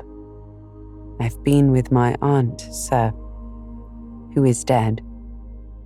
A true Janian reply. Good angels be my guard.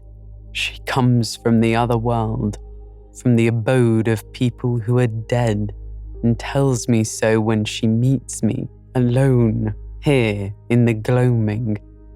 If I dared, I'd touch you, to see if you were substance or shadow, you elf. As soon as I'd offer to take hold of a blue will-o'-the-wisp light in a marsh. Truant, he added, when he paused an instant, absent from me a whole month, and forgetting me quite, I'll be sworn. I knew there would be pleasure in meeting my master again, even though broken by the fear that he was so soon to cease to be my master, and by the knowledge that I was nothing to him. But there was ever in Mr. Rochester, so at least I thought, such a wealth of the power of communicating happiness that to taste but of the crumbs he scattered to stray and stranger birds like me was to feast genially. His last words were balm. They seemed to imply that it imported something to him whether I forgot him or not, and he had spoken of Thornfield as my home. Would that it were my home. He did not leave the stile, and I hardly liked to ask to go by.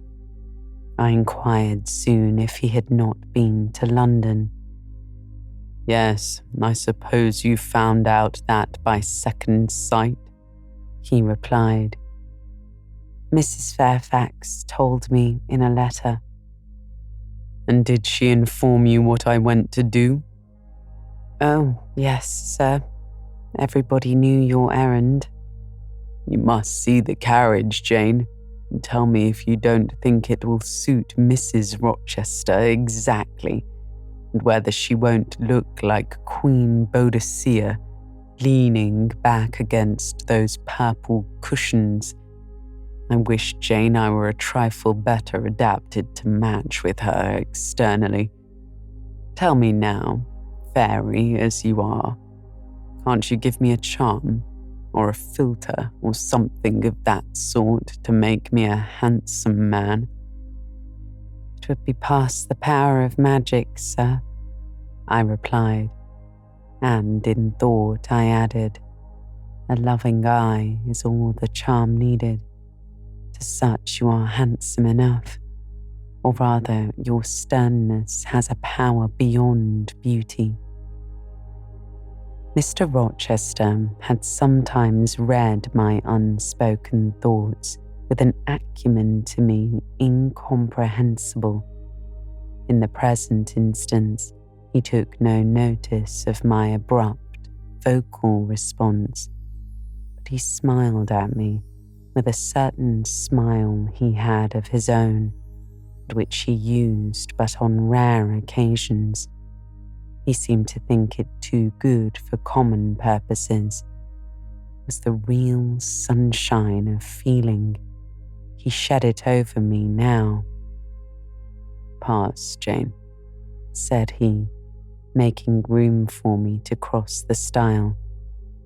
Go up home and stay your weary little wandering feet at a friend's threshold.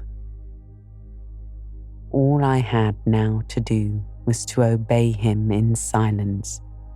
No need for me to colloquize further.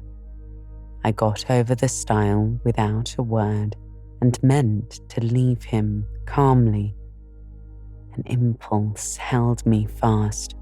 A force turned me round. I said, or something in me said for me and in spite of me, "Thank you, Mr. Rochester, for your great kindness.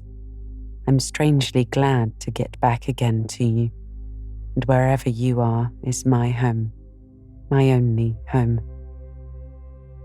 I walked on so fast that even he could hardly have overtaken me had he tried. Little Adele was half wild with delight when she saw me. Mrs. Fairfax received me with her usual plain friendliness. Leah smiled, and even Sophie bid me bonsoir with glee. This was very pleasant. There is no happiness like that of being loved by your fellow creatures and feeling that your presence is an addition to their comfort.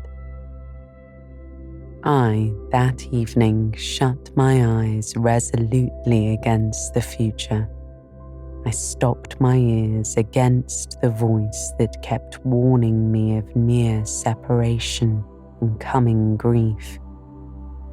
When tea was over and Mrs. Fairfax had taken her knitting, and I had assumed a low seat near her, and Adele, kneeling on the carpet, had nestled close up to me, and a sense of mutual affection seemed to surround us with a ring of golden peace, I uttered a silent prayer that we might not be parted far or soon.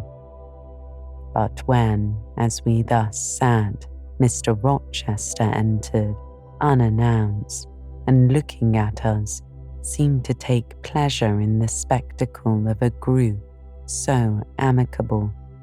When he said he supposed the old lady was all right now and that she had got her adopted daughter back again, and added that he saw Adele was ready to gobble up her English mother, I half ventured to hope that he would, even after his marriage, keep us together somewhere under the shelter of his protection, and not quite exiled from the sunshine of his presence.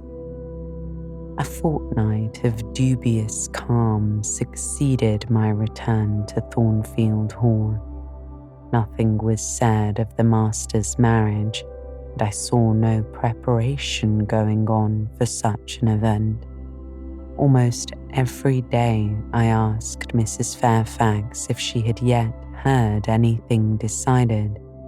Her answer was always in the negative. Once she said she had actually put the question to Mr. Rochester as to when he was going to bring his bride home, but he had answered her only by a joke and one of his strange looks, and she could not tell what to make of him. One thing specially surprised me, and that was there were no journeyings backward and forward, no visits to Ingram Park.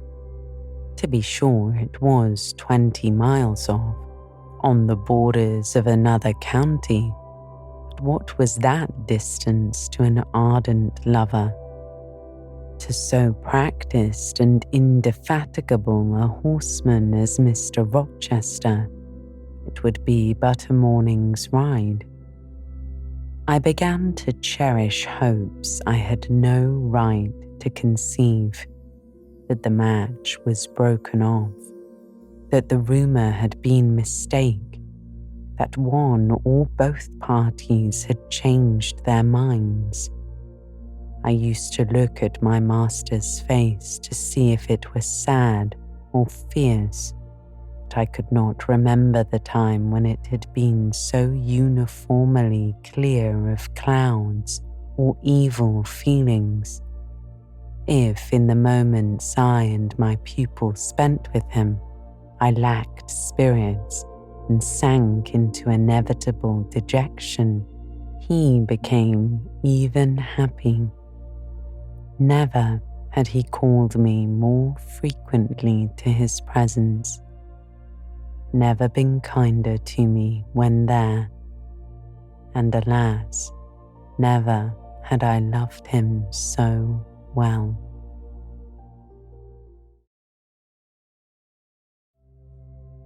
Chapter 23. A splendid midsummer shone over England.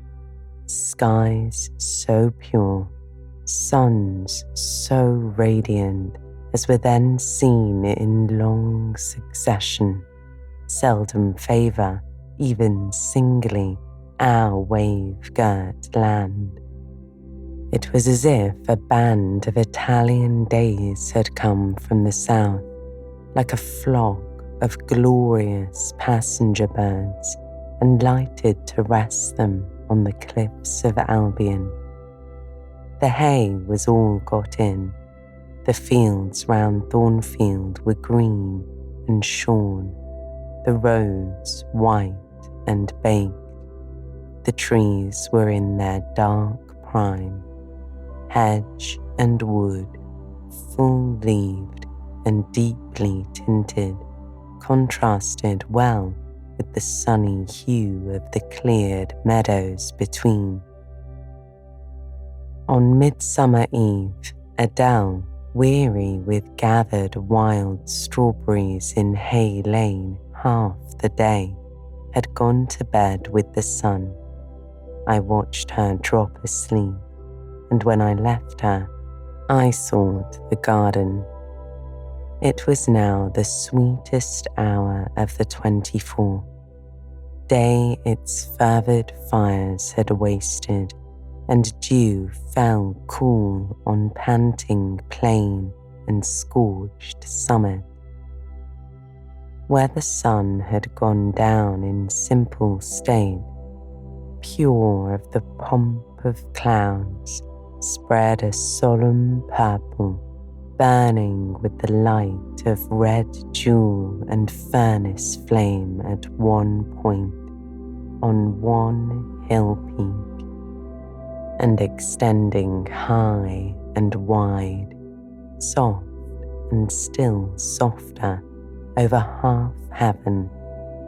The east had its own charm, all fine deep blue, and its own modest gem, a rising and solitary star. Soon it would boast the moon, but she was yet beneath the horizon. I walked a while on the pavement, but a subtle, well-known scent, that of a cigar, stole from some window. I saw the library casement open a handbreadth. I knew I might be watched thence, so I went apart into the orchard. No nook in the grounds more sheltered and more Eden-like. It was full of trees. It bloomed with flowers. A very high wall shut it out from the court on one side. On the other, a beech avenue screened it from the lawn. At the bottom was a sunk fence, its sole separation from lonely fields. A winding walk bordered with laurels and terminating in a giant horse chestnut, circled at the base by a seat, led down to the fence. Here one could wander unseen. While such honeydew fell, such silence reigned, such gloaming gathered, I felt as if I could haunt such shade forever.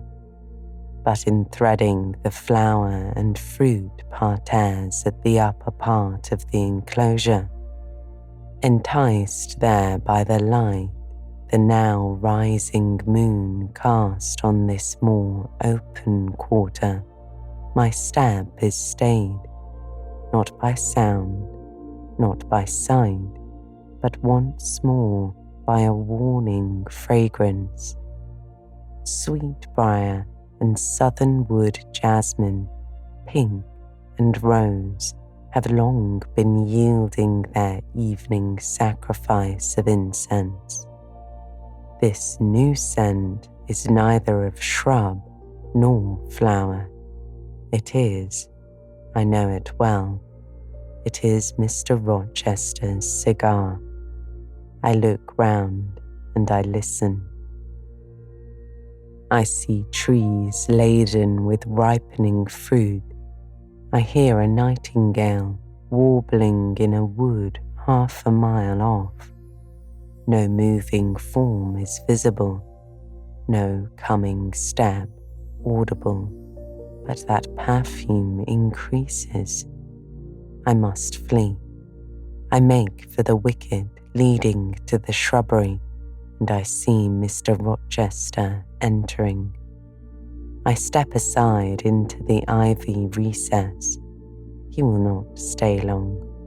He will soon return whence he came, and if I sit still, he will never see me. But no, eventide is as pleasant to him as to me, and this antique garden as attractive, and he strolls on, now lifting the gooseberry tree branches to look at the fruit, large as plums, with which they are laden, now taking a ripe cherry from the wall, now stooping towards a knot of flowers, either to inhale their fragrance or to admire the dew beads on their petals. A great moth goes humming by me, It alights on a plant at Mr. Rochester's foot. He sees it and bends to examine it. Now he has his back towards me, thought I, and he is occupied too. Perhaps if I walk softly, I can slip away unnoticed. I trode on an edging of turf that the crackle of the pebbly gravel might not betray me. He was standing amongst the beds, at a yard or two distant from where I had to pass, the moth apparently engaging him. I shall get by very well, I meditated. As I crossed his shadow, thrown long over the garden by the moon, not yet risen high, he said, quietly, without turning, "Jane, come and look at this fellow." I had made no noise. He had not eyes behind. Could his shadow feel?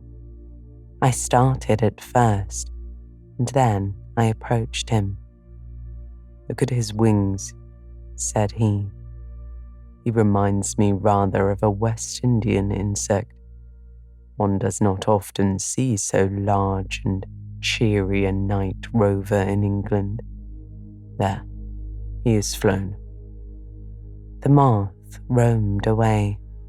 I was sheepishly retreating also, but Mr. Rochester followed me, and when we reached the wicket, he said, "Turn back. On so lovely a night it is a shame to sit in the house, and surely no one can wish to go to bed while sunset is thus at meeting with moonrise. It is one of my faults that though my tongue is sometimes prompt enough at an answer, there are times when it sadly fails me in framing an excuse, and always the lapse occurs at some crisis when a facile word or plausible pretext is specially wanted to get me out of painful embarrassment.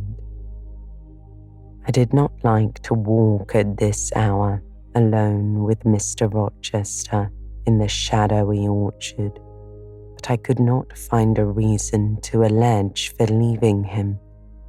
I followed with lagging step and thoughts busily bent on discovering a means of extrication, but he himself looked so composed and so grave also, I became ashamed of feeling any confusion. The evil, if evil existed or prospective there was, seeming to lie with me only. His mind was unconscious and quiet. "Jane," he recommenced as we entered the laurel walk and slowly strayed down in the direction of the sunk fence and the horse chestnut. "Thornfield is a pleasant place in summer, is it not?" "Yes, sir," I replied. "You must have become in some degree attached to the house, you who have an eye for natural beauties and a good deal of the organ of adhesiveness." "I am attached to it, indeed." "Though I don't comprehend how it is, I perceive you have acquired a degree of regard for that foolish little child Adele too, and even for the simple Dame Fairfax." "Yes, sir, in different ways. I have an affection for both." "And would be sorry to part with them?" "Yes." "Pity," he said, and sighed and paused. "It is always the way of events in this life," he continued presently. "No sooner have you got settled in a pleasant resting place than a voice calls out for you to rise and move on, but the hour of repose is expired." "Must I move on, sir?" I asked. "Must I leave Thornfield?" I believe you must, Jane. I am sorry, Janet, but I believe indeed you must. This was a blow, but I did not let it prostrate me. Well, sir, I shall be ready when the order to march comes. It is come now. I must give it tonight. Then you are going to be married, sir? Exactly. Precisely. With your usual acuteness, you have hit the nail straight on the head. Soon, sir? Very soon, that is, Miss Eyre. And you'll remember, Jane, the first time I, or rumour, plainly intimated to you that this was my intention, to put my old bachelor's neck into the sacred noose, to enter into the holy estate of matrimony, to take Miss Ingram to my bosom. In short, she's an extensive armful, but that's not to the point. One can't have too much of such a very excellent thing as my beautiful Blanche. Well, as I was saying, listen to me, Jane. You are not turning your head to look after more moths, are you? That was only a lady clock, child, flying away home. I wish to remind you that it was you who first said to me, with that discretion I respect in you, with that foresight, prudence, and humility which befit your responsible and dependent position, that in case I married Miss Ingram, that you and little Adele had better trot forthwith. I pass over the sort of slur conveyed in this suggestion on the character of my beloved. Indeed, when you are far away, Janet, I'll try to forget it. I shall notice only its wisdom, which is such that I have made my law of action.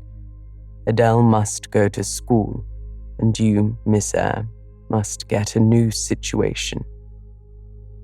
Yes, sir. I will advertise immediately. And meantime, I suppose... I was going to say, I suppose I may stay here till I find another shelter to betake myself to, but I stopped, feeling it would not do to risk a long sentence, for my voice was not quite under command. In about a month I hope to be a bridegroom, continued Mr. Rochester, and in the interim I shall myself look out for employment and an asylum for you. Thank you, sir. I'm sorry to give... But here he interrupted. Oh, no need to apologize. I consider that when a dependent does her duty as well as you have done yours, she has a sort of claim upon her employer for any little assistance he can conveniently render her. Indeed, I have already, through my future mother-in-law, heard of a place that I think will suit. It is to undertake the education of the 5 daughters of Mrs. Dionysius O'Gall of Bitternut Lodge, Connaught, Ireland. You'll like Ireland, I think. They're such warm-hearted people there, they say. 'Tis a long way off, sir. No matter. A girl of your sense will not object to the voyage or the distance. Not the voyage, but the distance. Then the sea is a barrier.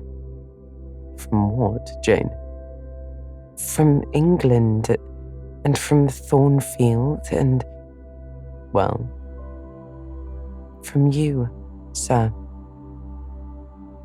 I said this almost involuntarily, and with as little sanction of free will, my tears gushed out. I did not cry so as to be heard, however. I avoided sobbing. The thought of Mrs. O'Gall and Bitternut Lodge struck cold to my heart, and colder the thought of all the brine and foam destined, as it seemed, to rush between me and the master at whose side I now walked, and the coldest remembrance of the wider ocean, wealth, caste, custom intervened between me and what I naturally and inevitably loved. "It is a long way," I again said. "It is, to be sure. And when you get to Bitternut Lodge, Connaught, Ireland, I shall never see you again, Jane. That's morally certain. I never go over to Ireland, and not having myself much of a fancy for the country. We have been good friends, Jane, have we not?" "Yes, sir." "And when friends are on the eve of separation, they like to spend the little time that remains to them close to each other. Come, we'll talk over the voyage and the parting quietly 30 minutes or so, while the stars enter into their shining life up in heaven yonder. Here is the chestnut tree. Here is the bench at its old roots. Come, we will sit here in peace tonight, though we should never more be destined to sit there together."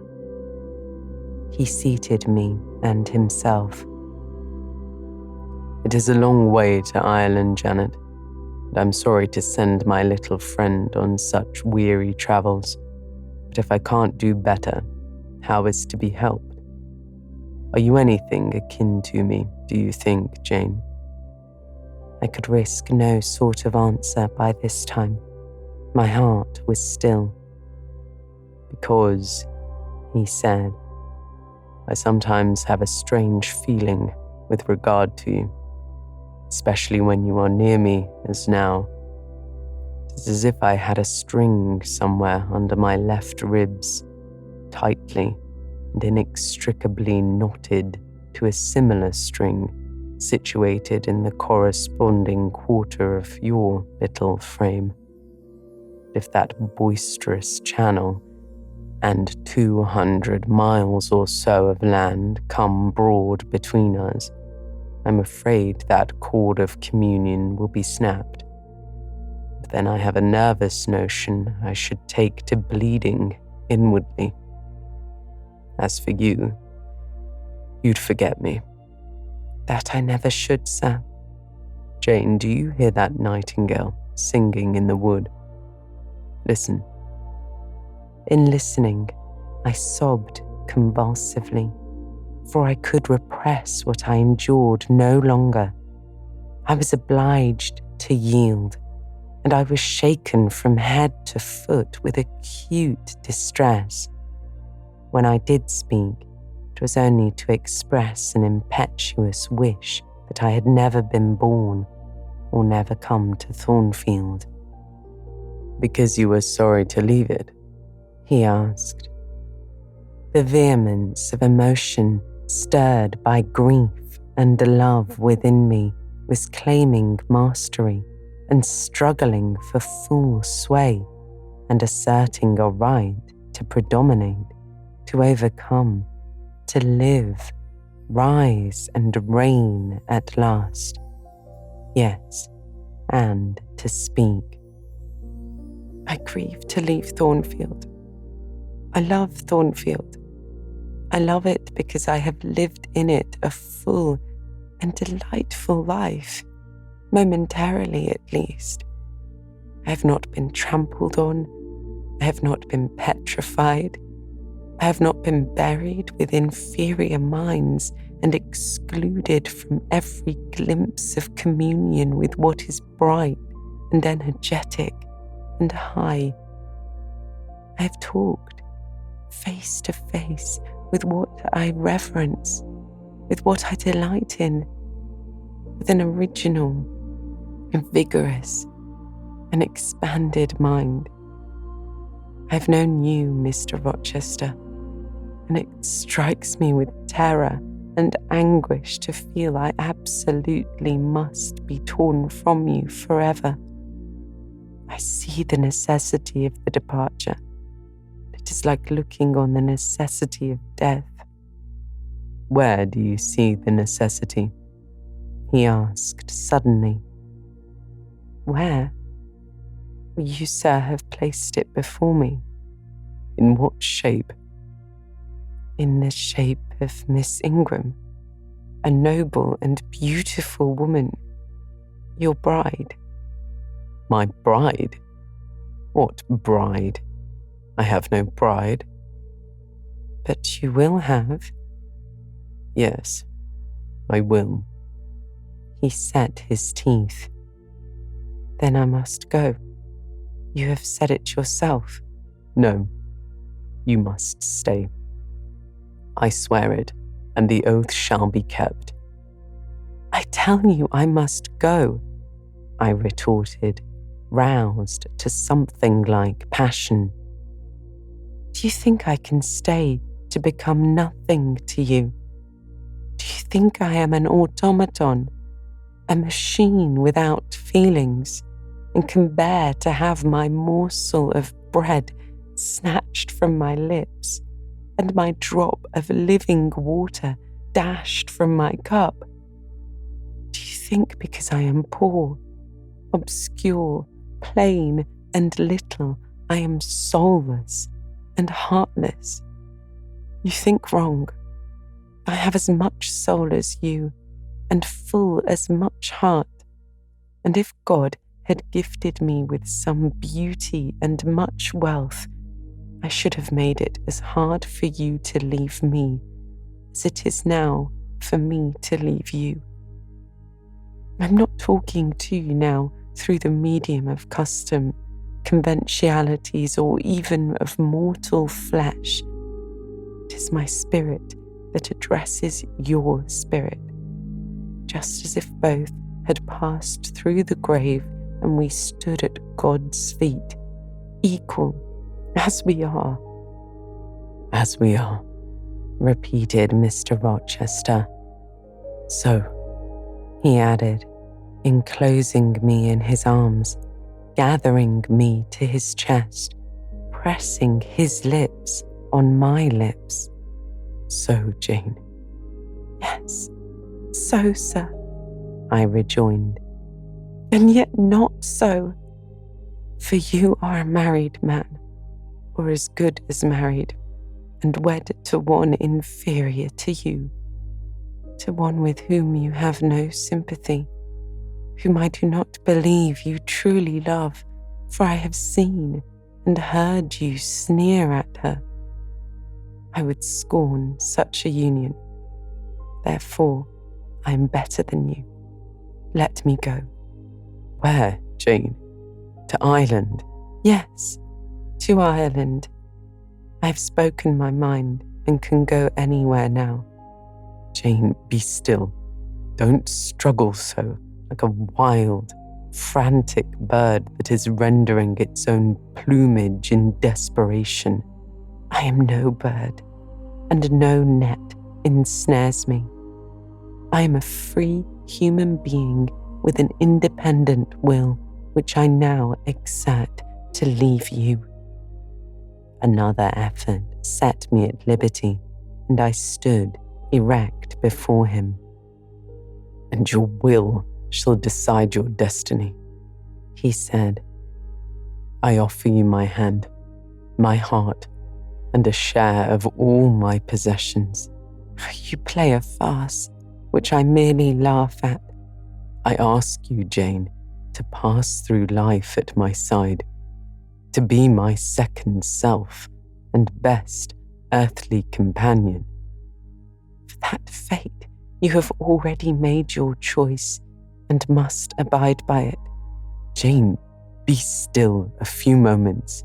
You are overexcited. I will be still too. A waft of wind came sweeping down the laurel walk and trembled through the boughs of the chestnut. It wandered away to an indefinite distance. It died. The nightingale's long song was then the only voice of the hour. In listening to it, I again wept. Mr. Rochester sat quiet, looking at me gently and seriously. Some time passed before he spoke. He at last said, "Come to my side, Jane, and let us explain and understand one another." "I will never again come to your side," I replied. "I am torn away now and cannot return." "But Jane, I summon you as my wife. It is you only I intend to marry." I was silent. I thought he mocked me. "Come, Jane, come hither." "Your bride stands between us." He rose and with a stride reached me. "My bride is here," he said, again drawing me to him. "because my equal is here, and my likeness. Jane, will you marry me?" Still I did not answer, and still I writhed myself from his grasp, for I was still incredulous. "Do you doubt me, Jane?" "Entirely." "You have no faith in me?" "Not a whit." "Am I a liar in your eyes?" he asked passionately. "Little skeptic, you shall be convinced. What love have I for Miss Ingram? None, and that you know. What love has she for me? None. As I have taken pains to prove, I caused a rumour to reach her that my fortune was not a third of what she supposed, and after that I presented myself to see the result. It was coldness, both from her and her mother. I could not marry Miss Ingram. You strange, you almost unearthly thing I love as my own flesh. You poor and obscure and small and plain as you are, I entreat you to accept me as a husband." "What? Me?" I returned, beginning in his earnestness and especially in his incivility to credit his sincerity. "Me, who have not a friend in the world but you, if you are my friend. Not a shilling but what you have given me." "You, Jane, I must have you for my own, entirely my own. Will you be mine? Say yes, quickly." "Mr. Rochester, let me look at your face. Turn to the moonlight." "Why?" "Because I want to read your countenance. Turn." "There. You will find it scarcely more legible than a crumpled, scratched page. Read on. Only make haste, for I suffer." His face was very much agitated and very much flushed. There were strong workings in the features, strange gleams in the eyes. "Jane, you torture me," he said, "with that searching and yet faithful and generous look. You torture me." "How can I do that? If you are true and your offer real, my only feelings to you must be gratitude and devotion. They cannot torture." "Gratitude," he said, and added wildly, "Jane, accept me, quickly. Say, Edward, give me my name. Edward, I will marry you." "Are you in earnest? Do you truly love me? Do you sincerely wish me to be your wife?" "I do, and if an oath is necessary to satisfy you, I swear it." "Then, sir, I will marry you." "Edward, my little wife," he returned. "Dear Edward," I replied. Come to me entirely now," he said, and added in his deepest tone, speaking in my ear as his cheek was laid on mine. Make my happiness, and I will make yours. Oh, God, pardon me, he subjoined ere long. And man, meddle not with me. I have her, and will hold her. There is no one to meddle, sir. I have no kindred to interfere. No, that is the best of it, he said. And if I had loved him less, I should have thought his accent and look of exultation frightening. But sitting by him, roused from the nightmare of parting, called to the paradise of union, I thought only of the bliss given me to drink in so abundant a flow. Again and again he said, "Are you happy, Jane?" And again I answered, "Yes." After which he murmured, "It will atone, it will atone. Have I not found her friendless and cold and comfortless? Will I not guard and cherish and solace her? Is there not love in my heart and constancy in my resolves? It will expire at God's tribunal. I know my Maker sanctions what I do. For the world's judgment, I wash my hands thereof. For man's opinion, I defy it." But what had befallen the night? The moon was not yet set, and we were all in shadow. I could scarcely see my master's face, near as I was. And what ailed the chestnut tree? It writhed and groaned, while wind roared in the laurel walk and came sweeping over us. "We must go in," said Mr. Rochester. "The weather changes. I could have sat with thee till morning, Jane." And so, thought I, could I with you. I should have said so, perhaps, but a livid, vivid spark leapt out of a cloud at which I was looking, and there was a crack, a crash, and a close rattling peal, and I thought only of hiding my dazzled eyes against Mr. Rochester's shoulder. The rain rushed down. He hurried me up the walk, through the grounds and into the house, but we were quite wet before we could pass the threshold. He was taking off my shawl in the hall and shaking the water out of my loosened hair when Mrs. Fairfax emerged from her room. I did not observe her at first, nor did Mr. Rochester. The lamp was lit. The clock was on the stroke of 12. "Hasten to take off your wet things," said he. "And before you go, good night. Good night, my darling." He kissed me repeatedly. When I looked up, on leaving his arms, there stood the widow, pale, grave, and amazed. I only smiled at her and ran upstairs. Explanation will do for another time, thought I.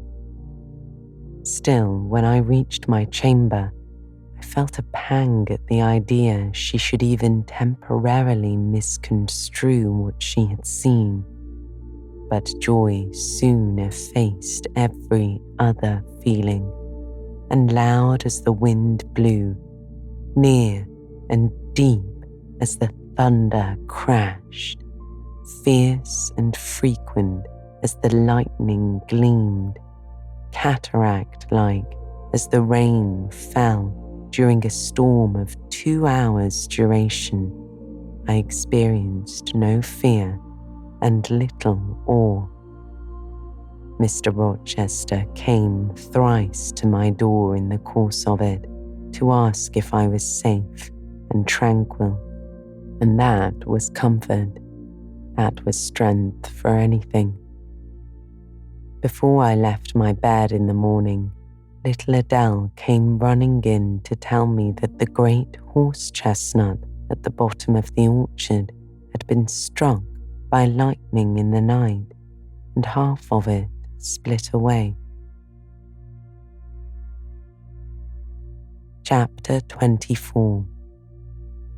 As I rose and dressed, I thought over what had happened and wondered if it were a dream.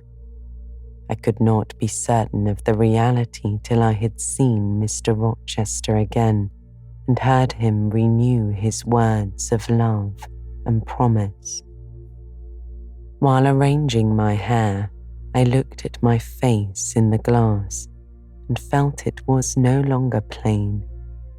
There was hope in its aspect and life in its colour, and my eyes seemed as if they had beheld the fount of fruition and borrowed beams from the lustrous ripple. I had often been unwilling to look at my master because I feared he could not be pleased at my look, but I was sure I might lift my face to his now and not cool his affection by its expression. I took a plain but clean and light summer dress from my drawer and put it on. It seemed no attire had ever so well become me, because none had I ever worn in so blissful a mood. I was not surprised when I ran down into the hall to see that a brilliant June morning had succeeded to the tempest of the night, and to feel through the open glass door the breathing of a fresh and fragrant breeze. Nature must be gladsome when I was so happy. A beggar woman and her little boy, pale, ragged objects both, were coming up the walk, and I ran down and gave them all the money I happened to have in my purse, some 3 or 4 shillings. Good or bad, they must partake of my jubilee. The rooks cawed, the blither birds sang, but none was so merry or so musical as my own rejoicing heart.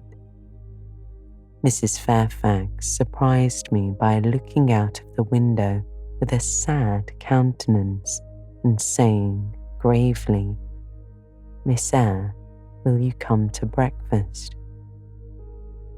During the meal she was quiet and cool, but I could not undeceive her then. I must wait for my master to give explanations, and so must she. I ate what I could, and then I hastened upstairs. I met Adele leaving the schoolroom. "Where are you going? It is time for lessons," I asked. "Mr. Rochester has sent me away to the nursery," she answered. "Where is he?" "In there," pointing to the apartment she had left. I went in, and there he stood. "Come and bid me good morning," said he. I gladly advanced, and it was not merely a cold word now, or even a shake of the hand that I received, but an embrace and a kiss. It seemed natural. It seemed genial to be so well loved, so caressed by him. "Jane, you look blooming and smiling and pretty," said he. "Truly pretty this morning. Is this my pale little elf? Is this my mustard seed? This sunny-faced girl with the dimpled cheek and rosy lips, the satin-smooth hazel hair, and the radiant hazel eyes? I had green eyes, reader, but you must excuse the mistake.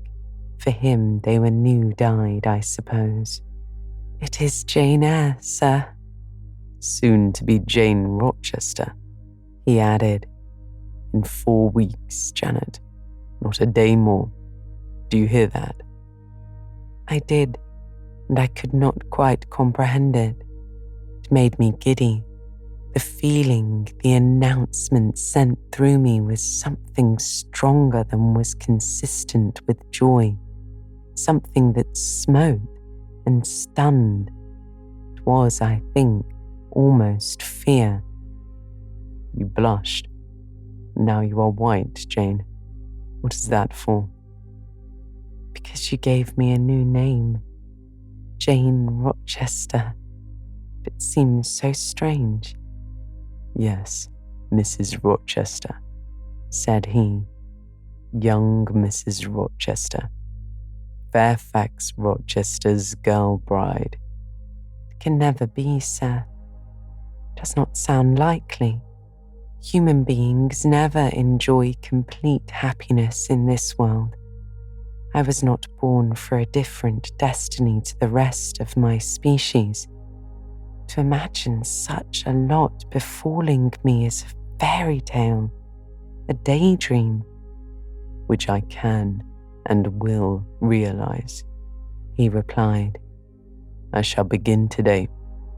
This morning I wrote to my banker in London to send me the certain jewels he has in his keeping, heirlooms for the ladies of Thornfield. In a day or two, I hope to pour them into your lap. For every privilege, every attention shall be yours that I would accord a peer's daughter if about to marry her. Oh, sir, never rain jewels. I don't like to hear them spoken of. Jewels for Jane Eyre sounds unnatural and strange. I would rather not have them. I will myself put the diamond chain around your neck and the circlet on your forehead, which it will become, for nature at least, has stamped her patent of nobility on this brow, Jane, and I will clasp the bracelets on these fine wrists and load these fairy-like fingers with rings. No, sir, no. Think of other subjects and speak of other things in another strain. Don't address me as if I were a beauty. I'm your plain, humble governess. You are a beauty in my eyes, and a beauty just after the desire of my heart, delicate and aerial. Puny and insignificant, you mean? You are dreaming, sir, or you are sneering. For God's sake, don't be ironical.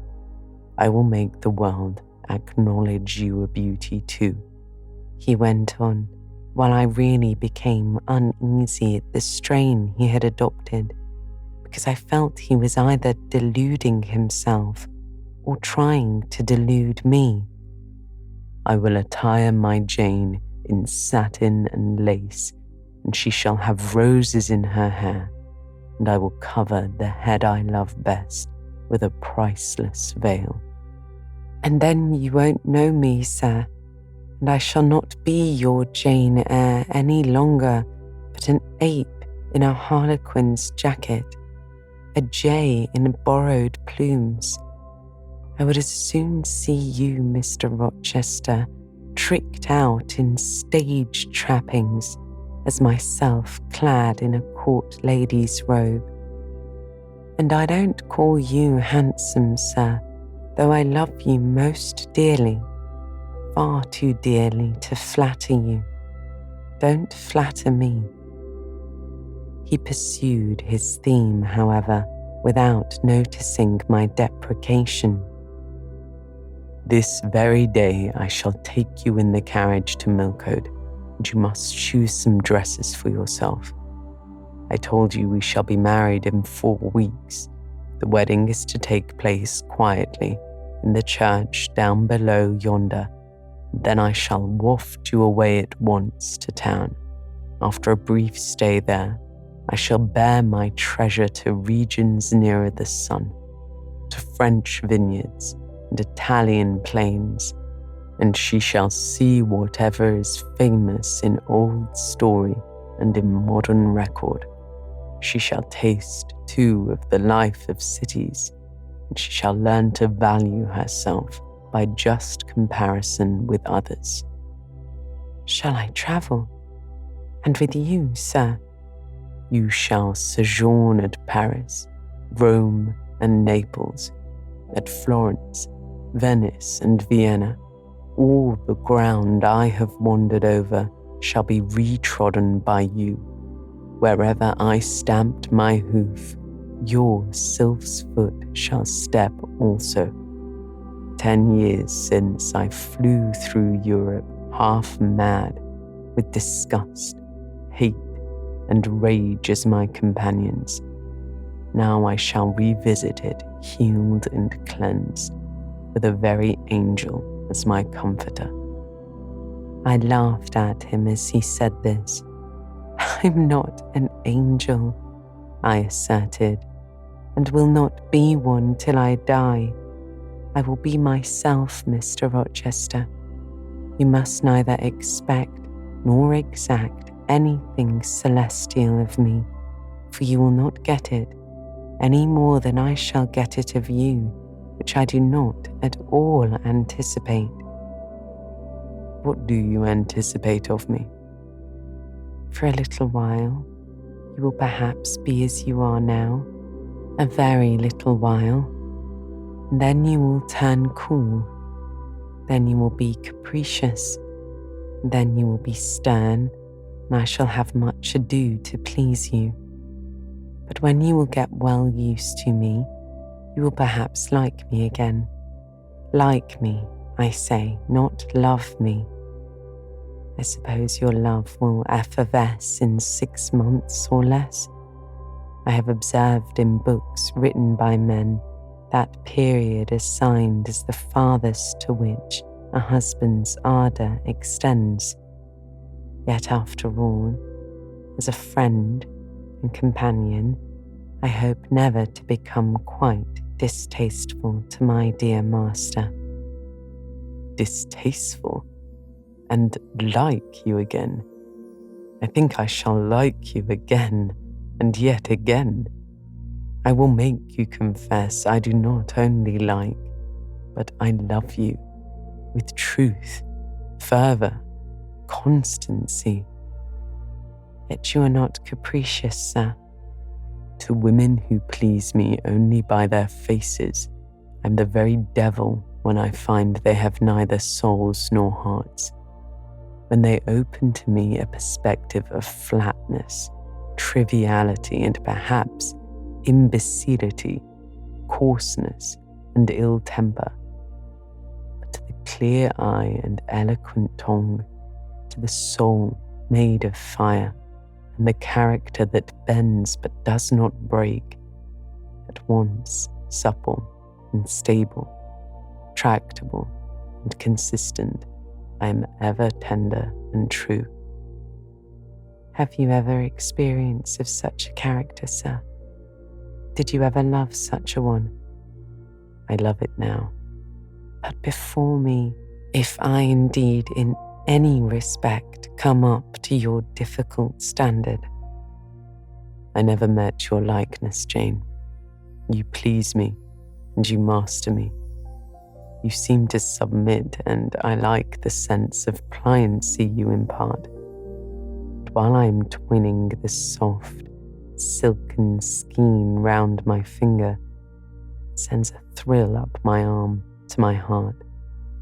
I'm influenced, conquered, and the influence is sweeter than I can express, and the conquest I undergo has a witchery beyond any triumph I can win.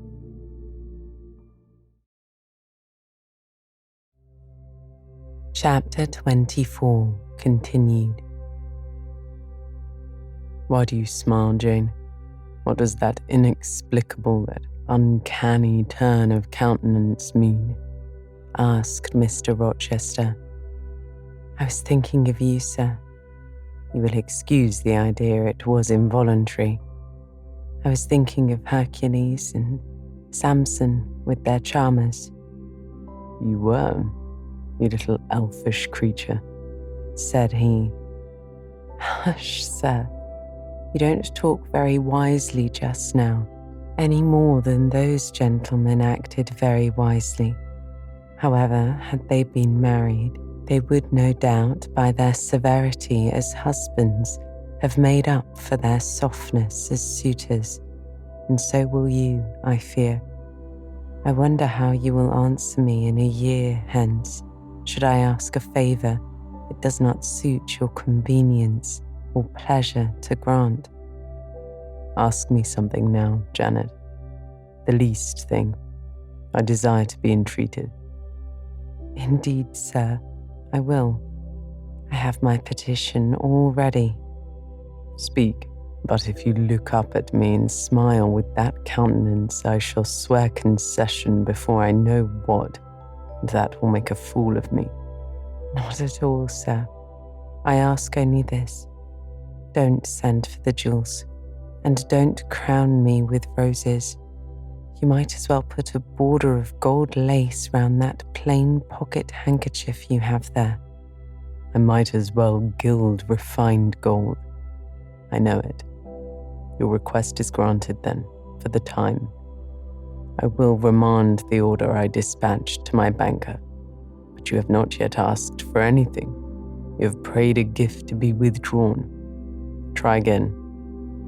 Well then, sir, have the goodness to gratify my curiosity, which is much piqued on one point.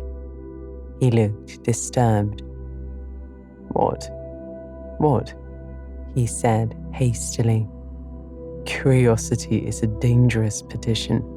It is well I have not taken a vow to accord every request. But there can be no danger in complying with this, sir. Utter it, Jane. But I wish that instead of a mere inquiry into, perhaps a secret, it was a wish for half my estate. What would I want with half your estate? I would much rather all your confidence. You would not exclude me from your confidence if you admit me to your heart. You are welcome to all my confidence that is worth having, Jane. But for God's sake, don't desire a useless burden. Don't long for poison. Don't turn a downright Eve on my hands. Why not, sir? You've just been telling me how much you liked to be conquered and how pleasant over-persuasion is to you. Don't you think I had better take advantage of the confession and begin and coax and entreat, and even cry and be sulky if necessary, for the sake of a mere essay of my power? I dare you to any such experiment. Encroach, presume, and the game is up. Is it, sir? You soon give in. How stern you look now. Your eyebrows have become as thick as my finger, and your forehead resembles what in some very astonishing poetry I once saw styled a blue-piled thunder loft. That will be your married look, sir, I suppose. If that will be your married look, I, as a Christian, will soon give up the notion of consorting with a mere sprite or salamander.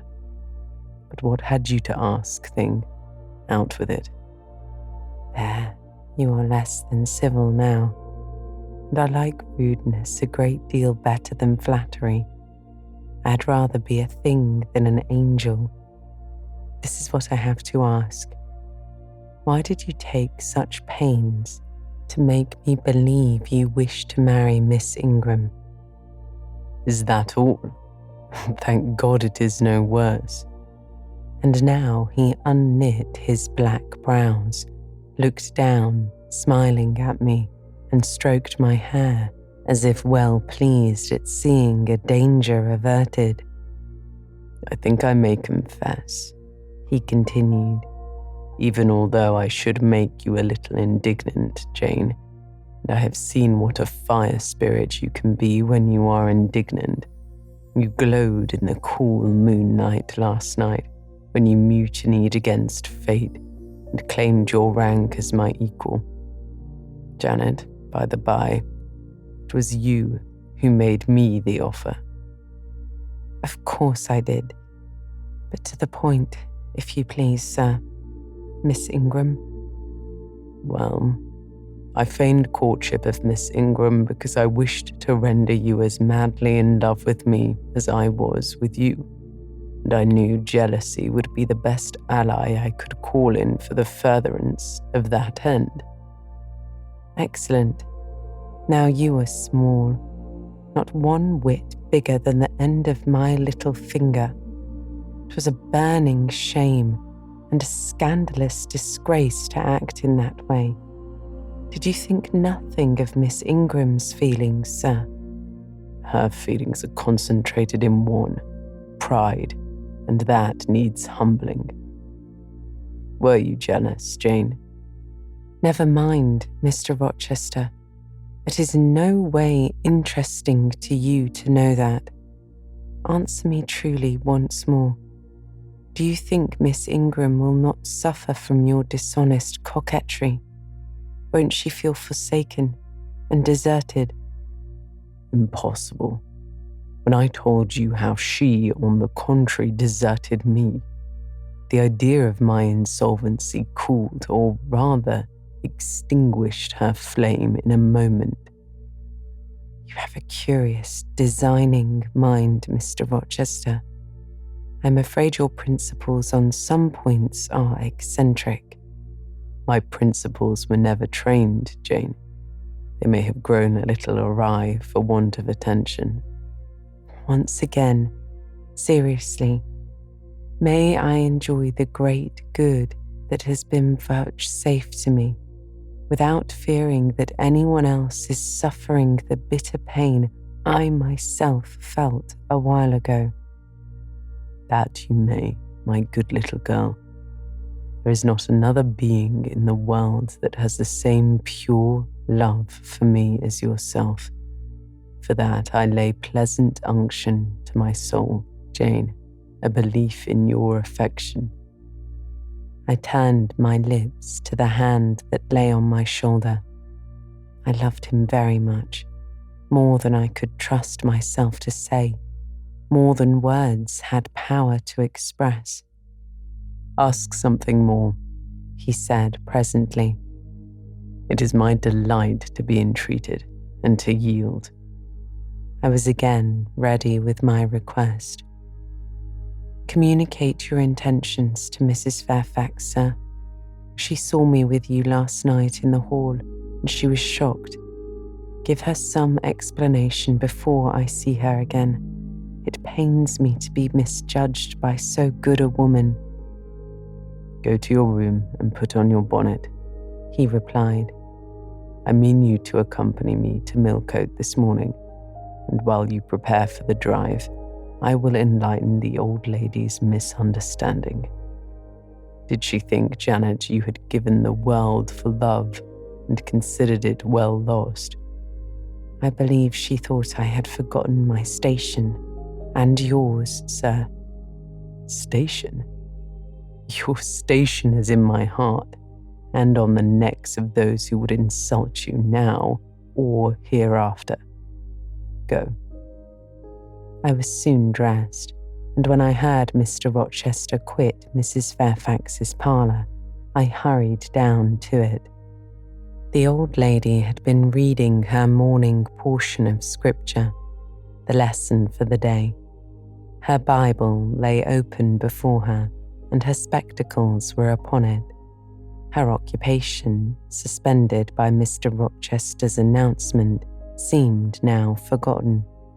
Her eyes, fixed on the blank wall opposite, expressed the surprise of a quiet mind stirred by unwanted tidings.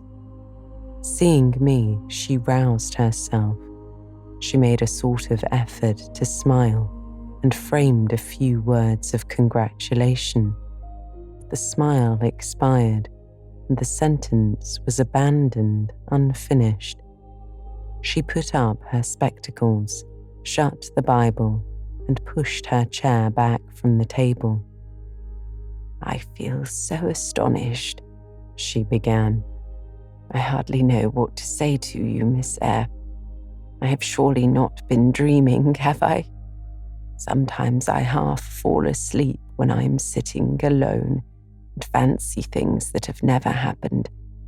It has seemed to me more than once when I have been in a doze that my dear husband, who died 15 years since, has come in and sat down beside me, and that I have even heard him call me by my name, Alice, as he used to do. Now, can you tell me whether it is actually true that Mr. Rochester has asked you to marry him? Don't laugh at me, but I really thought he came in here 5 minutes ago and said that in a month you would be his wife. He has said the same thing to me, I replied.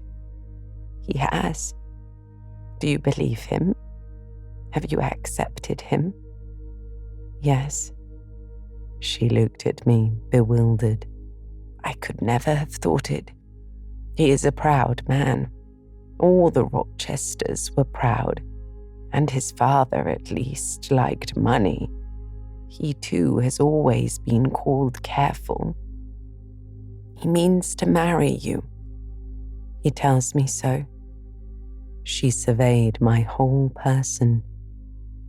In her eyes I read that they had there found no charm powerful enough to solve the enigma.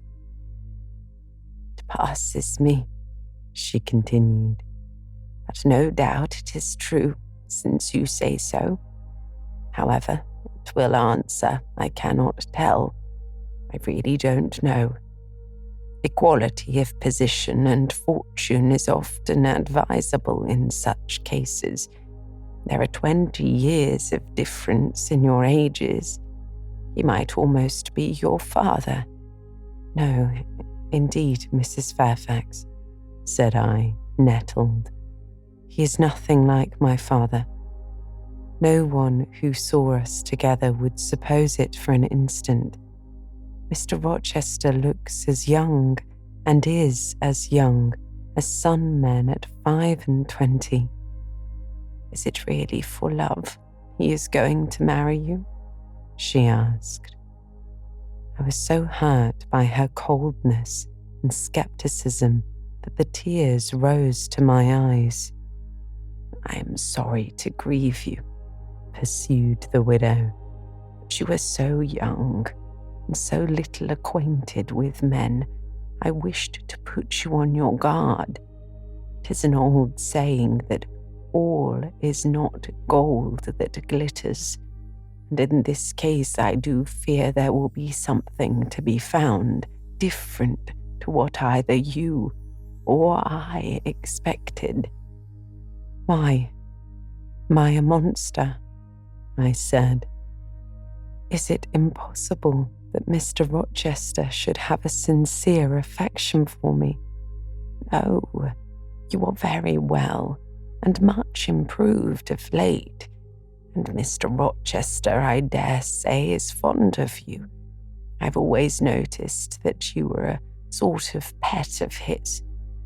There are times when, for your sake, I have been a little uneasy at his marked preference and have wished to put you on your guard, but I did not like to suggest the possibility of wrong. I knew such an idea would shock and perhaps offend you, and you were so discreet and so thoroughly modest and sensible. I hoped you might be trusted to protect yourself. Last night I cannot tell you what I suffered when I sought all over the house and could find you nowhere, nor the master either. And then, at 12 o'clock, saw you come in with him. Well, never mind that now, I interrupted impatiently. It is enough that all was right. I hope all will be right in the end, she said. But believe me, you cannot be too careful. try and keep Mr. Rochester at a distance. Distrust yourself as well as him. Gentlemen in his station are not accustomed to marry their governesses." I was growing truly irritated. Happily, Adele ran in. Let me go to Millcote too," she pleaded. "Mr. Rochester won't, though there is so much room in the new carriage. Beg him to let me go, mademoiselle." "That I will, Adele," I replied, and I hastened away with her, glad to quit my gloomy monitress. The carriage was ready. They were bringing it round to the front, and my master was pacing the pavement, Pilot following him backwards and forwards. "Adele may accompany us, may she not, sir?" I told her no. I'll have no brats. I'll have only you. "Do let her go, Mr. Rochester, if you please. It would be better." "Not it. She will be a restraint." He was quite peremptory, both in look and voice. The chill of Mrs. Fairfax's warnings and the damp of her doubts were upon me. Something of substantiality and uncertainty had beset my hopes. I half lost the sense of power over him. I was about mechanically to obey him without further remonstrance, but as he helped me into the carriage, he looked at my face. "What is the matter?" he asked. "All the sunshine is gone. Do you really wish the barn to go? Would it annoy you if she is left behind?" "I would far rather she went, sir." "Then off for your bonnet and back like a flash of lightning," he said to Adele. She obeyed him with what speed she might.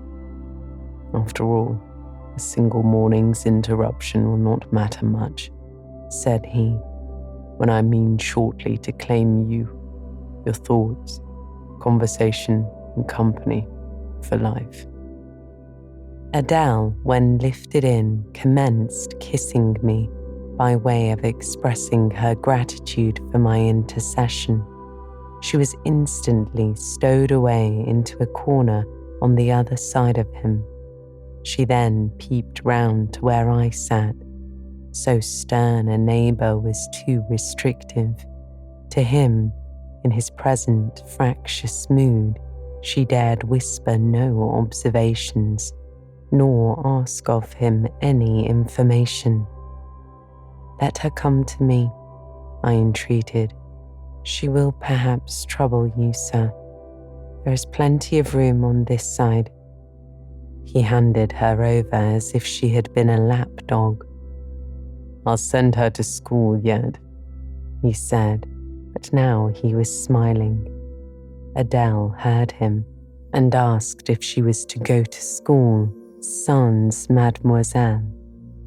"Yes," he replied, "absolutely sans mademoiselle, for I am to take mademoiselle to the moon, and there I shall seek a cave in one of the white valleys among the volcano tops, and mademoiselle shall live with me there, and only me." "She will have nothing to eat. You will starve her," observed Adele. "I shall gather manna for her morning and night.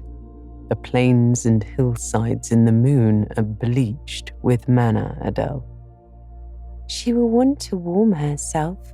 What will she do for a fire?" "Fire rises out of the lunar mountains. When she is cold, I'll carry her up to a peak and lay her down on the edge of a crater."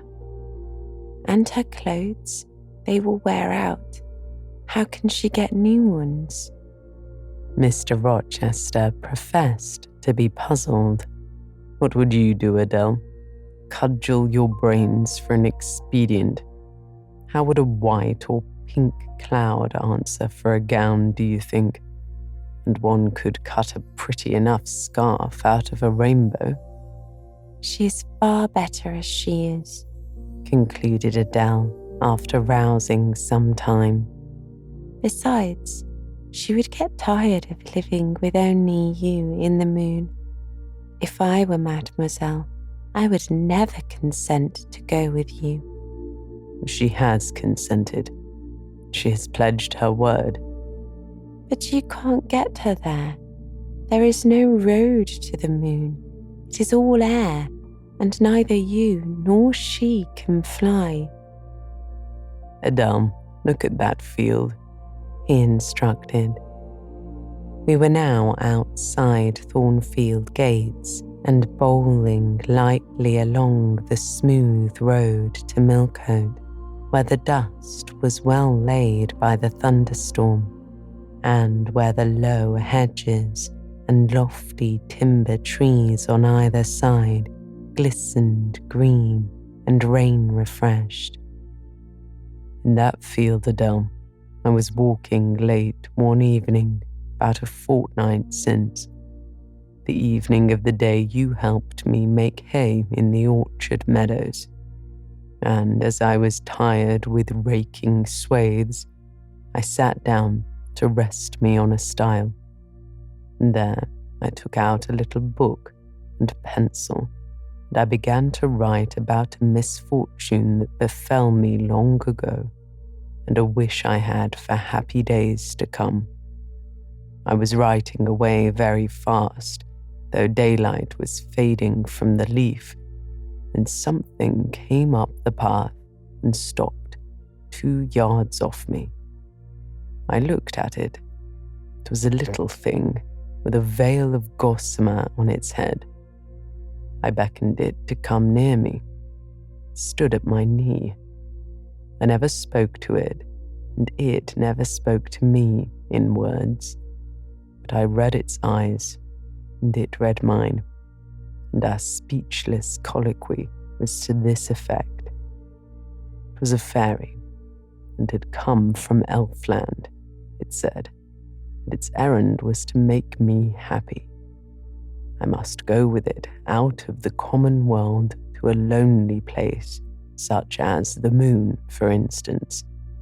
It nodded its head towards her horn, rising over Hay Hill.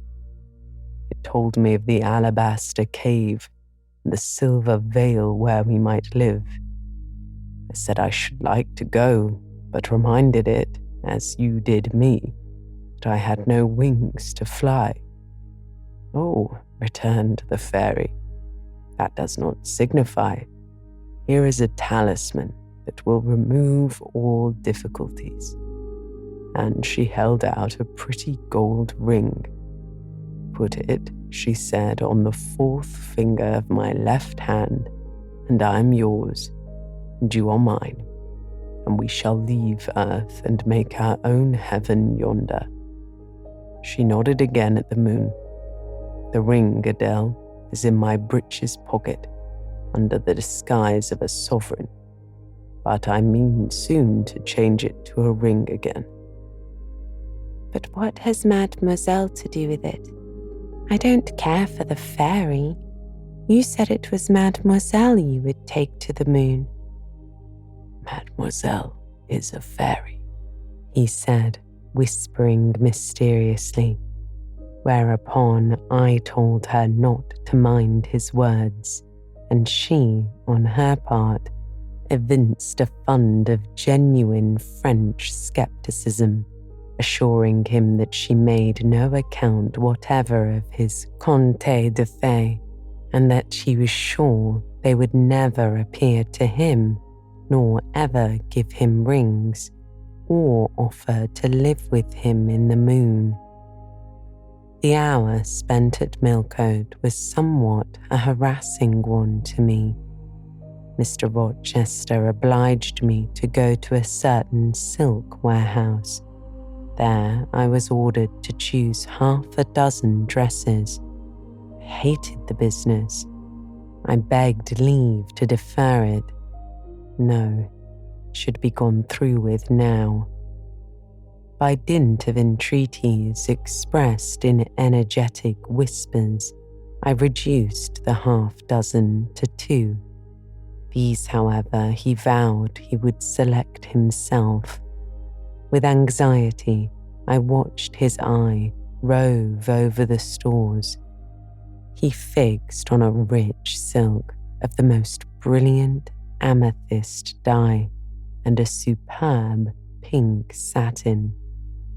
I told him a new series of whispers that he might as well buy me a gold gown and a silver bonnet at once. I should certainly never venture to wear his choice. With infinite difficulty, for he was as stubborn as a stone, I persuaded him to make an exchange in favour of a sober black satin and a pearl grey silk. It might pass for the present, he said, but he would yet see me glittering like a parterre. Glad was I to get him out of the silk warehouse and then out of a jeweller's shop. The more he bought me, the more my cheek burned with a sense of annoyance and degradation. As we re-entered the carriage, I sat back, feverish, and I remembered what, in the hurry of events, dark and bright, I had wholly forgotten. The letter of my uncle, Jane Eyre, to Mrs. Reed, his intention to adopt me and to make me his legatee. It would indeed be a relief, I thought, if I had ever so small an independency. I never can bear being dressed like a doll by Mr. Rochester, or sitting like a second Danae with the golden shower falling daily around me. I will write to Madeira the moment I get home and tell my Uncle John I'm going to be married, and to whom, if I had but a prospect of one day bringing Mr. Rochester an accession of fortune, I could better endure to be kept by him now. And somewhat relieved by this idea, which I failed to execute that day, I ventured once more to meet my master's and lover's eye, which most pertinaciously sought mine, though I averted both face and gaze. He smiled. I crushed his hand, which was ever hunting mine, vigorously, and thrust it back to him, red with the passionate pressure. You need not look in that way, I said. If you do, I'll wear nothing but my old Lowood frocks to the end of the chapter. I'll be married in this lilac gingham. You may make a dressing gown for yourself out of the pearl grey silk, and an infinite series of waistcoats out of the black satin. He chuckled. He rubbed his hands. Oh, it is rich to see and hear her, he said. Is she original? Is she piquant? I would not exchange this one little English girl for a whole harem. The illusion bit me again. I'll not stand you an inch in the stead of a harem, I said, so don't consider me an equivalent for one. If you have a fancy for anything in that line, away with you, sir, and lay out in extensive purchases some of that spare cash you seem at a loss to spend satisfactorily here. And what will you do, Janet, while I'm bargaining for so many tons of flesh and such an assortment of eyes? I'll be preparing myself to go out as a missionary to preach liberty to them, your harem inmates. I'll get admitted there, and I'll stir up mutiny, and you, sir, shall in a trice find yourself fettered amongst our hands. Nor will I, for one, consent to cut your bonds till you have signed a charter, the most liberal that despot ever yet conferred. I would consent to be at your mercy, Jane. I would have no mercy, Mr. Rochester, if you supplicated for it with an eye like that. While you looked so, I should be certain that whatever charter you might grant under coercion, your first act, when released, would be to violate its conditions. Why, Jane, what would you have? I fear you would compel me to go through a private marriage ceremony, besides that performed at the altar. You will stipulate, I see, for peculiar terms. What will they be? I only want an easy mind, sir, not crushed by crowded obligations. Do you remember what you said of Celine Varennes, of the diamonds, the cashmere you gave her? I will not be your English Celine Varennes. I shall continue to act as Adele's governess.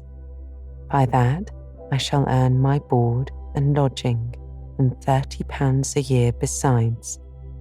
I'll furnish my own wardrobe of that money, and you shall give me nothing but your regard. If I give you mine in return, that debt will be quit. Well, for cool impudence and pure innate pride, you haven't your equal, said he. We were now approaching Thornfield. Will it please you to dine with me today? He asked as we re-entered the gates. No, thank you, sir. And what for, no thank you, if one may inquire? I have never dined with you, sir, and I see no reason why I should now. Till what? Till I can't help it. Do you suppose I eat like an ogre or a ghoul, that you dread being in the companion of my repast?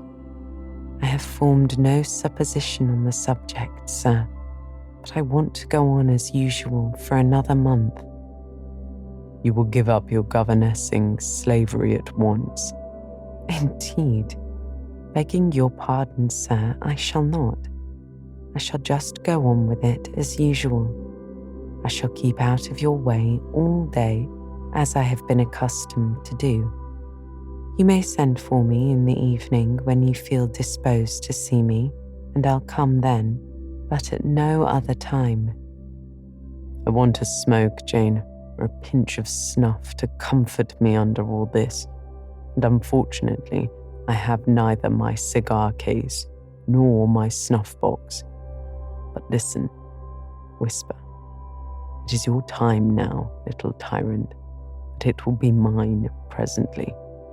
And when once I have fairly seized you to have and to hold, I'll just, figuratively speaking, attach you to a chain like this, touching his watch guard. Yes, bonny wee thing, I'll wear you in my bosom, lest my jewel I should tine. He said this as he helped me to alight from the carriage, and while he afterwards lifted out Adele, I entered the house and made good my retreat upstairs. He duly summoned me to his presence in the evening. I had prepared an occupation for him, for I was determined not to spend the whole time in a tête-à-tête conversation. I remembered his fine voice. I knew he liked to sing. Good singers generally do. I was no vocalist myself, and in his fastidious judgment, no musician either, but I delighted in listening when the performance was good. No sooner had twilight, that hour of romance, began to lower her blue and starry banner over the lattice than I rose, opened the piano, and entreated him, for the love of heaven, to give me a song. He said I was a capricious witch and that he would rather sing another time, but I averred that no time was like the present. Did I like his voice? He asked. Very much, I replied. I was not fond of pampering that susceptible vanity of his, but for once, and from motives of expediency, I would soothe and stimulate it. And Jane, you must play the accompaniment. Very well, sir. I will try. I did try, but was presently swept off the stool and denominated a little bungler. Being pushed unceremoniously to one side, which was precisely what I wished, he usurped my place and proceeded to accompany himself, for he could play as well as sing. I hied me to the window recess, and while I sat there and looked out on the still trees and dim lawn, to a sweet air was sung in mellow tones the following strain.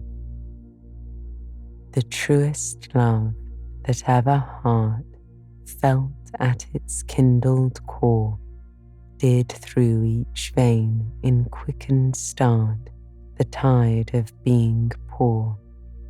Her coming was my hope each day, her parting was my pain. The chance that did her steps delay was ice in every vein. I dreamed it would be nameless bliss, as I loved to be, and to this object did I press as blind as eagerly. But wide as pathless was the space that lay our lives between, and dangerous as the foamy race of ocean's surges green, and haunted as the robbler path through wilderness or wood, for might and right and woe and wrath beneath our spirits stood. I dangers dared, I hindrance scorned, I omens did defy. Whatever menaced, harassed, warned, I passed impetuous by. On sped my rainbow, fast as light, I flew as in a dream, for glorious rose upon my sight that child of shower and gleam. Still bright on clouds of suffering dim shines that soft, solemn joy, nor care I now how dense and grim disasters gather nigh. I care not in this moment sweet, though all I have rushed over should come on pinion strong and fleet, proclaiming vengeance sore. Though haughty hate should strike me down, right bar approach to me, and grinding might with furious frown swear endless enmity.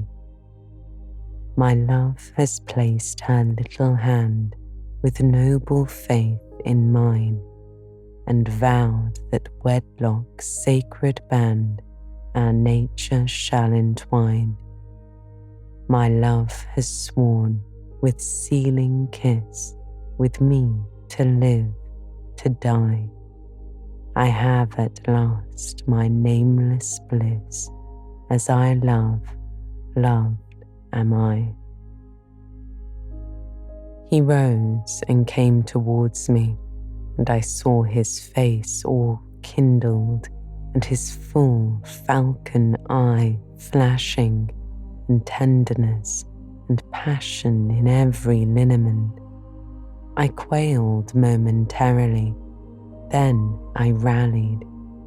Soft scene, daring demonstration I would not have, and I stood in peril of both. A weapon of defense must be prepared. I whetted my tongue. As he reached for me, I asked with asperity whom he was going to marry now. That was a strange question to be put by his darling Jane, said he. Indeed, I considered it a very natural and necessary one. He had talked of his future wife dying with him. What did he mean by such a pagan idea? I had no intention of dying with him. He might depend on that. Oh, all he longed, all he prayed for was that I might live with him. Death was not for such as I. Indeed it was.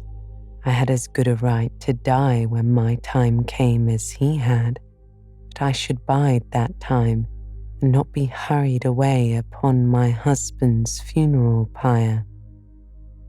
Would I forgive him for the selfish idea and prove my pardon by a reconciling kiss?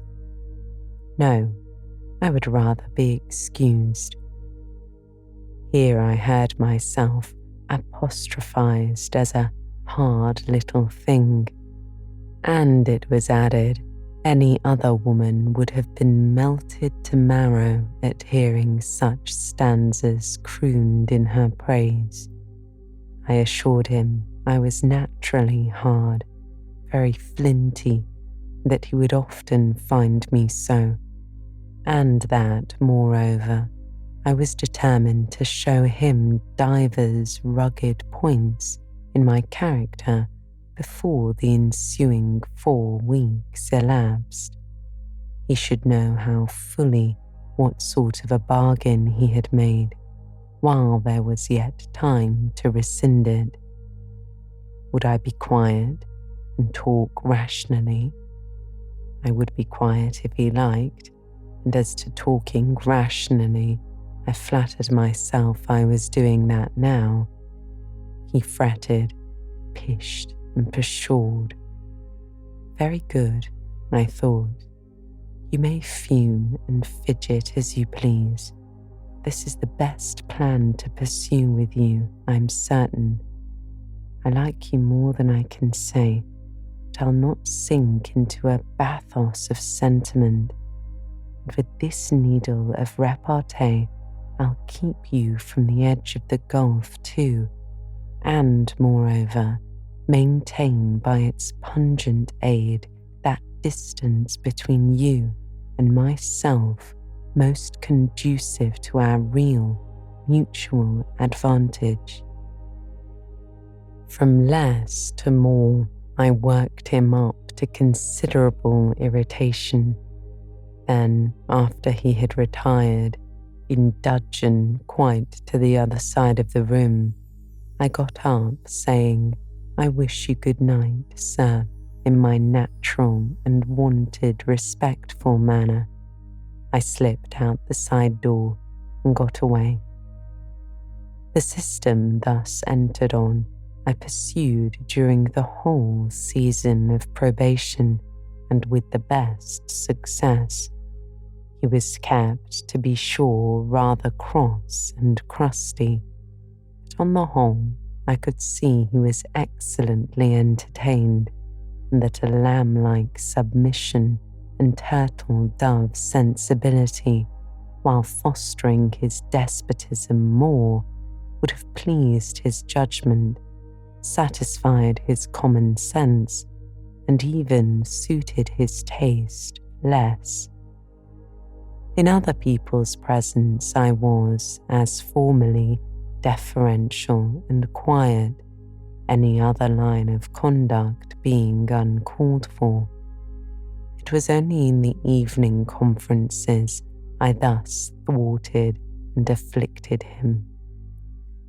He continued to send for me punctually the moment the clock struck 7, though when I appeared before him now, he had no such honeyed terms as love and darling on his lips, The best words at my service were provoking puppet, malicious elf, sprite, changeling, etc. For caresses, too, I now got grimaces. For a pressure of the hand, a pinch on the arm. For a kiss on the cheek, a severe tweak of the ear. It was all right.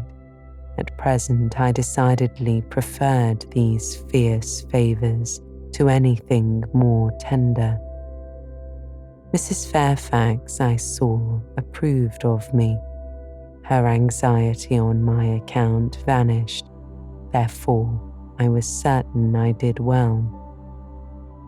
Meantime, Mr. Rochester affirmed I was wearing him to skin and bone, and threatened awful vengeance for my present conduct at some period fast coming.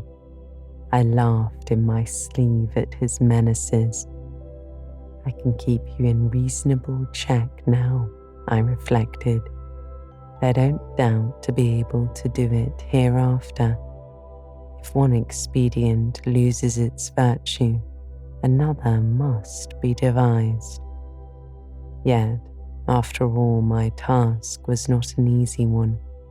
Often I would rather have pleased than teased him. My future husband was becoming to me my whole world, and more than the world, almost my hope of heaven. He stood between me and every thought of religion, as an eclipse intervenes between man and the broad sun.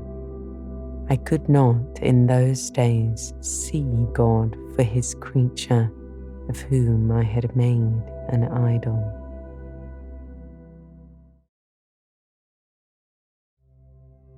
Chapter 25. The month of courtship had wasted. Its very last hours were being numbered. There was no putting off the day that advanced, the bridal day, and all the preparations for its arrival were complete. I, at least, had nothing more to do. There were my trunks, packed, locked, corded, ranged in a row along the wall of my little chamber. Tomorrow at this time they would be far on their road to London, and so should I, or rather, not I, but one Jane Rochester, a person whom as yet I knew not. The cards of the address alone remained to nail on. They lay, 4 little squares, in the drawer. Mr. Rochester had himself written the direction. Mrs. Rochester, the name of our hotel, London, on each. I could not persuade myself to affix them or to have them affixed. Mrs. Rochester, she did not exist. She would not be born till tomorrow, sometime after 8:00 a.m., and I would wait to be assured she had come into the world alive before I assigned to her all that property. It was enough that in yonder closet, opposite my dressing table, garments said to be hers had already displaced my black stuff Lowood frock and straw bonnet, for not to me appertained that suit of wedding raiment, the pearl-coloured robe, the vapoury veil pendant from the usurped portmanteau. I shut the closet to conceal the strange, wraith-like apparel it contained, which at this evening hour, 9:00, gave out certainly a most ghostly shimmer through the shadow of my apartment. I will leave you by yourself, white dream, I said. I'm feverish. I hear the wind blowing. I will go out of doors and feel it. It was not only the hurry of preparation that made me feverish, not only the anticipation of great change, the new life which was to commence tomorrow. Both these circumstances had their share, doubtless, in producing that restless, excited mood which hurried me forth at this late hour into the darkening grounds. But a third cause influenced my mind more than they. I had at heart a strange and anxious thought. Something had happened which I could not comprehend. No one knew or had even seen the event but myself. It had taken place the preceding night. Mr. Rochester that night was absent from home, nor was he yet returned. Business had called him to a small estate of 2 or 3 farms he possessed, 30 miles off. Business it was requisite he should settle in person, previous to his meditated departure from England. I waited now his return, eager to unburden my mind and to seek of him the solution of the enigma that perplexed me. Stay till he comes, reader, and when I disclose my secret to him, you shall share the confidence. I sought the orchard, driven to its shelter by the wind, which all day had blown strong and full from the south, without, however, bringing a speck of rain. Instead of subsiding as night drew on, it seemed to augment its rush and deepen its roar. The trees blew steadfastly one way, never writhing round and scarcely tossing back their boughs once in an hour. So continuous was the strain, bending their branchy heads northward. The clouds drifted from pole to pole, fast following, mass on mass. No glimpse of blue sky had been visible that July day. It was not without a certain wild pleasure I ran before the wind, delivering my trouble of mind to the measureless air torrent thundering through space. Descending the laurel walk, I faced the wreck of the chestnut tree. It stood up, black and riven, the trunk split down the centre, gasped ghastly. The cloven halves were not broken from each other, for the firm base and strong roots kept them unsundered below. Though community of vitality was destroyed, the sap could flow no more. Their great boughs on each side were dead, and next winter's tempests would be sure to fell one or both to earth. As yet, however, they might be said to form one tree, a ruin, but an entire ruin. You did right to hold fast to each other, I said, as if the monster splinters were living things and could hear me. I think, scathed as you look, and charred and scorched, there must be a little sense of life in you yet, rising out of that adhesion at the faithful, honest roots. You will never have green leaves more, never more see birds making nests and singing idyls in your boughs. The time of pleasure and love is over with you, but you are not desolate. each of you has a comrade to sympathize with him in his decay. As I looked up at them, the moon appeared momentarily in that part of the sky which filled their fissure. Her disk was blood red and half overcast.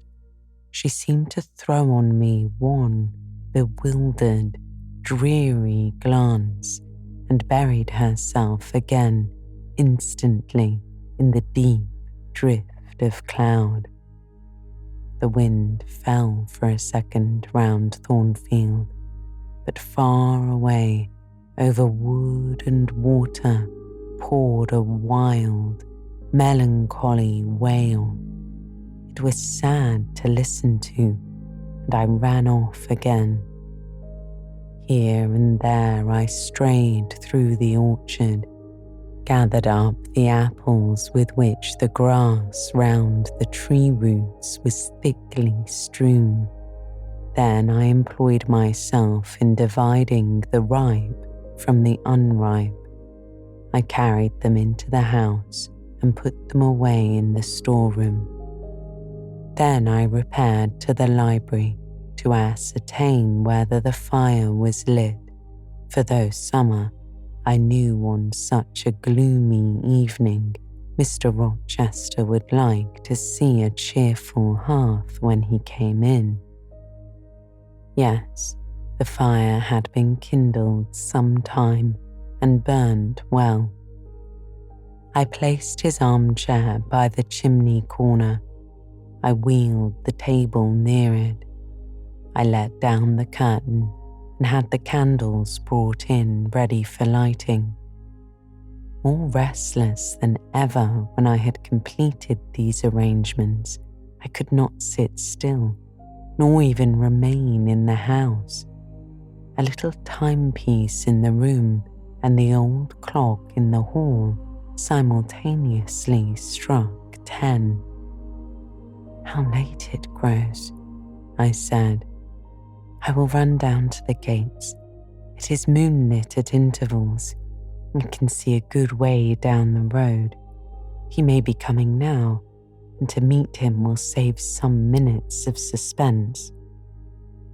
The wind roared high in the great trees which embowered the gates, but the road, as far as I could see, to the right hand and the left, was all still and solitary, save for the shadows of clouds crossing it at intervals as the moon looked out. It was but a long, pale line, unvaried by one moving speck. A puerile tear dimmed my eye while I looked, a tear of disappointment and impatience. Ashamed of it, I wiped it away. I lingered. The moon shut herself wholly within her chamber and drew close her curtain of dense cloud. The night grew dark. Rain came driving fast on the gale. "I wish he would come. I wish he would come," I said, seized with hypochondriac foreboding.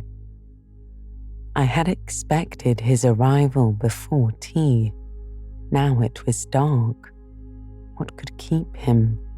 Had an accident happened? The event of last night again recurred to me. I interpreted it as a warning of disaster. I feared my hopes were too bright to be realized, and I had enjoyed so much bliss lately that I imagined my fortune had passed its meridian and must now decline. Well, I cannot return to the house, I thought. I cannot sit by the fireside while he is abroad in inclement weather. Better tie my limbs than strain my heart.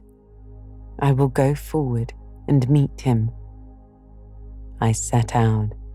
I walked fast, but not far. Ere I had measured 1/4 mile, I heard the tramp of hooves. A horseman came on, full gallop. A dog ran by his side. Away with evil presentiment. It was he. Here he was, mounted on Mesrur, followed by Pilate.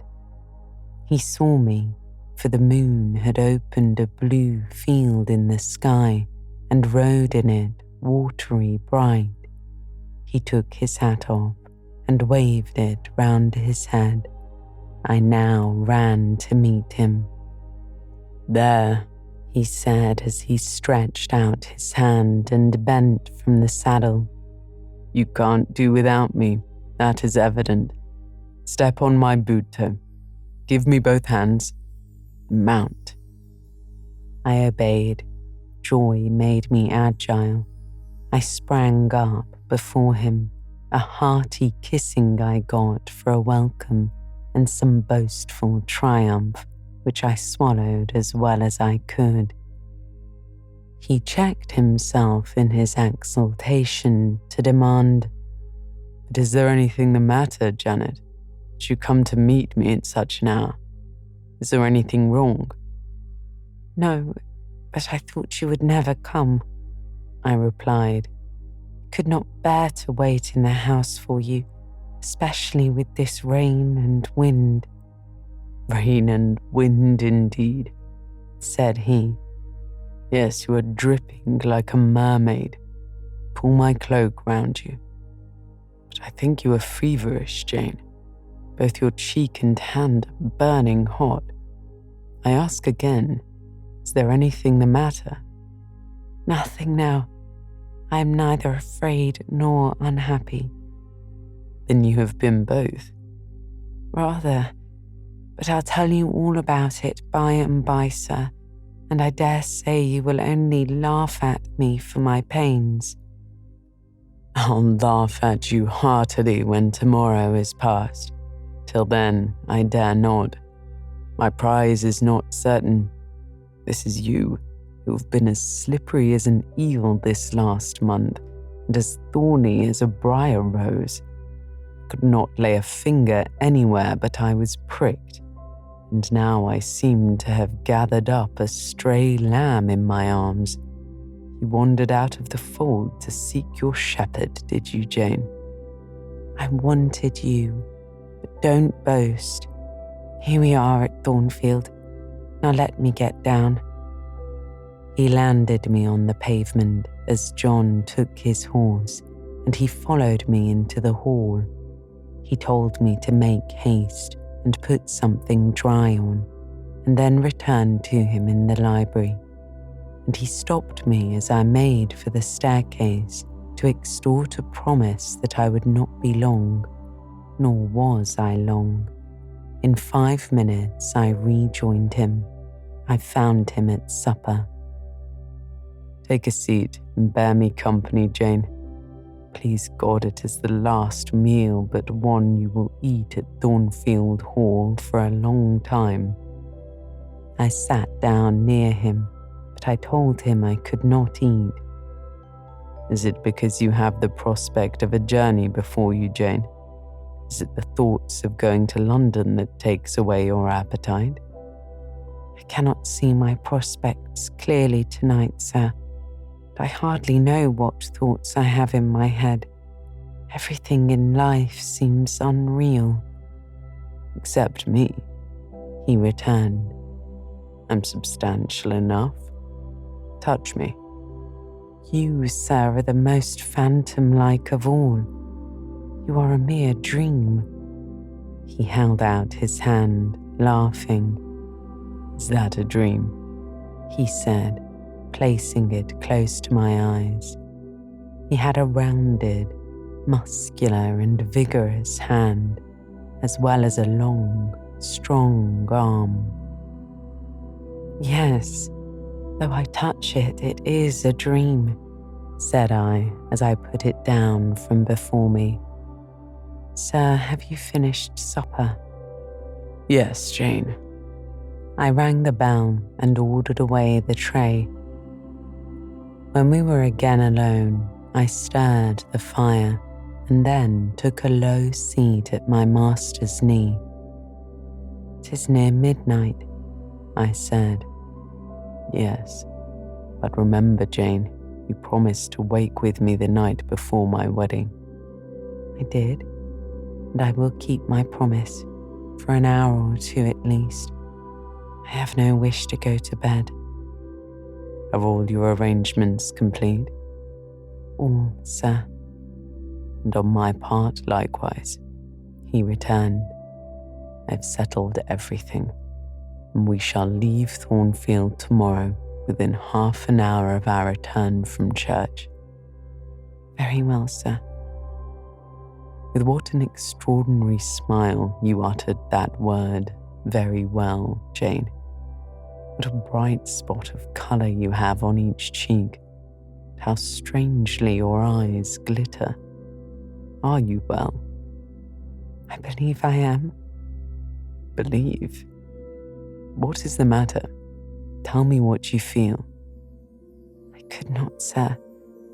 No words could tell you what I feel. I wish this present hour would never end. Who knows with what fate the next may come charged?" This is hypochondria, Jane. You've been overexcited or over-fatigued.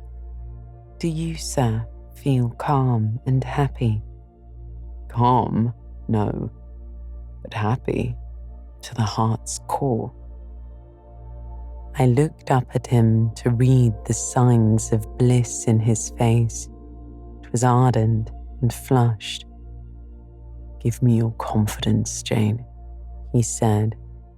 "Relieve your mind of any weight that oppresses it by imparting it to me. What do you fear? That I shall not prove a good husband?" "It is the idea farthest from my thoughts." "Are you apprehensive of the new sphere you are about to enter? Of the new life which you are passing?" "No," I replied. "You puzzle me, Jane. Your look and tone of sorrowful audacity perplex and pain me. I want an explanation." "Then, sir, listen. You were from home last night." "I was. I know that. And you hinted a while ago at something which had happened in my absence. Nothing probably of consequence, but in short it has disturbed you. Let me hear it. Mrs. Fairfax has said something, perhaps, or you have overheard the servants talk. Your sensitive self-respect has been wounded." "No, sir." It struck 12. I waited till the timepiece had concluded its silver chime and the clock its hoarse, vibrating stroke, and then I proceeded. "All day yesterday I was very busy and very happy in my ceaseless bustle, for I'm not, as you seem to think, troubled by any haunting fears about the new sphere, etc. I think it a glorious thing to have the hope of living with you, because I love you. No, sir, don't caress me now. Let me talk undisturbed. Yesterday I trusted well in Providence and believed that events were working together for your good and mine. It was a fine day, if you recollect. The calmness of the air and sky forbade apprehensions respecting your safety or comfort on your journey. I walked a little while on the pavement after tea, thinking of you, and I beheld you in imagination so near me, I scarcely missed your actual presence.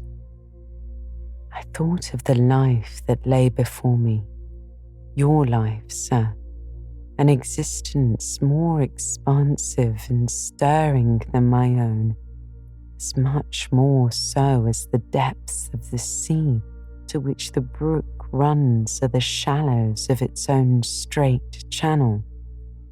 I wondered why moralists called this world a dreary wilderness.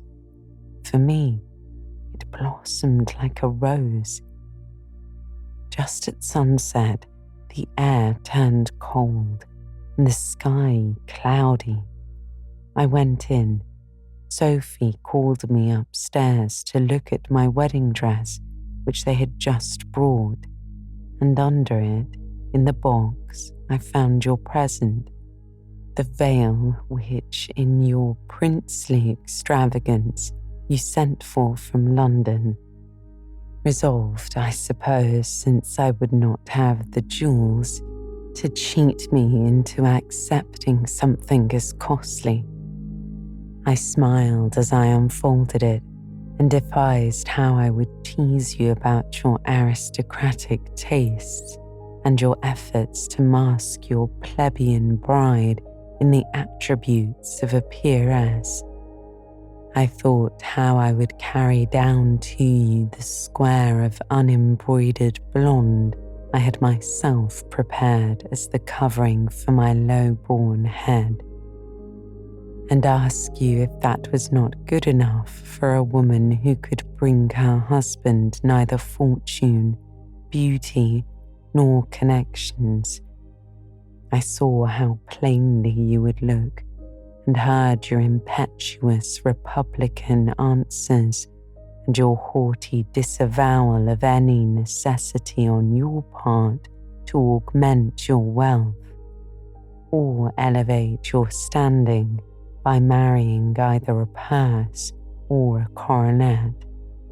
How well you read me, you witch, interposed Mr. Rochester. But what did you find in the veil, besides its embroidery?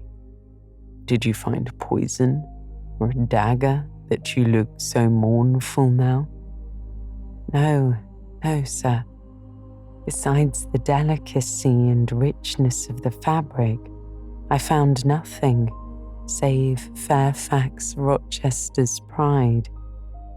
That did not scare me, because I'm used to the sight of the demon. But, sir, as it grew dark, the wind rose. It blew yesterday evening, not as it blows now, wild and high, but with a sullen, moaning sound, far more eerie. I wished you were home. I came into this room, and the sight of the empty chair and fireless hearth chilled me. For some time after I went to bed, I could not sleep. A sense of anxious excitement distressed me. The gale, still rising, seemed to my ear to muffle a mournful undersound. Whether in the house or abroad, I could not at first tell, but it recurred, doubtful yet doleful at every lull. Last I made out it must be some dog howling at a distance. I was glad when it ceased. On sleeping, I continued in dreams the idea of a dark and gusty night. Continued also the wish to be with you, and experienced a strange, regretful consciousness of some barrier dividing us. During all my first sleep, I was following the windings of an unknown road. Total obscurity environed me. Rain pelted me. I was burdened with the charge of a little child, a very small creature, too young and feeble to walk, and which shivered in my cold arms and wailed piteously in my ear. I thought, sir, that you were on the road a long way before me, and I strained every nerve to overtake you, and made effort on effort to utter your name and entreat you to stop. But my movements were fettered, and my voice still died away inarticulate, while you, I felt, withdrew farther and farther every moment. And these dreams weigh on your spirits now, Jane, when I'm close to you? He asked. Little nervous subject. Forget visionary woe and think only of real happiness. You say you love me, Janet. Yes, I will not forget that, and you cannot deny it. Those words did not die inarticulate on your lips. I heard them, clear and soft, a thought too solemn perhaps, but sweet as music. I think it is a glorious thing to have the hope of living with you, Edward, because I love you. Do you love me, Jane? Repeat it. I do, sir. I do with my whole heart. Well, he said after some minutes' silence, it is strange, but that sentence has penetrated my chest painfully. Why? I think because you said it with such an earnest, religious energy, because your upward gaze at me now is the very sublime of faith, truth, and devotion. It is too much as if some spirit were near me. Look wicked, Jane, as you know well how to look. Coin one of your wild, shy, provoking smiles. Tell me you hate me, tease me, vex me, do anything but move me. I would rather be incensed than saddened. I will tease you and vex you to your heart's content when I have finished my tale, but hear me to the end. I thought, Jane, you had told me all. I thought I had found the source of your melancholy in a dream. I shook my head. What? There is more. But I will not believe it to be anything important. I warn you of incredulity beforehand. Go on, he said. The disquiet of his air, the somewhat apprehensive impatience of his manner surprised me, but I proceeded. I dreamt another dream, sir, that Thornfield Hall was a dreary ruin, the retreat of bats and owls. Thought that of all the stately front, nothing remained but a shell-like wall, very high and fragile-looking. I wandered on a moonlit night through the grass-grown enclosure within. Here I stumbled over a marble hearth, and there over a fallen fragment of cornice. Wrapped up in a shawl, I still carried the unknown little child.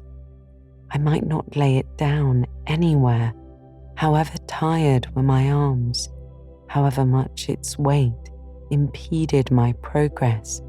I must retain it. I heard the gallop of a horse. I was sure it was you, and you were departing for many years and for a distant country. I climbed the thin wall with a frantic, perilous haste, eager to catch one glimpse of you from the top. The stones rolled from under my feet. The ivy branches I grasped gave way. The child clung round my neck in terror and almost strangled me. At last I gained the summit. I saw you like a speck on a white track, lessening every moment. The blast blew so strong I could not stand. I sat down on the narrow ledge. I hushed the scared infant in my lap. You turned an angle of the road. I bent forward to take a last look. The wall crumbled. I was shaken. The child rolled from my knee. I lost my balance, fell, and woke. Now, Jane, that is all, said he. All the preface, sir. The tale is yet to come. On waking, a gleam dazzled my eyes. I thought, oh, it is daylight. But I was mistaken. It was only candlelight. Sophie, I supposed, had come in. There was a light in the dressing table, and the door of the closet, where before going to bed I had hung my wedding dress and veil, stood open. I heard a rustling there. I asked, Sophie, what are you doing? No one answered, but a form emerged from the closet. It took the light, held it aloft, and surveyed the garments pendant from the portmanteau. Sophie, Sophie, I again cried, and still it was silent. I had risen up in bed. I bent forward. First surprise, then bewilderment came over me, and then my blood crept cold through my veins. Mr. Rochester, this was not Sophie. It was not Leah. It was not Mrs. Fairfax. It was not, no, I'm sure of it, and am still. It was not even that strange woman, Grace Poole. It must have been one of them, interrupted my master. No, sir. I solemnly assure you to the contrary. The shape standing before me had never crossed my eyes within the precincts of Thornfield Hall before. The height, the contour were new to me. Describe it, Jane.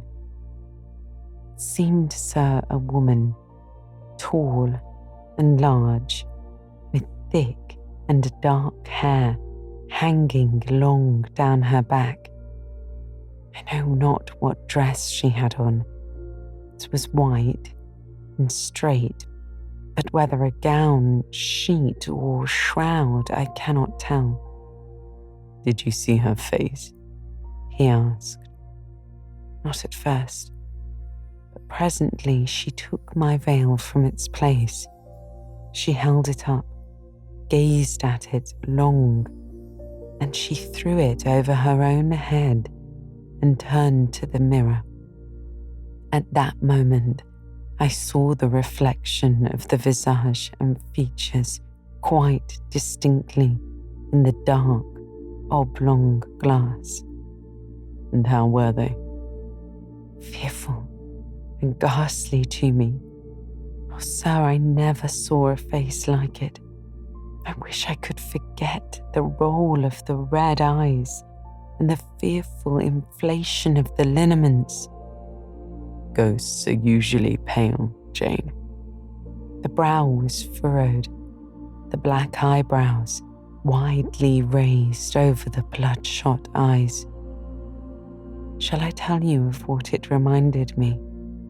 You may. Of the foul German spectre, the vampire. Ah, and what did it do? Sir, it removed my veil from its gaunt head, rent it in two parts, and flinging both on the floor, trampled on them. Afterwards? It drew aside the window curtain and looked out. Perhaps it saw dawn approaching, for taking the candle, it retreated to the door. Just at my bedside, the figure stopped. The fiery eyes glared upon me. She thrust up her candle close to my face and extinguished it under my eyes. I was aware her lurid visage flamed over mine, and I lost consciousness. For the second time in my life, only the second time, I became insensible from terror. Who was with you when you revived? No one, sir, but the broad day. I rose, bathed my head and face in water, drank a long draught, felt that though enfeebled I was not ill, and determined that none but you would I impart this vision. Now, sir, tell me who and what that woman was. The creature of an overstimulated brain, that is certain. I must be careful of you, my treasure. Nerves like yours were not made for rough handling. Sir, depend on it, my nerves were not in fault. The thing was real. The transaction actually took place. And your previous dreams, were they real too? Is Thornfield Hall a ruin?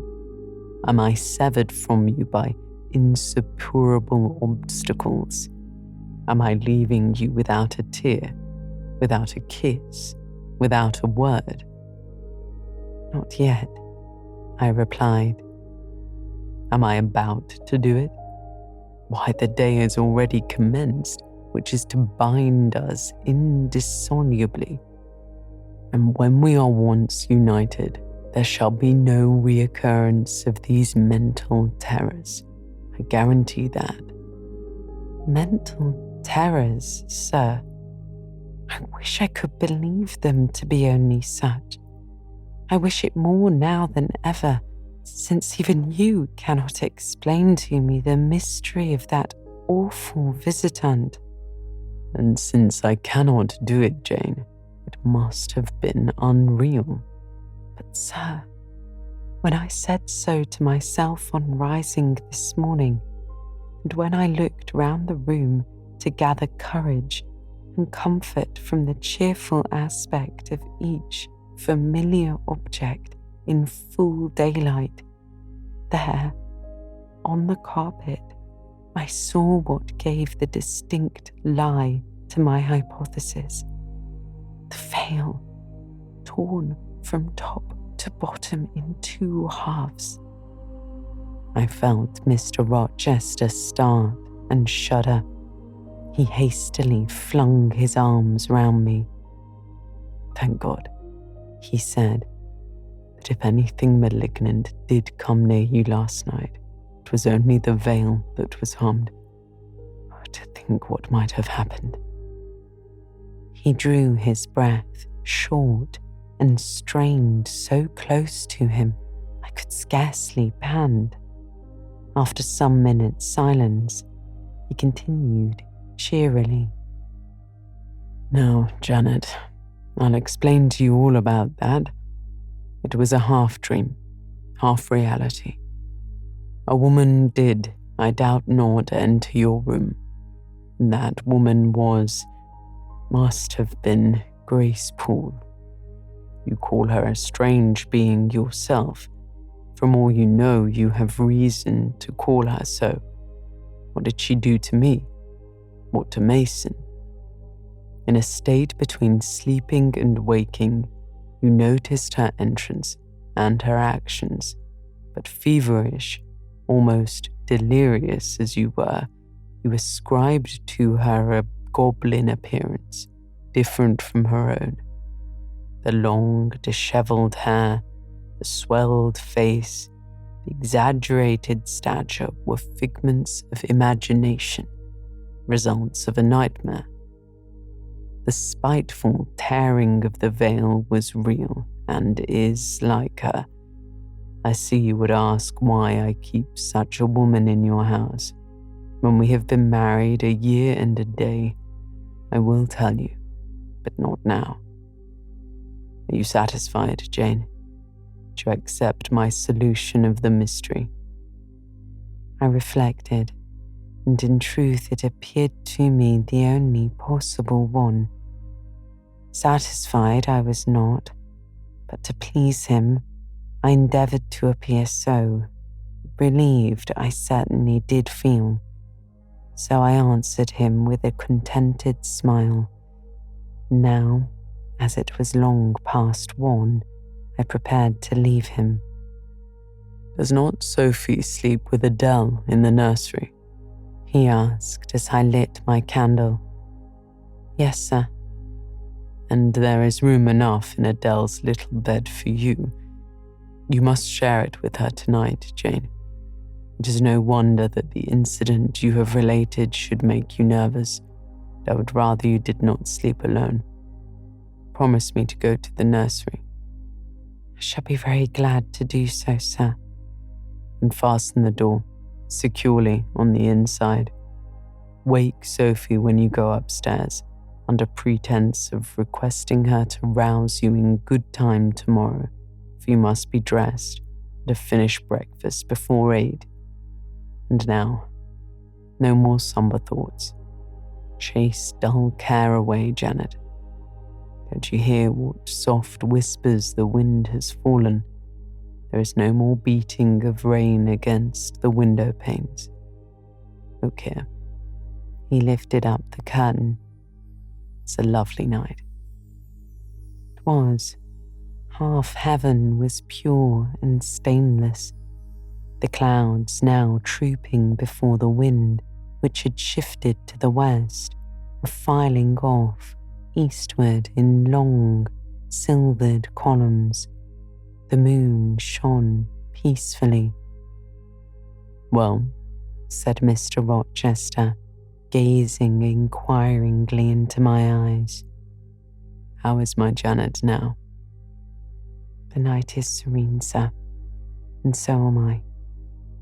And you will not dream of separation and sorrow tonight, but of happy love and blissful union. This prediction was but half fulfilled. I did not indeed dream of sorrow, but as little did I dream of joy, for I never slept at all. With little Adele in my arms, I watched the slumber of childhood, so tranquil, so passionless, so innocent, and waited for the coming day. All my life was awake and astir in my frame. But as soon as the sun rose, I rose too. I remember Adele clung to me as I left her. I remember I kissed her as I loosened her little hands from my neck.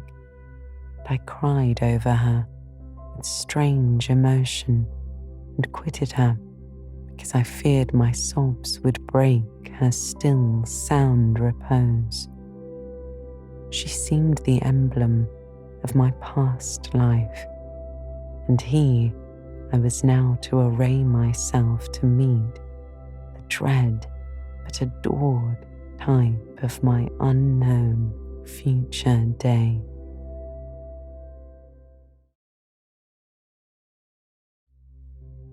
Chapter 26. Sophie came at 7 to dress me. She was very long indeed in accomplishing her task, so long that Mr. Rochester, grown, I suppose, impatient of my delay, sent up to ask why I did not come. She was just fastening my veil, the plain square of blonde after all, to my hair with a brooch. I hurried from under her hands as soon as I could. "Stop," she said in French. "Look at yourself in the mirror. You have not taken one peep." So I turned at the door. I saw a robed and veiled figure, so unlike my usual self that it seemed almost the image of a stranger. "Jane?" called a voice, and I hastened down. I was received at the foot of the stairs by Mr. Rochester. "Lingerer," he said. "My brain is on fire with impatience, and you tarry so long."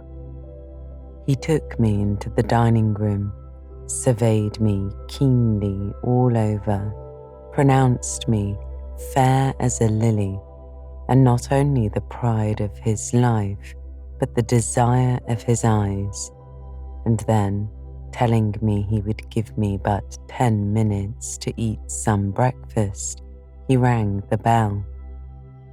One of his lately hired servants, a footman, answered it. "Is John getting the carriage ready?" Mr. Rochester asked. "Yes, sir," the footman replied. "Is the luggage brought down?" "They are bringing it now, sir." "Go you to the church," said Mr. Rochester. "See if Mr. Wood, the clergyman, and the clerk are there. Return and tell me." The church, as the reader knows, was but just beyond the gates. The footman soon returned. "Mr. Wood is in the vestry, sir, putting on his surplice." "And the carriage?" "The horses are harnessing." "We shall not want it to go to church, but it must be ready the moment we return. All the boxes and luggage arranged and strapped on, and the coachman in his seat." "Yes, sir," the footman replied. "Jane, are you ready?" Mr. Rochester turned to me. I rose. There were no groomsmen, no bridesmaids, no relatives to wait for or marshal, none but Mr. Rochester and I. Mrs. Fairfax stood in the hall as we passed. I would fain have spoken to her, but my hand was held by a grasp of iron. I was hurried along by a stride I could hardly follow, and to look at Mr. Rochester's face was to feel that not a second of delay would be tolerated for any purpose. I wonder what other bridegroom ever looked as he did, so bent up to a purpose, so grimly resolute, or who under such steadfast brows ever revealed such flaming and flashing eyes. I know not whether the day was fair or foul. In descending the drive, I gazed neither on sky nor earth. My heart was with my eyes, and both seemed mitigated into Mr. Rochester's frame.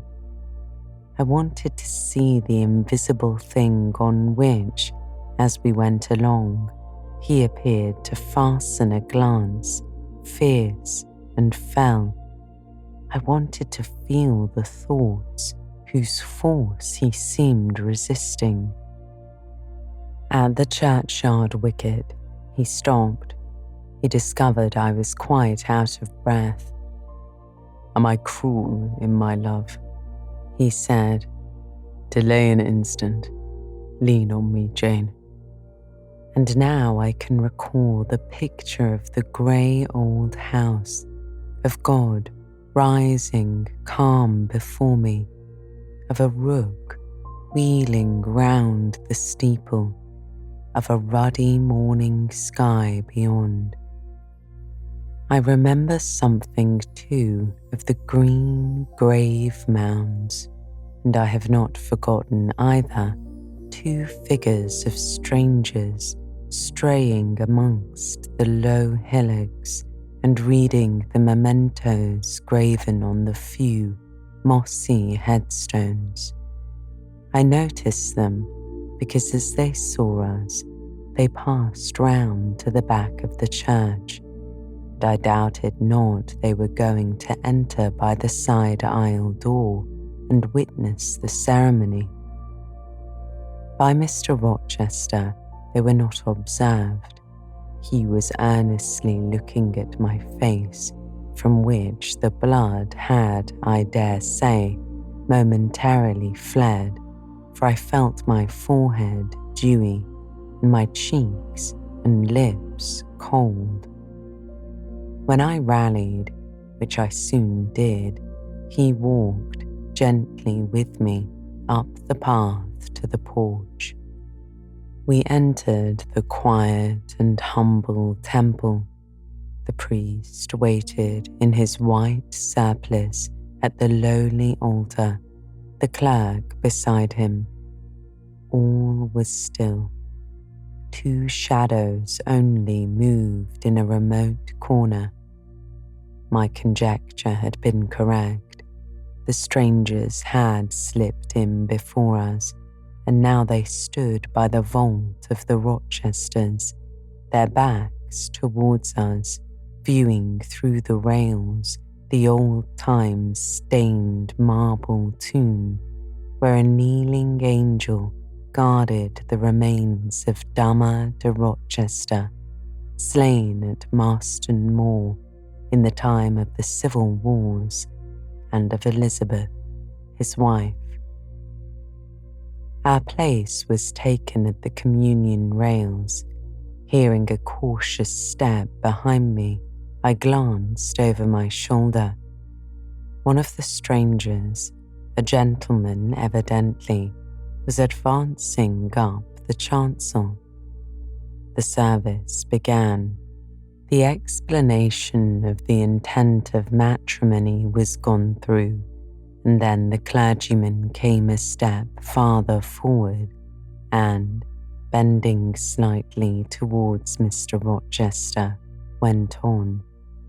I require and charge you both, as you will answer at the dreadful day of judgment, when the secrets of all hearts shall be disclosed, that if either of you know any impediment why ye may not lawfully be joined together in matrimony, ye do now confess it. For be ye well assured that as so many as are coupled together otherwise than God's word doth allow, are not joined together by God, neither is their matrimony lawful. He paused, as the custom is. When is the pause after that sentence ever broken by reply? Not perhaps once in 100 years, and the clergyman, who had not lifted his eyes from his book and had held his breath but for a moment, was proceeding. His hand was already stretched towards Mr. Rochester as his lips unclosed to ask, Wilt thou have this woman for thy wedded wife? When a distinct and near voice said, This marriage cannot go on. I declare the existence of an impediment. The clergyman looked up at the speaker and stood mute. The clerk did the same. Mr. Rochester moved slightly, as if an earthquake had rolled under his feet. Taking a firmer footing and not turning his head or eyes, he said, Proceed. Profound silence fell when he had uttered that word, with deep but low intonation. Presently Mr. Wood said, I cannot proceed without some investigation into what has been asserted and evidence of its truth or falsehood. The ceremony is quite broken off, subjoined the voice behind us. I am in a condition to prove my allegation. An insuperable impediment to this marriage exists. Mr. Rochester heard, but heeded not. He stood, stubborn and rigid, making no movement but to possess himself of my hand. What a hot and strong grasp he had, and how like quarried marble was his pale, firm, massive front at this moment. How his eyes shone, still watchful and yet wild beneath. Mr. Wood seemed at a loss. What is the nature of the impediment? He asked. Perhaps it may be got over, explained away. Hardly, was the answer. I have called it insuperable, and I speak advisedly. The speaker came forward and leaned on the rails. He continued, uttering each word distinctly, calmly, steadily but not loudly. It simply consists in the existence of a previous marriage. Mr. Rochester has a wife now living. My nerves vibrated to those low spoken words as they had never vibrated to thunder. My blood felt their subtle violence as it had never felt frost or fire. But I was collected and in no danger of swooning. I looked at Mr. Rochester. I made him look at me. His whole face was colourless rock. His eye was both spark and flint. He disavowed nothing. He seemed as if he would defy all things. Without speaking, without smiling, without seeming to recognize in me a human being, he only twined my waist with his arm and riveted me to his side. "Who are you?" he asked of the intruder. "My name is Briggs, a solicitor of London. And you would thrust on me a wife? I would remind you of your lady's existence, sir, which the law recognizes, if you do not. Favour me with an account of her, with her name, her parentage, her place of abode." "Certainly," Mr. Briggs replied. He calmly took a paper from his pocket and read out in a sort of official, nasal voice, "I affirm and can prove that on the 20th of October, A.D., a date of 15 years back, Edward Fairfax Rochester of Thornfield Hall and of Ferndean Manor, England, was married to my sister, Bertha Antoinetta Mason, daughter of Jonas Mason, merchant, and of Antoinetta, his wife, a Creole at Spanish Town, Jamaica. The record of the marriage will be found in the register of that church. A copy of it is now in my possession. Signed, Richard Mason." "That, if a genuine document, may prove I have been married, but it does not prove that the woman mentioned therein as my wife is still living," Mr. Rochester replied. "She was living 3 months ago," returned the lawyer.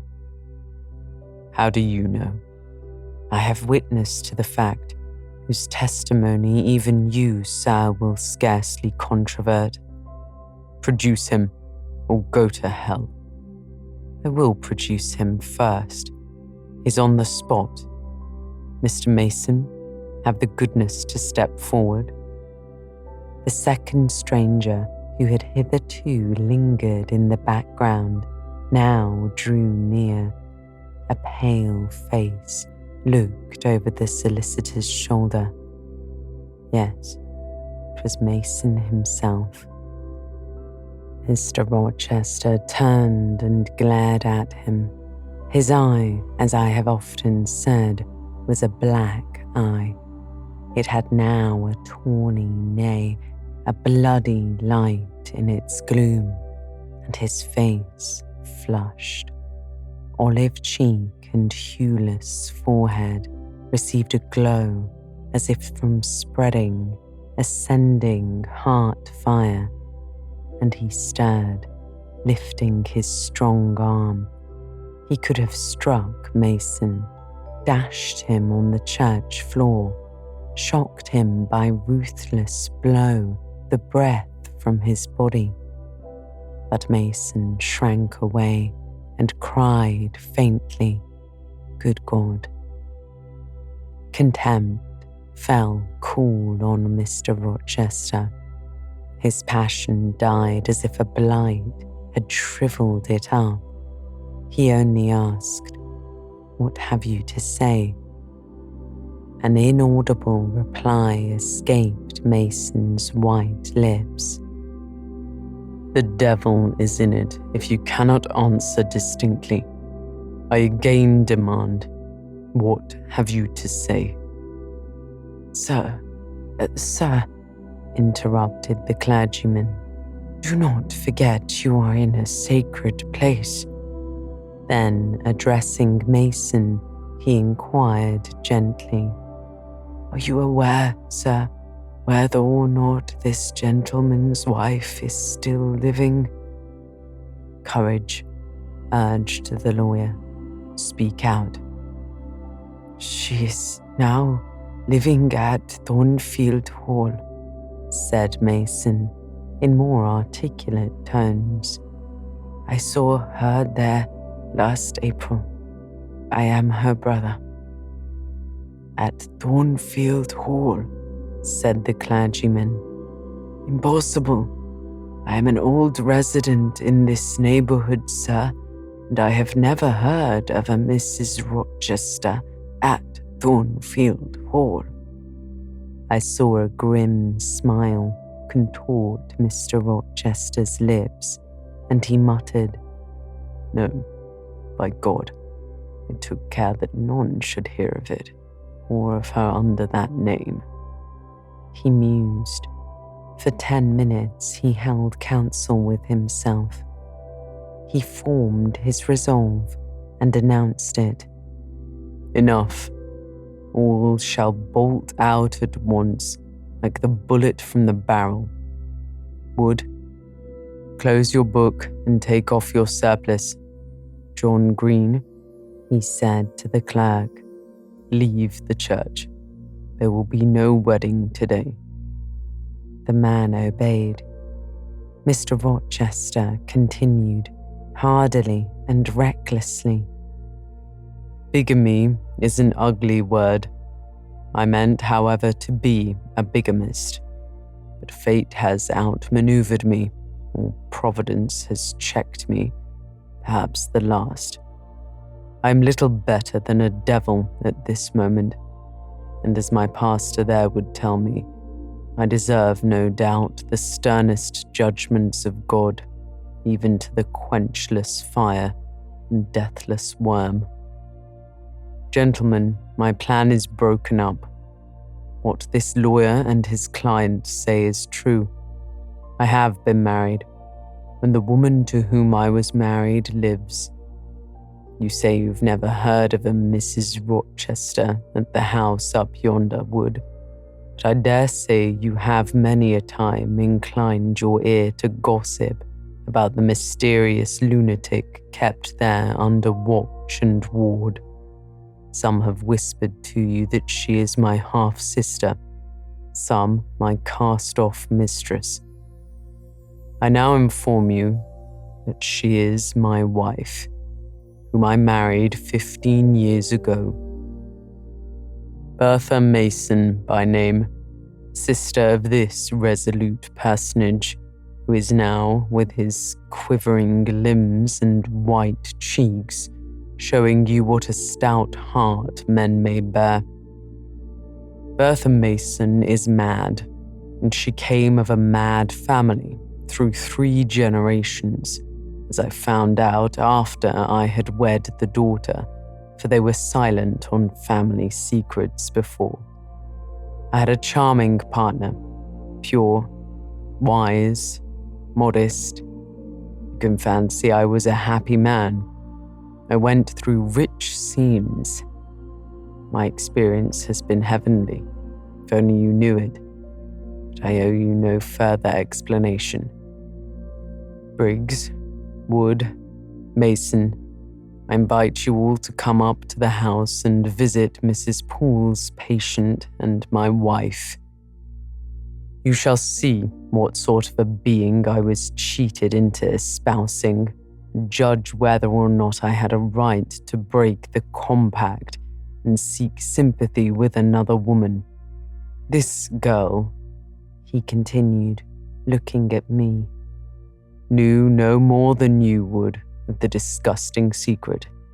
She thought all was fair and legal, never dreamt she was going to be entrapped into a feigned union with a defrauded wretch, already bound to a bad, mad, and imbruted partner.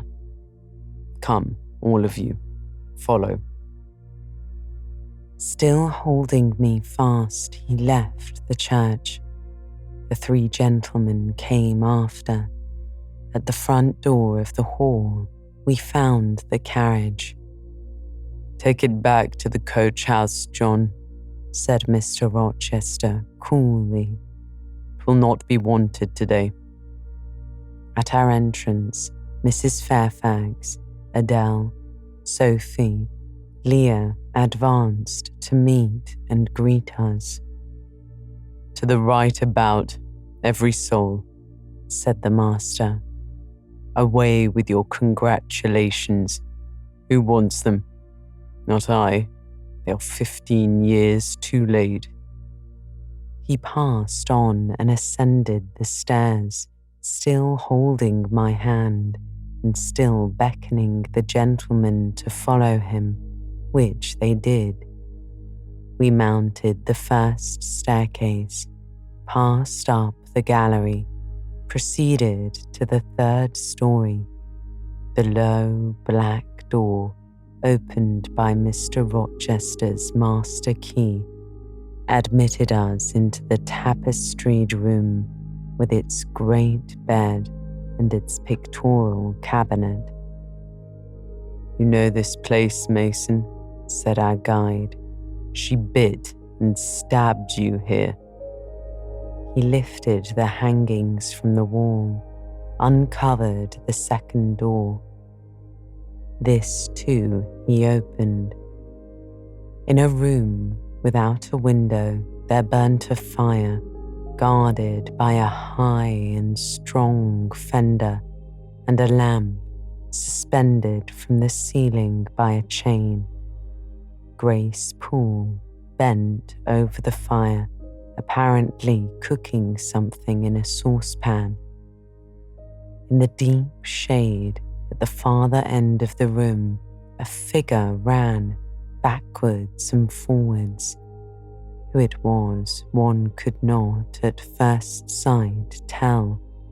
The figure grovelled seemingly on all fours. It snatched and growled. It was covered with clothing, and a quantity of dark hair hid its head and face. "Good morrow, Mrs. Poole," said Mr. Rochester. "How are you? And how is your charge today?" "We're tolerable, sir, I thank you," replied Grace, lifting the boiling mess carefully onto the hob. "Rather snappish, but not outrageous." A fierce cry seemed to give the lie to her favourable report. The clothed being rose up and stood tall. "Ah, sir, she sees you," said Grace. "You'd better not stay." "Only a few moments, Grace," he replied. "You must allow me a few moments." "Take care then, sir. For God's sake, take care." The woman bellowed. She parted her hair from her visage and gazed wildly at her visitors. I recognized well that face, those features. Mrs. Poole advanced. "Keep out of the way," said Mr. Rochester, thrusting her aside. "She has no knife now, I suppose, and I'm on my guard." "One never knows what she has, sir.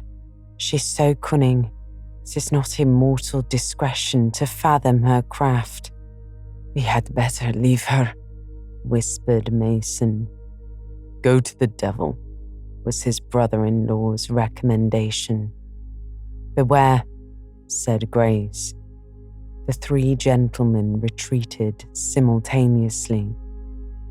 Mr. Rochester flung me behind him. The lunatic sprang and grappled his throat viciously and laid her teeth into his cheek. They struggled.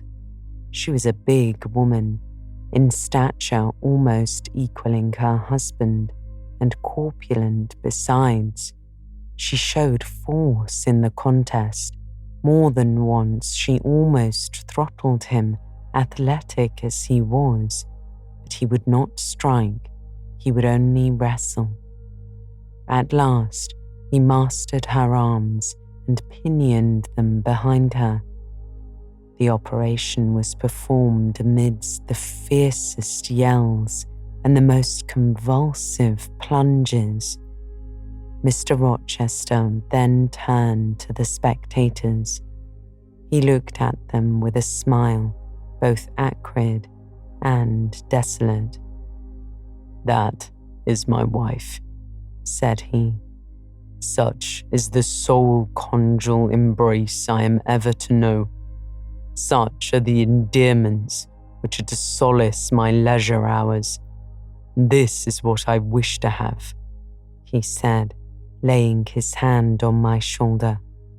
This young girl, who stands so grave and quiet at the mouth of hell, looking collectedly at the gambols of a demon. I wanted her just as a change, Wood and Briggs. Look at the difference. Compare these clear eyes with the red balls yonder. This face with that mask. Then judge me, priest of the gospel and man of the law. And remember, with what judgment ye judge, ye shall be judged. Off with you now. I must shut up my prize. We all withdrew. Mr. Rochester stayed a moment behind us to give some further order to Grace Poole. The solicitor addressed me as he descended the stair. You, madam, said he, cleared from all blame. Your uncle will be glad to hear of it, if indeed he should still be living, when Mr. Mason returns to Madeira. My uncle? What of him? Do you know him? I asked. Mr. Mason does. Mr. Eyre has been the functional correspondent of his house for some years, and your uncle received your letter intimating that the contemplated union between yourself and Mr. Rochester, Mr. Mason, who was staying at Madeira to recruit his health on his way back to Jamaica, happened to be with him. Mr. Eyre mentioned the intelligence, for he knew that my client here was acquainted with a gentleman of the name of Rochester. Mr. Mason, astonished and distressed as you may suppose, revealed the real state of matters. Your uncle, I'm sorry to say, is now on a sickbed, from which, considering the nature of his disease, decline, and the stage it has reached, it is unlikely he will ever rise. He could not, then, hasten to England himself to extricate you from the despair in which you had fallen, but he implored Mr. Mason to lose no time in taking steps to prevent the false marriage. He referred him to me for assistance. I used all dispatch, and am thankful I was not too late, as you doubtless must be also. Were I not morally certain that your uncle will be dead ere you reach Madeira, I would advise you to accompany Mr. Mason back. But as it is, I think you had better remain in England till you can hear further, either from or of Mr. Eyre.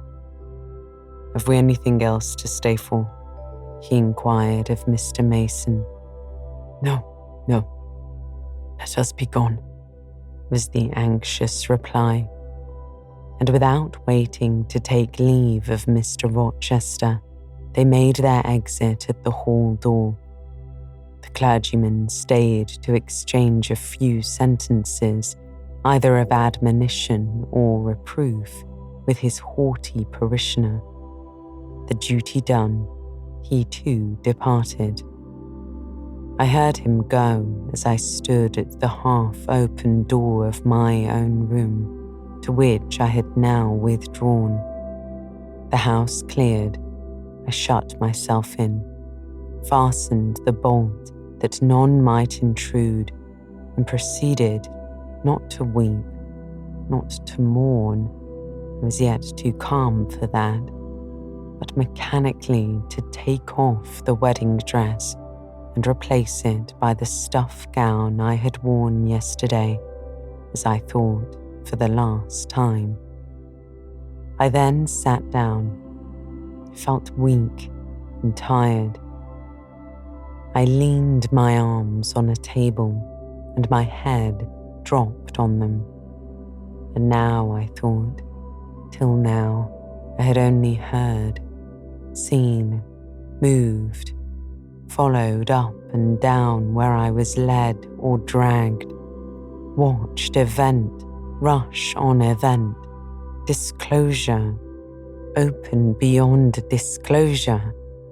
But now, I thought, the morning had been a quiet morning enough, all except the brief scene with the lunatic.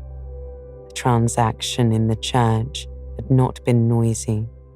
There was no explosion of passion, no loud altercation, no dispute, no defiance or challenge, no tears, no sobs.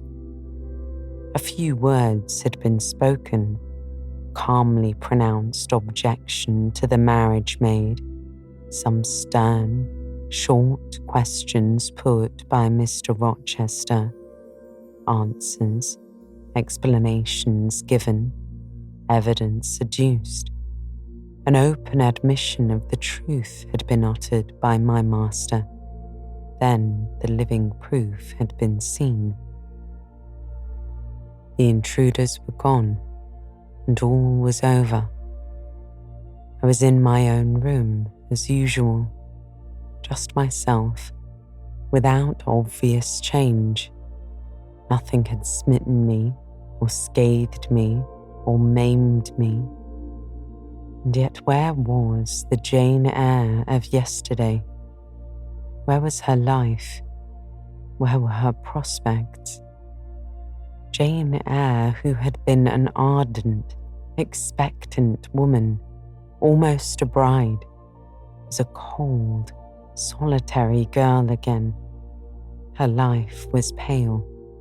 Her prospects were desolate. A Christmas frost had come at midsummer. A white December storm had whirled over June. Ice glazed the ripe apples. Drifts crushed the blowing roses. On hayfield and cornfield lay a frozen shroud.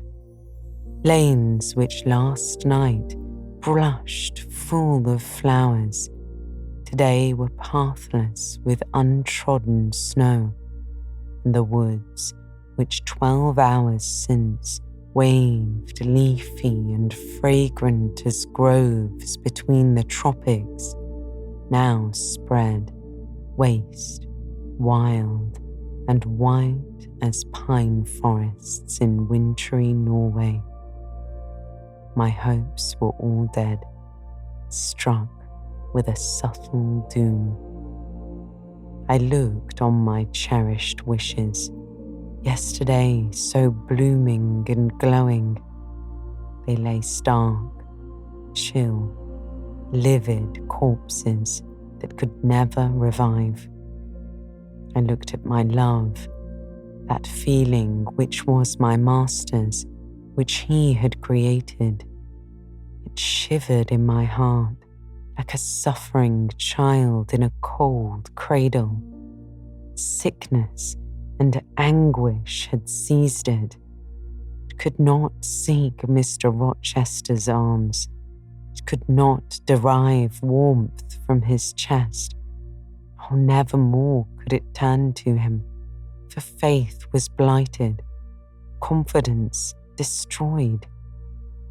Mr. Rochester was not to me what he had been, for he was not what I had thought him. I would not ascribe vice to him. I would not say he had betrayed me, but the attribute of stainless truth was gone from his idea, and from his presence I must go. That I perceived well. When, how, where I could not yet discern, but he himself, I doubted not, would hurry me from Thornfield. Real affection, it seemed, he could not have had for me. It had been only fitful passion. That was balked. He would not want me more. I could fear even to cross his path now. My view must be hateful to him. Oh, how blind I had been, how weak my conduct. My eyes were covered and closed. Eddying darkness seemed to swim round me, and reflection came in as black and confused a flow. Self-abandoned, relaxed and effortless, I seemed to have laid me down in the dried-up bed of a great river. I heard a flood loosened in remote mountains and felt the torrent come. To rise I had no will. To flee I had no strength. I lay, faint, longing to be dead. One idea only still throbbed lifelike within me, a remembrance of God. It begot an unuttered prayer. These words went wandering up and down in my rayless mind as something that should be whispered, but no energy was found to express them. Be not far from me, for trouble is near. There is none to help. It was near, and as I lifted no petition to heaven to avert it, as I had neither joined my hands, nor bent my knees, nor moved my lips, it came in full, heavy swing. The torrent poured over me. The whole consciousness of my life lorn, my love lost, my hope quenched, my faith death-struck, swayed full and mighty above me in one sullen mass. That bitter hour cannot be described. In truth, the waters came into my soul. I sank in deep mire. I felt no standing. I came into deep waters. The floods overflowed me. Chapter 27. Sometime in the afternoon, I raised my head and looked round, and seeing the western sun gliding the sign of its decline on the wall, I asked, "What am I to do?" The answer my mind gave, "Leave Thornfield at once," was so prompt, so dread, that I stopped my ears. I said I could not bear such words now. That I am not Edward Rochester's bride is the least part of my woe, I alleged. That I can have wakened out of most glorious dreams and found them all void and vain is a horror I could not bear and master. but that I must leave him decidedly, instantly, entirely is intolerable. I cannot do it. But then a voice within me averred that I could do it, and foretold that I should do it. I wrestled with my own resolution. I wanted to be weak, that I might avoid the awful passage of further suffering I saw laid out for me, and conscience, turned tyrant, held passion by the throat, told her tauntingly she had yet but dipped her dainty foot in the slough, and swore that with the arm of iron he would thrust her down to unsounded depths of agony. "Let me be torn away then," I cried. "Let another help me." "No, you shall tear yourself away. None shall help you. You shall yourself pluck out your right eye, yourself cut off your right hand. Your heart shall be the victim, and you the priest to transfix it." I rose up, suddenly terror-struck at the solitude which so ruthless a judge haunted, at the silence which so awful a voice filled. My head swam as I stood erect. I perceived that I was sickening from the excitement and inanition. Neither meat nor drink had passed my lips that day, for I had taken no breakfast, and with a strange pang I now reflected that as long as I had been shut up here, no message had been sent to ask how I was, or to invite me to come down. Not even little Adele had tapped at the door. Not even Mrs. Fairfax had sought me. "Friends always forget those whom fortune forsakes," I murmured as I undrew the bolt and walked out. I stumbled over an obstacle. My head was still dizzy, my sight was dim, and my limbs were feeble. I could not soon recover myself. I fell, but not onto the ground. An outstretched arm caught me. I looked up. I was supported by Mr. Rochester, who sat in a chair across my chamber threshold. "You come out at last," he said. "Well, I have been waiting for you long, listening. Not one movement have I heard, nor one sob. 5 minutes more of that death-like hush, and I should have forced the lock like a burglar. So, you shun me. You shut yourself up and grieve alone. I would rather you had come out and upbraided me with vehemence. You were passionate, expected a scene of some kind. I was prepared for the hot rain of tears, only I wanted them to be shed on my chest. Now a senseless floor has received them, or your drenched handkerchief. But I am. You have not wept at all. I see a white cheek and a faded eye, no trace of tears. Suppose then your heart has been weeping blood." He continued. "Well, Jane, not a word of reproach, nothing bitter, nothing poignant, nothing to cut a feeling or sting a passion.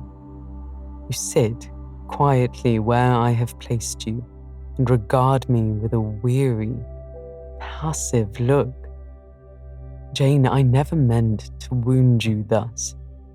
If the man who had but one little ewe lamb that was dear to him as a daughter, that ate of his bread and drank of his cup and lay in his bosom, had by some mistake slaughtered it at the shambles, he would not have rued his bloody blunder more than I now rue mine.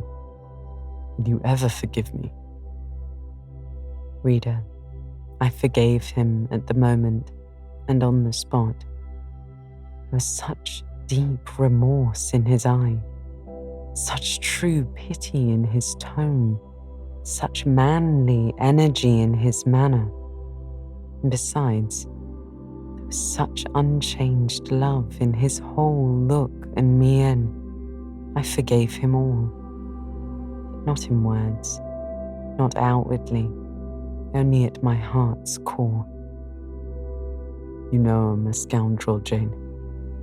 Ere long he inquired wistfully, wondering, I suppose, at my continued silence and tameness, the result rather of weakness than of will. Yes, sir. Then tell me, so roundly and sharply. Don't spare me. I cannot. I'm tired and sick. I want some water. He heaved a sort of shuddering sigh, and taking me in his arms, carried me downstairs.